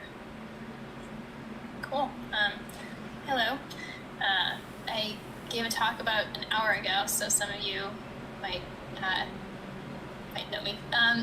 Yeah, so when I kind of made this presentation, I didn't know exactly how I was going to do it, I'll be honest, but I kind of wanted to drive one point, or the goal of this presentation is to kind of showcase to people the tools that we have available today to actually develop zero-knowledge proofs in the browser, and fairly efficiently so, to make apps that are actually very mature and have a really rich experience, even though the prover for the zero knowledge proof is actually running completely in the browser. So what are zero knowledge proofs? If you've seen my previous presentation, you might have kind of an idea of what they are. If not, here's a link to my slides, and I'll post this presentation also on my Twitter, Chloethedev, so you can get it from there. Another one on the Twitter. Nice. So for people who have not been to my previous presentation, zero knowledge proofs are honest computation. So they are a way for you to prove something about data that you don't necessarily need to show. So they're used for scalability and privacy, but really they're all about proving honest computation and used for privacy and or scalability, or sometimes both. So there are a lot of types of zero knowledge proofs. Groth 16 in 2016 is still kind of the gold standard, so to speak, in terms of its metrics, and it's probably the one that has the most tool sets that I'll showcase today. But there has been so much work happening in zero knowledge proofs without a trusted setup, and I'll go over why that's important kind of through example, really. And so right now we'll just focus on Groth 16, primarily because it has really favorable metrics. So its prover is fairly fast, and I'll kind of showcase some of the kind of apps in the wild that kind of really show this. Its proof size is actually very small, which is kind of a big deal, and it's very favorable when you're thinking about doing apps on Ethereum, for instance, because that means that you can actually fit the proof size in a call to a smart contract. It's fairly small, and so that's actually very favorable. And the verification time is also very fast. It's roughly 10 milliseconds, so it's constant time, which once again is really good for verifying zero knowledge proof apps, especially like if you're thinking about something like on Ethereum. The way you verify proofs is like 3 pairings with 3 points, and so you can actually fit that into a smart contract. And we actually have really a great and mature tool set to support this. So the goal of this talk really is to kind of showcase to you the tools that are available today, so that you can actually build these zero knowledge proof apps, whether it's on Ethereum, whether or not the verifier lives in Ethereum, or whether or not you decide to set up in a different way. So probably the oldest one is Lipsnark, and I probably won't go over it as much because, in my opinion, it's not as user-friendly. But the one that I will go over is something called Socrates. And Socrates has a domain-specific language. So I didn't link this, but the GitHub for it kind of gives you an overview of how the circuits are actually created. Very cool. And I'll go over that in a moment as well. And then Circum is the other one that I'll probably showcase the most. So Bellman is kind of the one that is maybe used the most, or at least we're using it. It's a pure Rust implementation. It does not have what's called a domain-specific language, and I'll show off what that is. But it does provide a lot of tools to actually create your own circuits. So annoying. So how do you run Bellman in the browser? There's not really an easy way. You can do it through Wasm, and it is definitely possible. It will take some kind of massaging to get that one to work. There is actually a really great project that I found out only recently called zk-Interface by Kedit, and they've been trying to standardize exactly how these proving systems, how they interact, and they actually have kind of a wrapper around all these circuit generators, and it actually does run in the browser, and I'll showcase that in a couple more slides. Cool. So Socrates, cool. Once again, it is actually a domain-specific language, meaning that you can actually write in the pseudocode, and it'll generate circuits and witnesses and generate verified proofs. What's really cool about Socrates is that it actually exports or generates a Solidity smart contract verifier that you can actually deploy on Ethereum. So to kind of showcase what I mean by domain-specific language, the way you would write circuits, for instance, this is a Sudoku format, so a Sudoku puzzle. So the way you would, for instance, validate a Sudoku puzzle is kind of like the pseudocode language of actually figuring out what you want to check and you have private and public bits to actually make the witness. And by that I mean there are certain fields that you will use to generate the proof that you want to keep private, and there are certain fields that are public that you will then use to actually validate the proof. So those public variables you would either give with a proof, or maybe they're publicly known, etc. Okay. So how do you run Socrates in the browser? Once again, because it is Rust-based, you can actually run it in Wasm. I'm not entirely sure if anyone has tried to run Socrates entirely in Wasm, but if someone has, I would love to hear from you. However, ZK interface actually does support Socrates as well, so you can definitely use that. So the one that I'm probably like the most excited about is Item 3's toolset, and they have something called Circum. Actually, it's a family of tools, and what's really exciting is that they actually made it in Wasm, so it runs fully in the browser, and yet it has really, really great times in terms of performance. And they have a really great tutorial to kind of explain how they do it. So for you to build a circuit, once again, it's actually very straightforward. This is like a pseudo language that you would use to actually make your circuit. And you can compile your circuit, and it's actually a JavaScript implementation. So you can have this entire thing run in browser. So you can have the prover run in browser. Whoa. And I can't stress how cool this is, because I remember giving kind of a similar presentation only 9 months ago, and this was definitely not as easy as it is today. So Yeah, I man, highly recommend make it sound so looking easy. into their tutorial and their tool set, primarily because they have Just running really your good browser, performance speeds. have prover, They'll showcase verifier, have some kind of data. an app in the wild that uses Circum and how fast it feels. So the overview when you're using any of these tool sets is kind of the same way, and here I'll kind of showcase why it's really important for the resources going on to not have a trusted setup. So first step is you create your circuit, your program. So kind of like I was showing with the Sudoku puzzle or with Circum's tutorial, you kind of write in the pseudo language if it's a domain specific language, or something like Bellman, you would kind of figure out your circuit, and you basically write a program of what exactly you want to prove. And then for ZK Sonics in particular, you do need a trusted setup. Now the trusted setup creates verification keys that actually, you would need for the verifier to actually take in your proof and use those verification keys to validate it. So in order to generate a proof, you create what's called a witness. A witness is basically a terminology saying that you give it sort of like the plain text answer, so to speak, for how you would want to prove it. So a witness has both private inputs that you want to hide and public inputs that you want to verify against. So basically, all the juice, so to speak, in order for you to generate that proof. And then to verify a proof, you would use the verification key that you created from the trusted setup, and you would use that with the proof and the public inputs to actually verify it. So the cool thing about something like Socrates or Circum is that they kind of automatically generate for you the Solidity verifier contracts. So you can have some really rich experiences, for instance, claiming something without revealing what it is. So for gaming, this is actually really cool because so far on Ethereum, the only games that were really kind of accessible are ones that have like a full open view. So like CryptoKitties, everybody knows like who owns what. But you can do something like Battleship, where you have kind of like hidden state, because Ethereum is transparent and so the state is public. And so if you're trying to create games with like hidden state, it becomes kind of challenging. And what's cool about zero knowledge proofs now is you can actually claim some statement, maybe like that you've verified things correctly or computed things correctly, or if someone is playing Battleship and you say like, okay, you missed my ship, you can actually have a proof that says I'm not lying, you actually did miss my ship. So here's kind of where I really want to showcase why snarks kind of are a problem, or at least can be.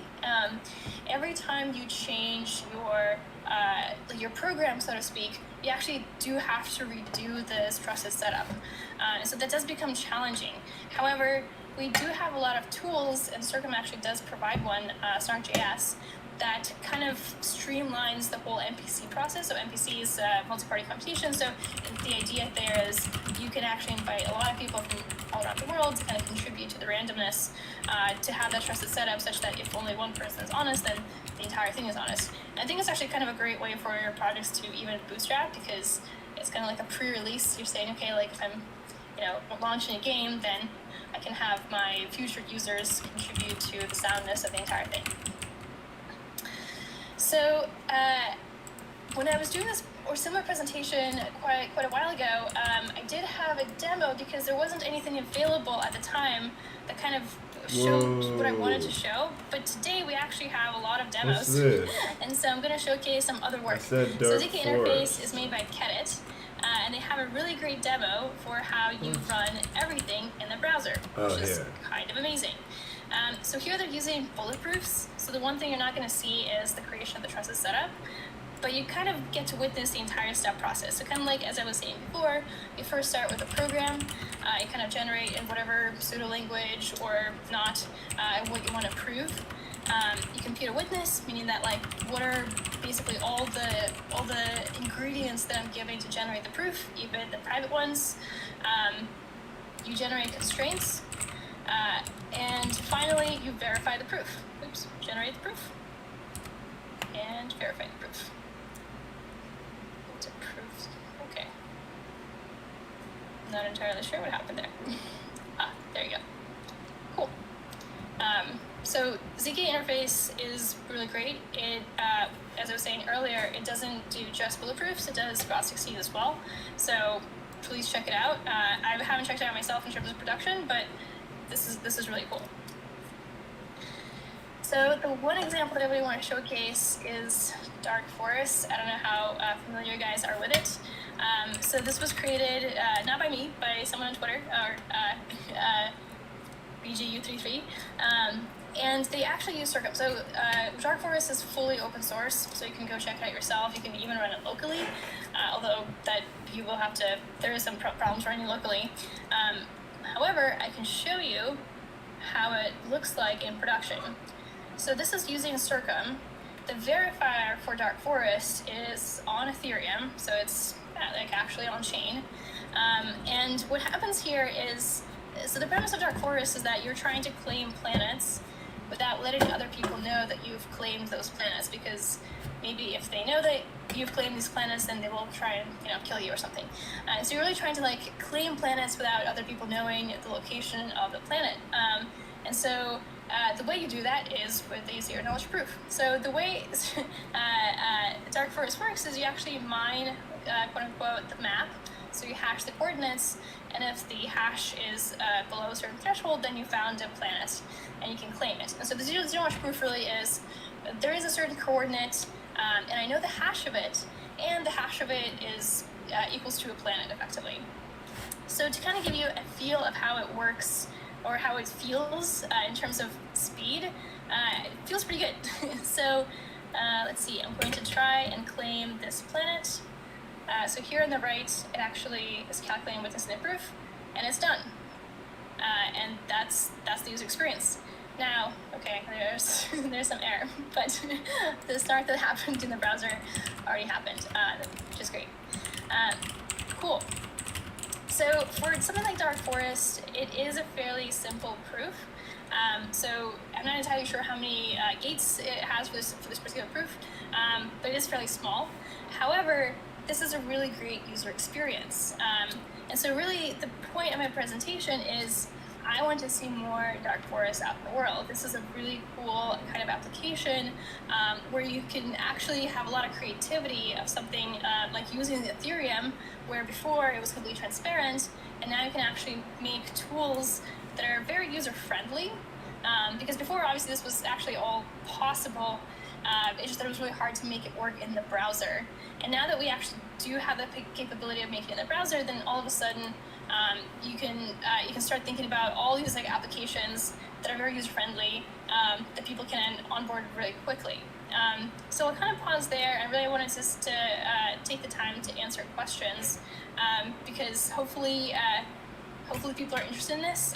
Like I said, I really want to see people get creative with these things because we have so many really, really mature tools that allow you to do quite a lot. And there's this kind of like myth, for instance, that if it's in the browser, then it's slower. And that's actually not the case anymore. It's pretty fast. It's pretty seamless and allows for pretty great user experience. Cool. So I will kind of pause here so I can look at some of the questions, if there are any. Are there any questions? Are there really 0 questions? Or nope. Huh. I guess people have no questions. Well then.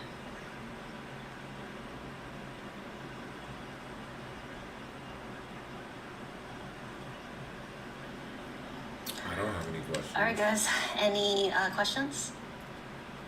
Oh, there's a question.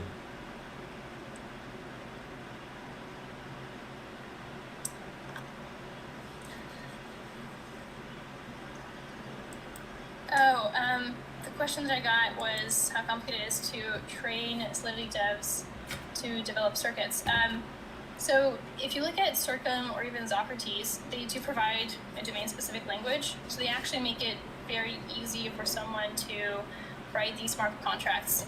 So it shouldn't be hard at all. And like I said, like for Socrates and for Circum, they actually have really great tutorials that are pretty clear. And actually both of them also have gadgets. So for instance, something like verifying a pre-image of a hash, there's a ton of tools that you can just kind of use, so to speak, without having to, remake the circuit for like a SHA-256, for instance, I think or an MIMC. So Dark Forest, for instance, the hashes that they use, I believe, are MIMC or Mimic, or however you pronounce that. So there's actually like gadgets for that, I think on both actually at this point. So yeah, it should be honestly pretty straightforward. And then yeah, I'm looking at kind of more questions or more comments. Can we do chess? Yes, and I think Daira totally answered the question correctly. Chess is open state, so chess is definitely something you can do in Ethereum today. The problem comes when you want to do things that have a closed state. So for instance, poker has a closed state. You can't know other people's cards. And so for instance, if you say, okay, well, I have like a flush, for instance, you can actually prove that with a zero-knowledge proof and not necessarily show it. Although I guess shuffling here would be like the more appropriate example. Cool. Awesome. So if we're done with questions, we can take a short break before our next session. Cool. Do you have any closing thoughts, Elena? Oh, just that it's actually fairly easy to do these programs now. And the performance in browser is actually like near native. So do not be afraid of making browser-based zero-knowledge proof apps. Awesome. Cool. Thanks, Elena. All right, Awesome. Short break. Next talk will be on private liquidity pools for perpetual. Ooh, I want to hear that one. Bianca's going to be home soon, though, so I'm going to have to end this stream soon. But, I will put my face back on. So that, I think this is the longest live stream I've ever done. How long has it been?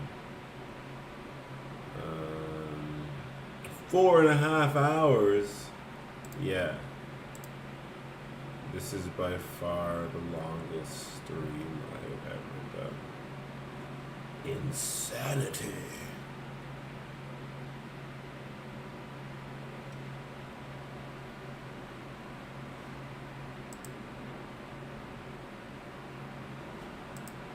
I was supposed to do so much today though, so I was like, you know what? If I'm not getting anything, someone does live in that apartment. They must have just moved in, eh?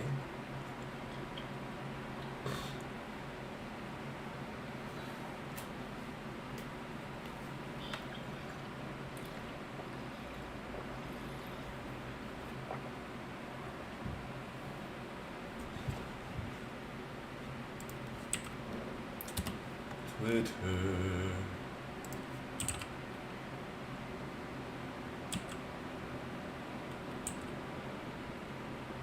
Wasn't her name Elena? No. Yeah, it's right there. Mean the bean.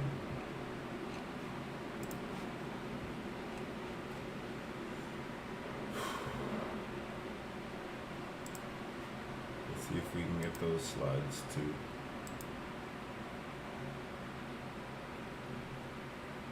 The slides were just so informative.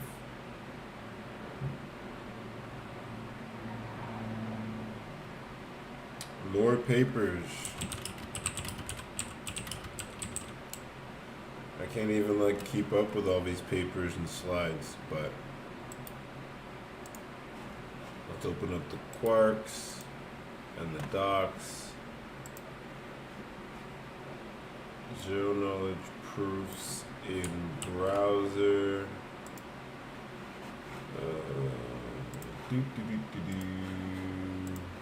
Let's add that.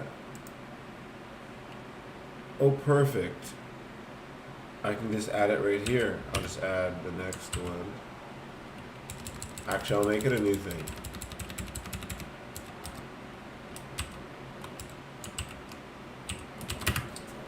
And then for zero knowledge proofs in the browser, I will use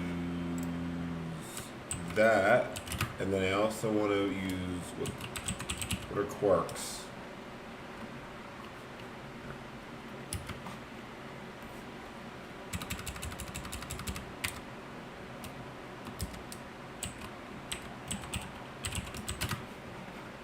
Let's space some of this out too.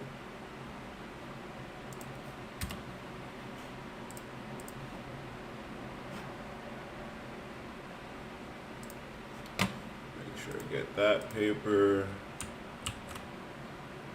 Oh gosh, so many papers, so many papers. Can't keep up. Okay, quarks. That paper is now saved. Now I can close these papers. I don't need that anymore.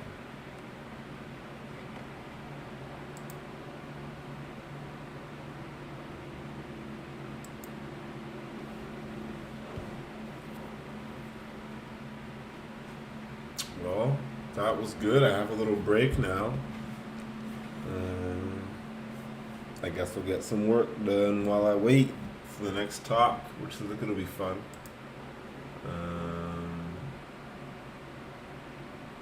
Yeah, private liquidity pools. People won't know what you're providing liquidity for, which I don't care about, but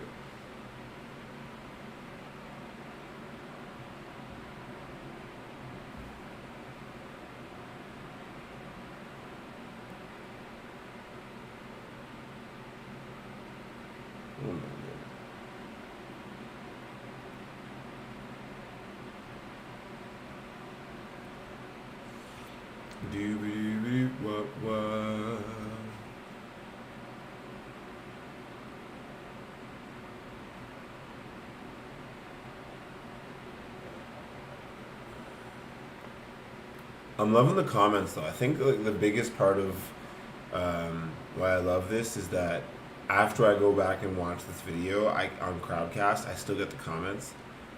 Obviously having the YouTube video, I can go back to my own YouTube video and have the comments, plus have my own notes that I say. And usually the notes that I say is when I'm reading through a paper out loud. But even during this, I can remember which parts, which talks I like better than others, which notes I took, and go back. And I should put timestamps in. I really should. I'm gonna start doing that.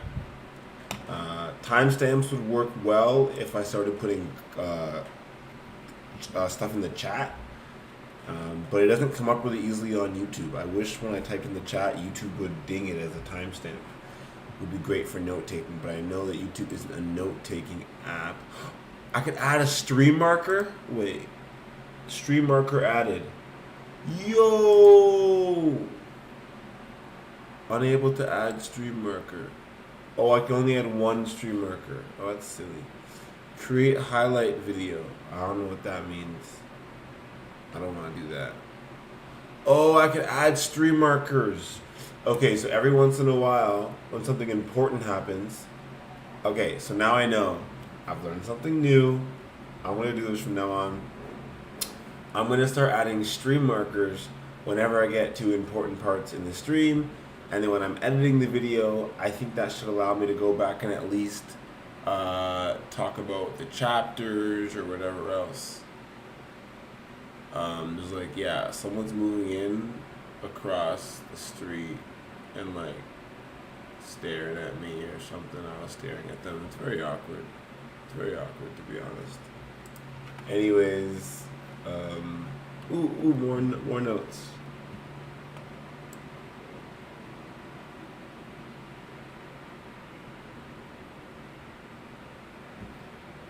Spartan is 2 times faster for arbitrary R1CS instances and 16 times faster for data parallel workloads from the GitHub. I'm not sure about their proof size though.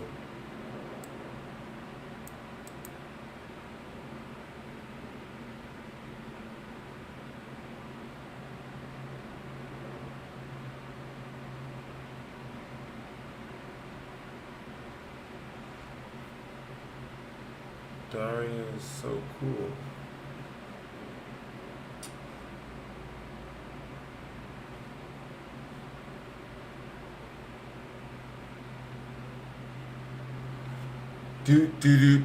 So yeah, 3 minutes till the next talk.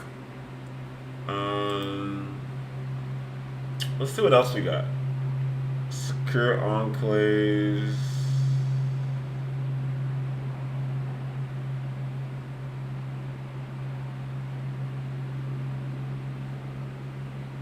Halo 2.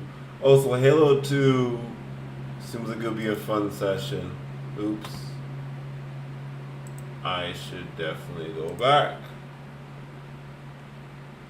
I don't think I'll have time to watch that one.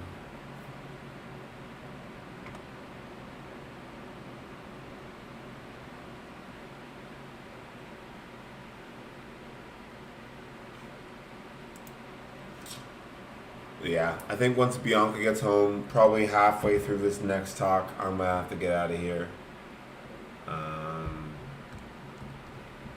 But it's been really fun. I've really enjoyed this today. Past 5 hours. Oh my gosh.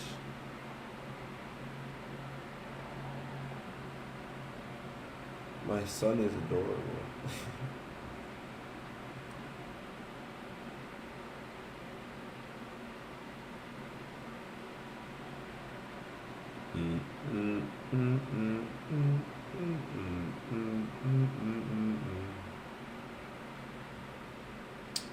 Today was mildly productive. I mean, I learned a lot. And I have a meeting. I'm really excited for my meeting tomorrow. Really excited for my meeting tomorrow. But I won't jinx nothing, you know.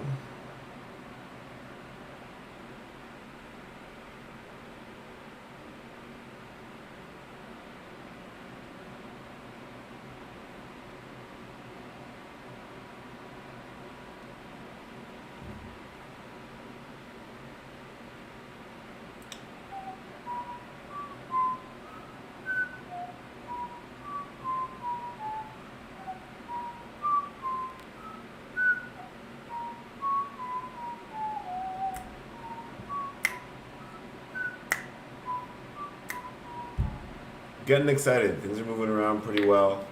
I have an idea. I have a bunch of ideas of what I want to do.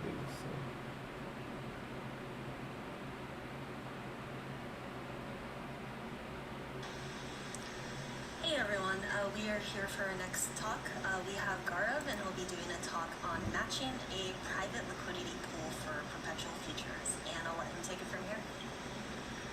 All right, thanks for the introduction. I don't see much activity in the chat, so can you guys tell me you can hear me? Loud and clear.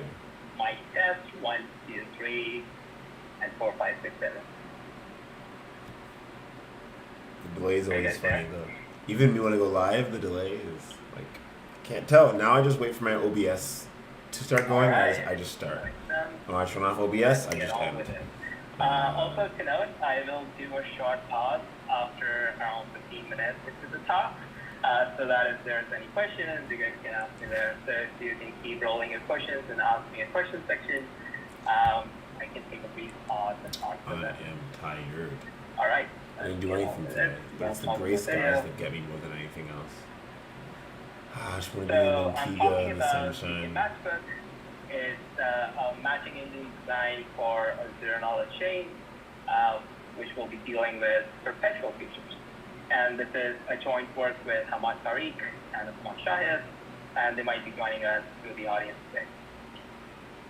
So a little bit of my background. I used to be a hardware entrepreneur, got into crypto somewhere around 2018, dabbled into a few projects, and I'm really proud to announce that I am the nominee for the best care in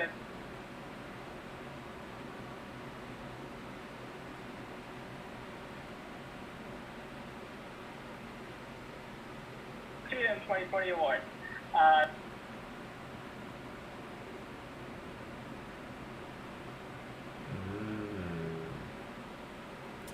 Am I the disconnecting, or is it disconnecting on the stream?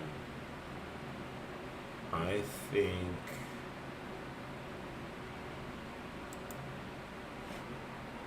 I'll try refreshing my page and see what happens, because I was clearly not receiving data there. So we have built Twilight, and It is Twilight just is me. anonymous by default. Tailless VMs for Ethereum as a layer 2. And the way we achieve anonymity here is through QuizQuiz, which is a release that came out back My in dog wants to 2018. play now. It's And for time. the He knows VMs, it's we time. have partially for It's almost VM, 5 o'clock. and Bianca's then we have coming introduced home. our own output on top of it. But for the purposes of today's talk, I would just be looking at the ZK Matchbook part and not be talking about Twilight. That's a separate conversation altogether. All right. So a little bit of Ryan and Jack. innovation here. So we have our good friends, I Jack just, and Ryan. I'm not even gonna say And it. Jack and Ryan have some precious assets, But, like, and they want to trade them. I know Alice and The Bob easiest way is for them to boring, do this but like, is define each other. please, And Susie and the second Allison. easiest way is that define a bookie. It's just funny. So the Jack would go and say, I want to The buy, I one want D5 to go, presentation say, globally I from want Alice to and sell. Bob. And this bookie, Oh, since he has this information to both of them, he can match them. So when you do this electronically in an exchange setting, they call this an order book. Sometimes also called a settled limit order book if the exchange permits doing limit orders. And matching engine is looking at opening trades, selling trades, doing liquidations, indexing database, calculating the funding rate, and whatnot. And it turns out that every different market requires a different matching engine. So for spot order book, it's pretty straight out. You have asset transfers. For margin order book, it gets a bit complicated because now you're borrowing assets, you're paying interest, you're paying back those assets. For perp order book, it gets even more complicated because now you have liquidations involved, and sometimes it could be quantitative liquidations, it could be inverse liquidations, it could be linear liquidations, and then there is funding involved. And then there's already this margin component there. So for today's talk, I'm going to focus on the perp order book part. I assume that people might be able to follow what margins and liquidations are, but they might be confused about funding if they are hearing about this for the first time. So I'm just going to take a time at it. It kind of represents, from a broader perspective, the skew in the order book. Also, if you're wondering what long and short is, it's just a fancy way of saying I've bought, which is lot, which is long, and I've sold, which is short. So if there's more longs and if there are less shorts, there's a skew in the order book, and in that case, the funding is positive, in which case longs will be paying short. And if the opposite side, then shorts end up paying long.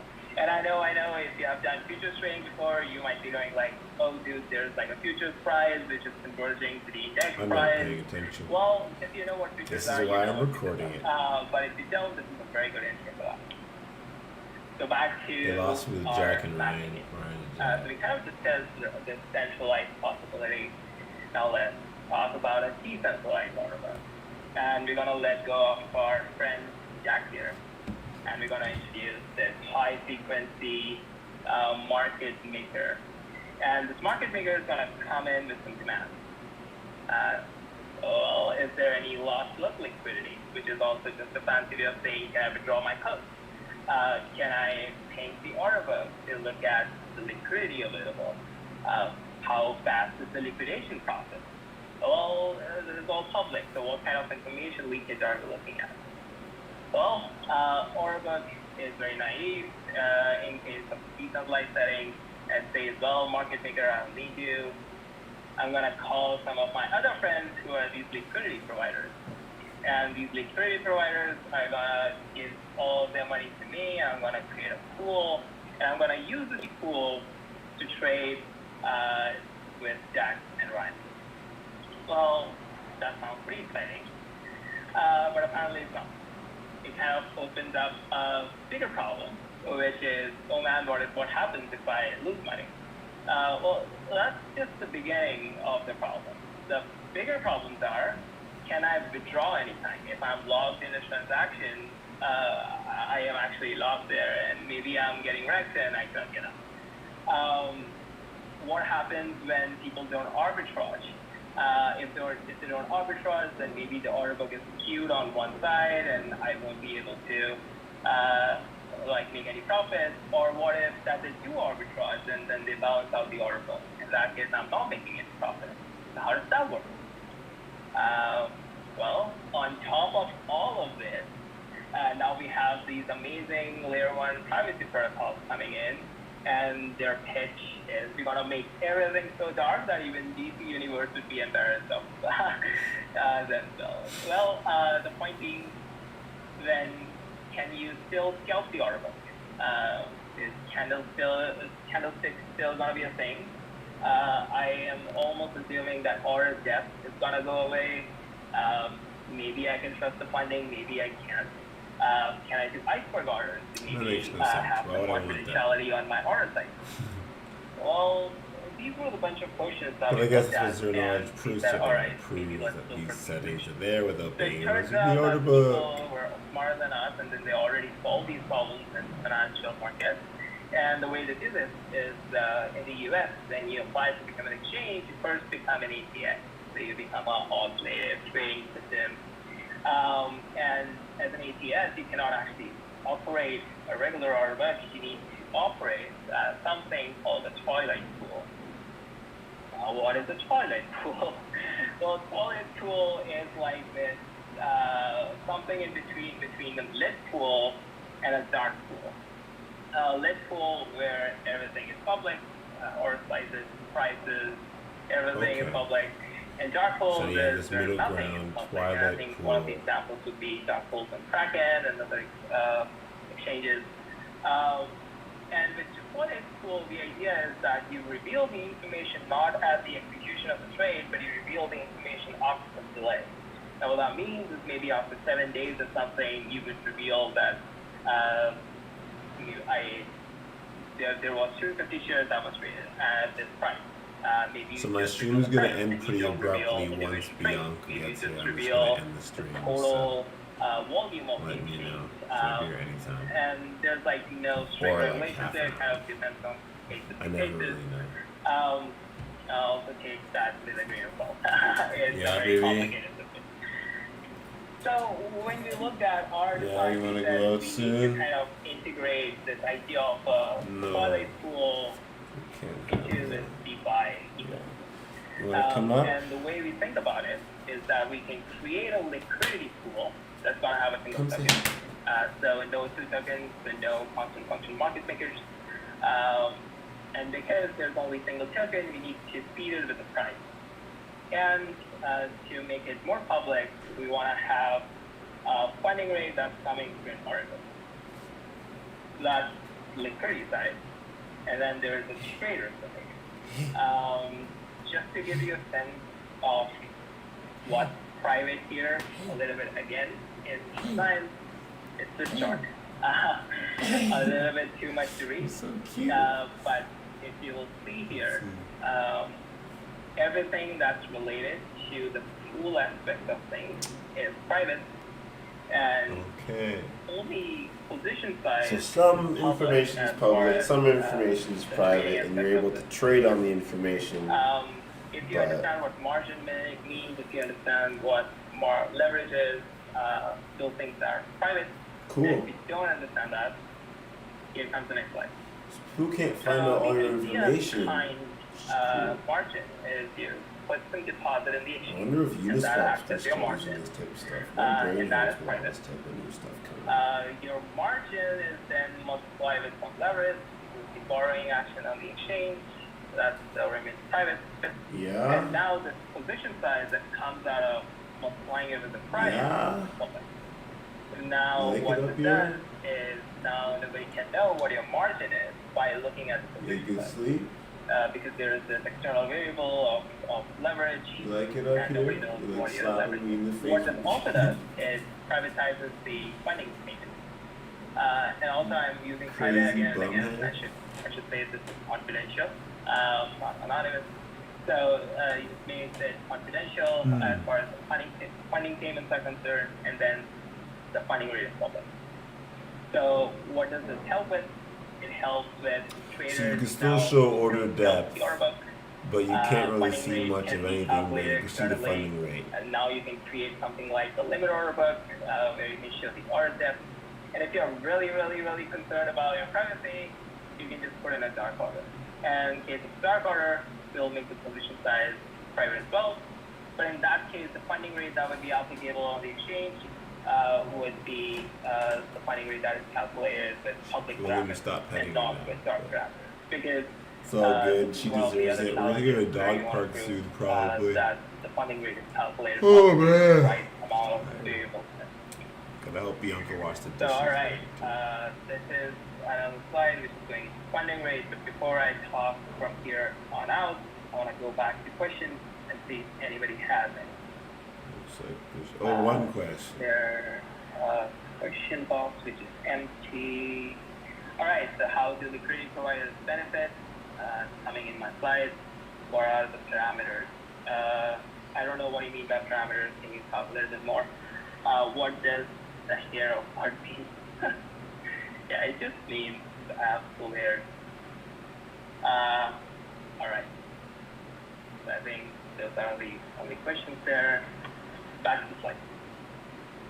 Alright, so in order to calculate the funding rate, we compare it with the total position size. So it has nothing to do with the total pool. We Yeah, look baby. at the total long positions, and then we look at the total short positions. We subtract them, and then we divide it with the total I position didn't size. even go live in which is basically crypto just boxes total yet long today. plus the but- total short. And then we just square it.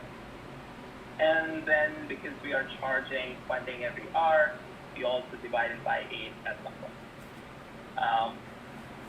Alright, so that was that. This is where the cryptography part comes in. So how do we generate the deposit of the order transaction? Well, with all these zero-knowledge proof systems, the common narrative is that you have a delegated operator, You're so and cute. because you own like I a love $20 iPhone, which doesn't I have love you. a very good processing capacity, love you. you're gonna give the witness to this I delegated operator, and Love he's gonna you. create the proof. What witness means? Witness means that whatever amount you're spending, you're gonna provide this variable to the operator. Well, Yeah. apparently that doesn't sound good You happy? for privacy. You're I a think dog that's where park we again. realized that running a prover in the browser is really important. And we came up with this very small constraint, and that constraint is a very basic constraint. Say you have like $1,000 in your account, and if you only want to lock in like 5 tokens to the exchange, then you just do 1,000 minus 5, you get some remainder, and then on that, you just do a range proof. Now it turns out if all you want to prove is something is in the range and it's positive, pairing is a very heavy machinery to do that. So we just ended up going with flippers. I also saw there were a bunch of cryptographers this morning in the chat, and I was not prepared for a technical talk, so this is a fourth slide in there. So if you are interested into this, the public key and the commitment is coming from the QuickBoost format. Then there's signature, which is a Schnorr proof of the secret key, and then there's a program stack.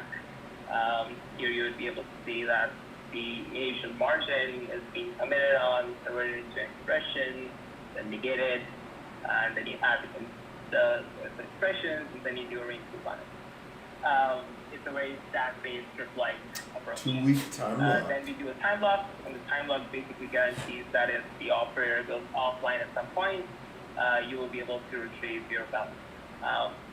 And then there are some clear text values. Since the commitment is a Pedersen commitment, you need to provide the blinding factor, but the only blinding factor we do provide is for deposit or margin that you're putting in. Your original balance in the account still remains private.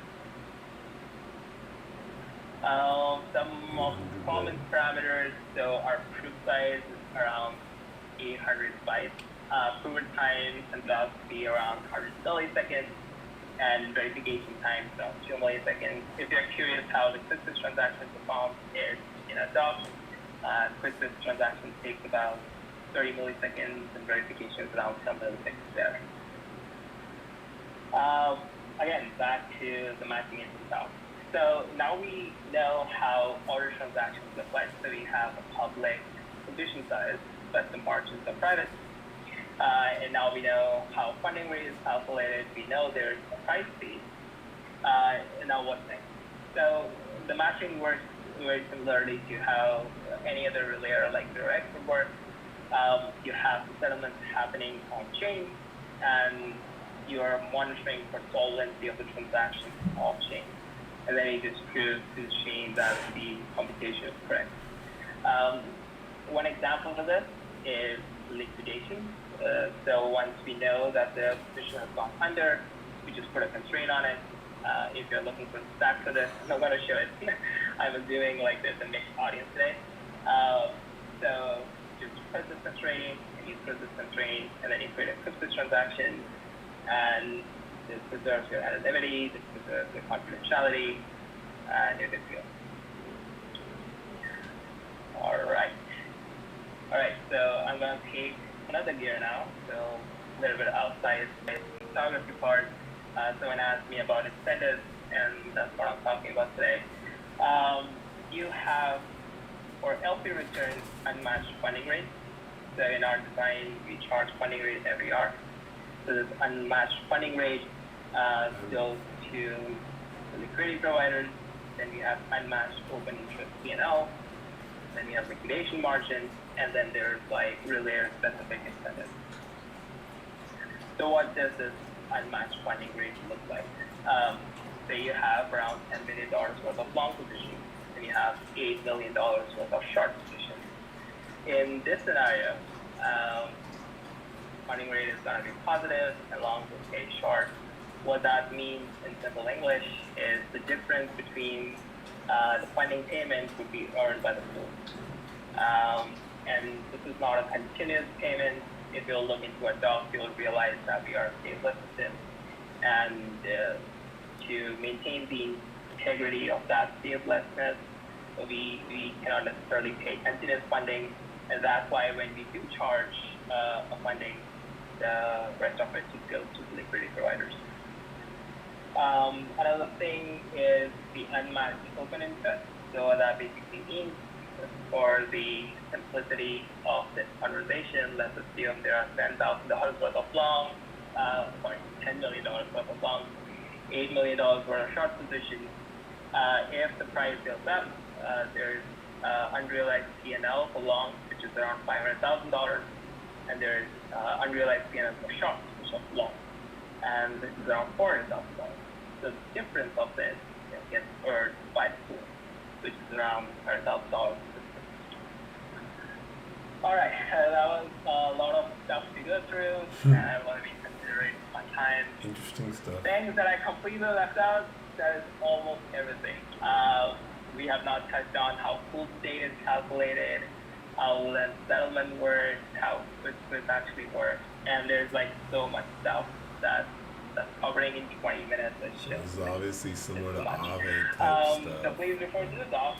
They are up, and we'll be updating the docs, and we have a Discord community, and you should definitely join it. Not many people there right now. So again, looking at the bigger picture, I try to give you a flavor of what the impact actually looks like. And there's a lot there which is photography specific, and there's a lot there that are mechanism design specific. And just look at the stuff. All right, so time for questions. It's hard to ask questions.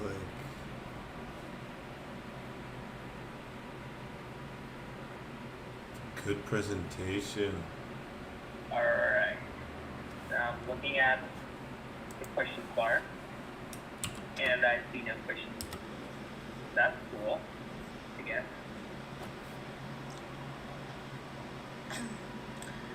Cool. So if there are no questions, we can transition to our next talk or take a short break. Gaurav, do you have any last thoughts, closing thoughts?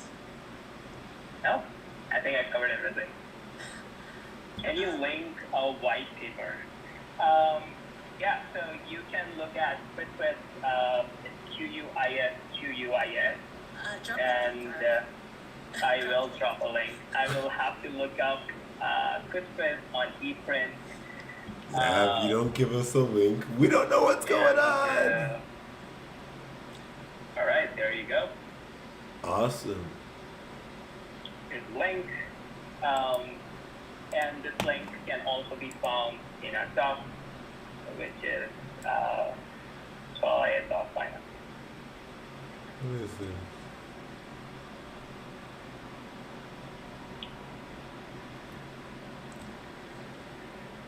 All right. Great. All right, thanks, Gaurav. This was a really great talk. All right, thanks a lot, Cindy. All right, so we have 8 minutes till our next presentation, and it'll be from Matchbook. John on So secure let's on add claims that for in. blockchain applications. He's part of the, he was part of the Stanford cryptography group, and yeah, so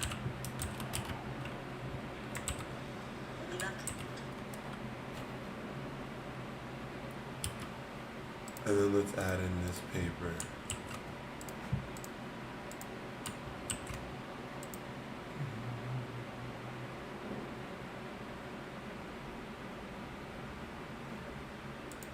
Okay, let's save that.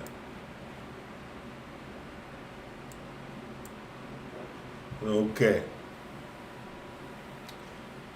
I actually made it through the entire talk. That's good. But I think now it's just going to be a. Okay, I'm probably going to end the broadcast here. Bianca's going to be home soon. If I hope that those papers that are linked, people enjoy them. I'm going to go back through them later. I have so much more work and live streams to do. So you'll probably see more of me maybe tonight after Bianca goes to bed, or probably just get to it tomorrow. I know I'm late, but it is what it is. Thank you so much to everyone, and hope you all have a wonderful time.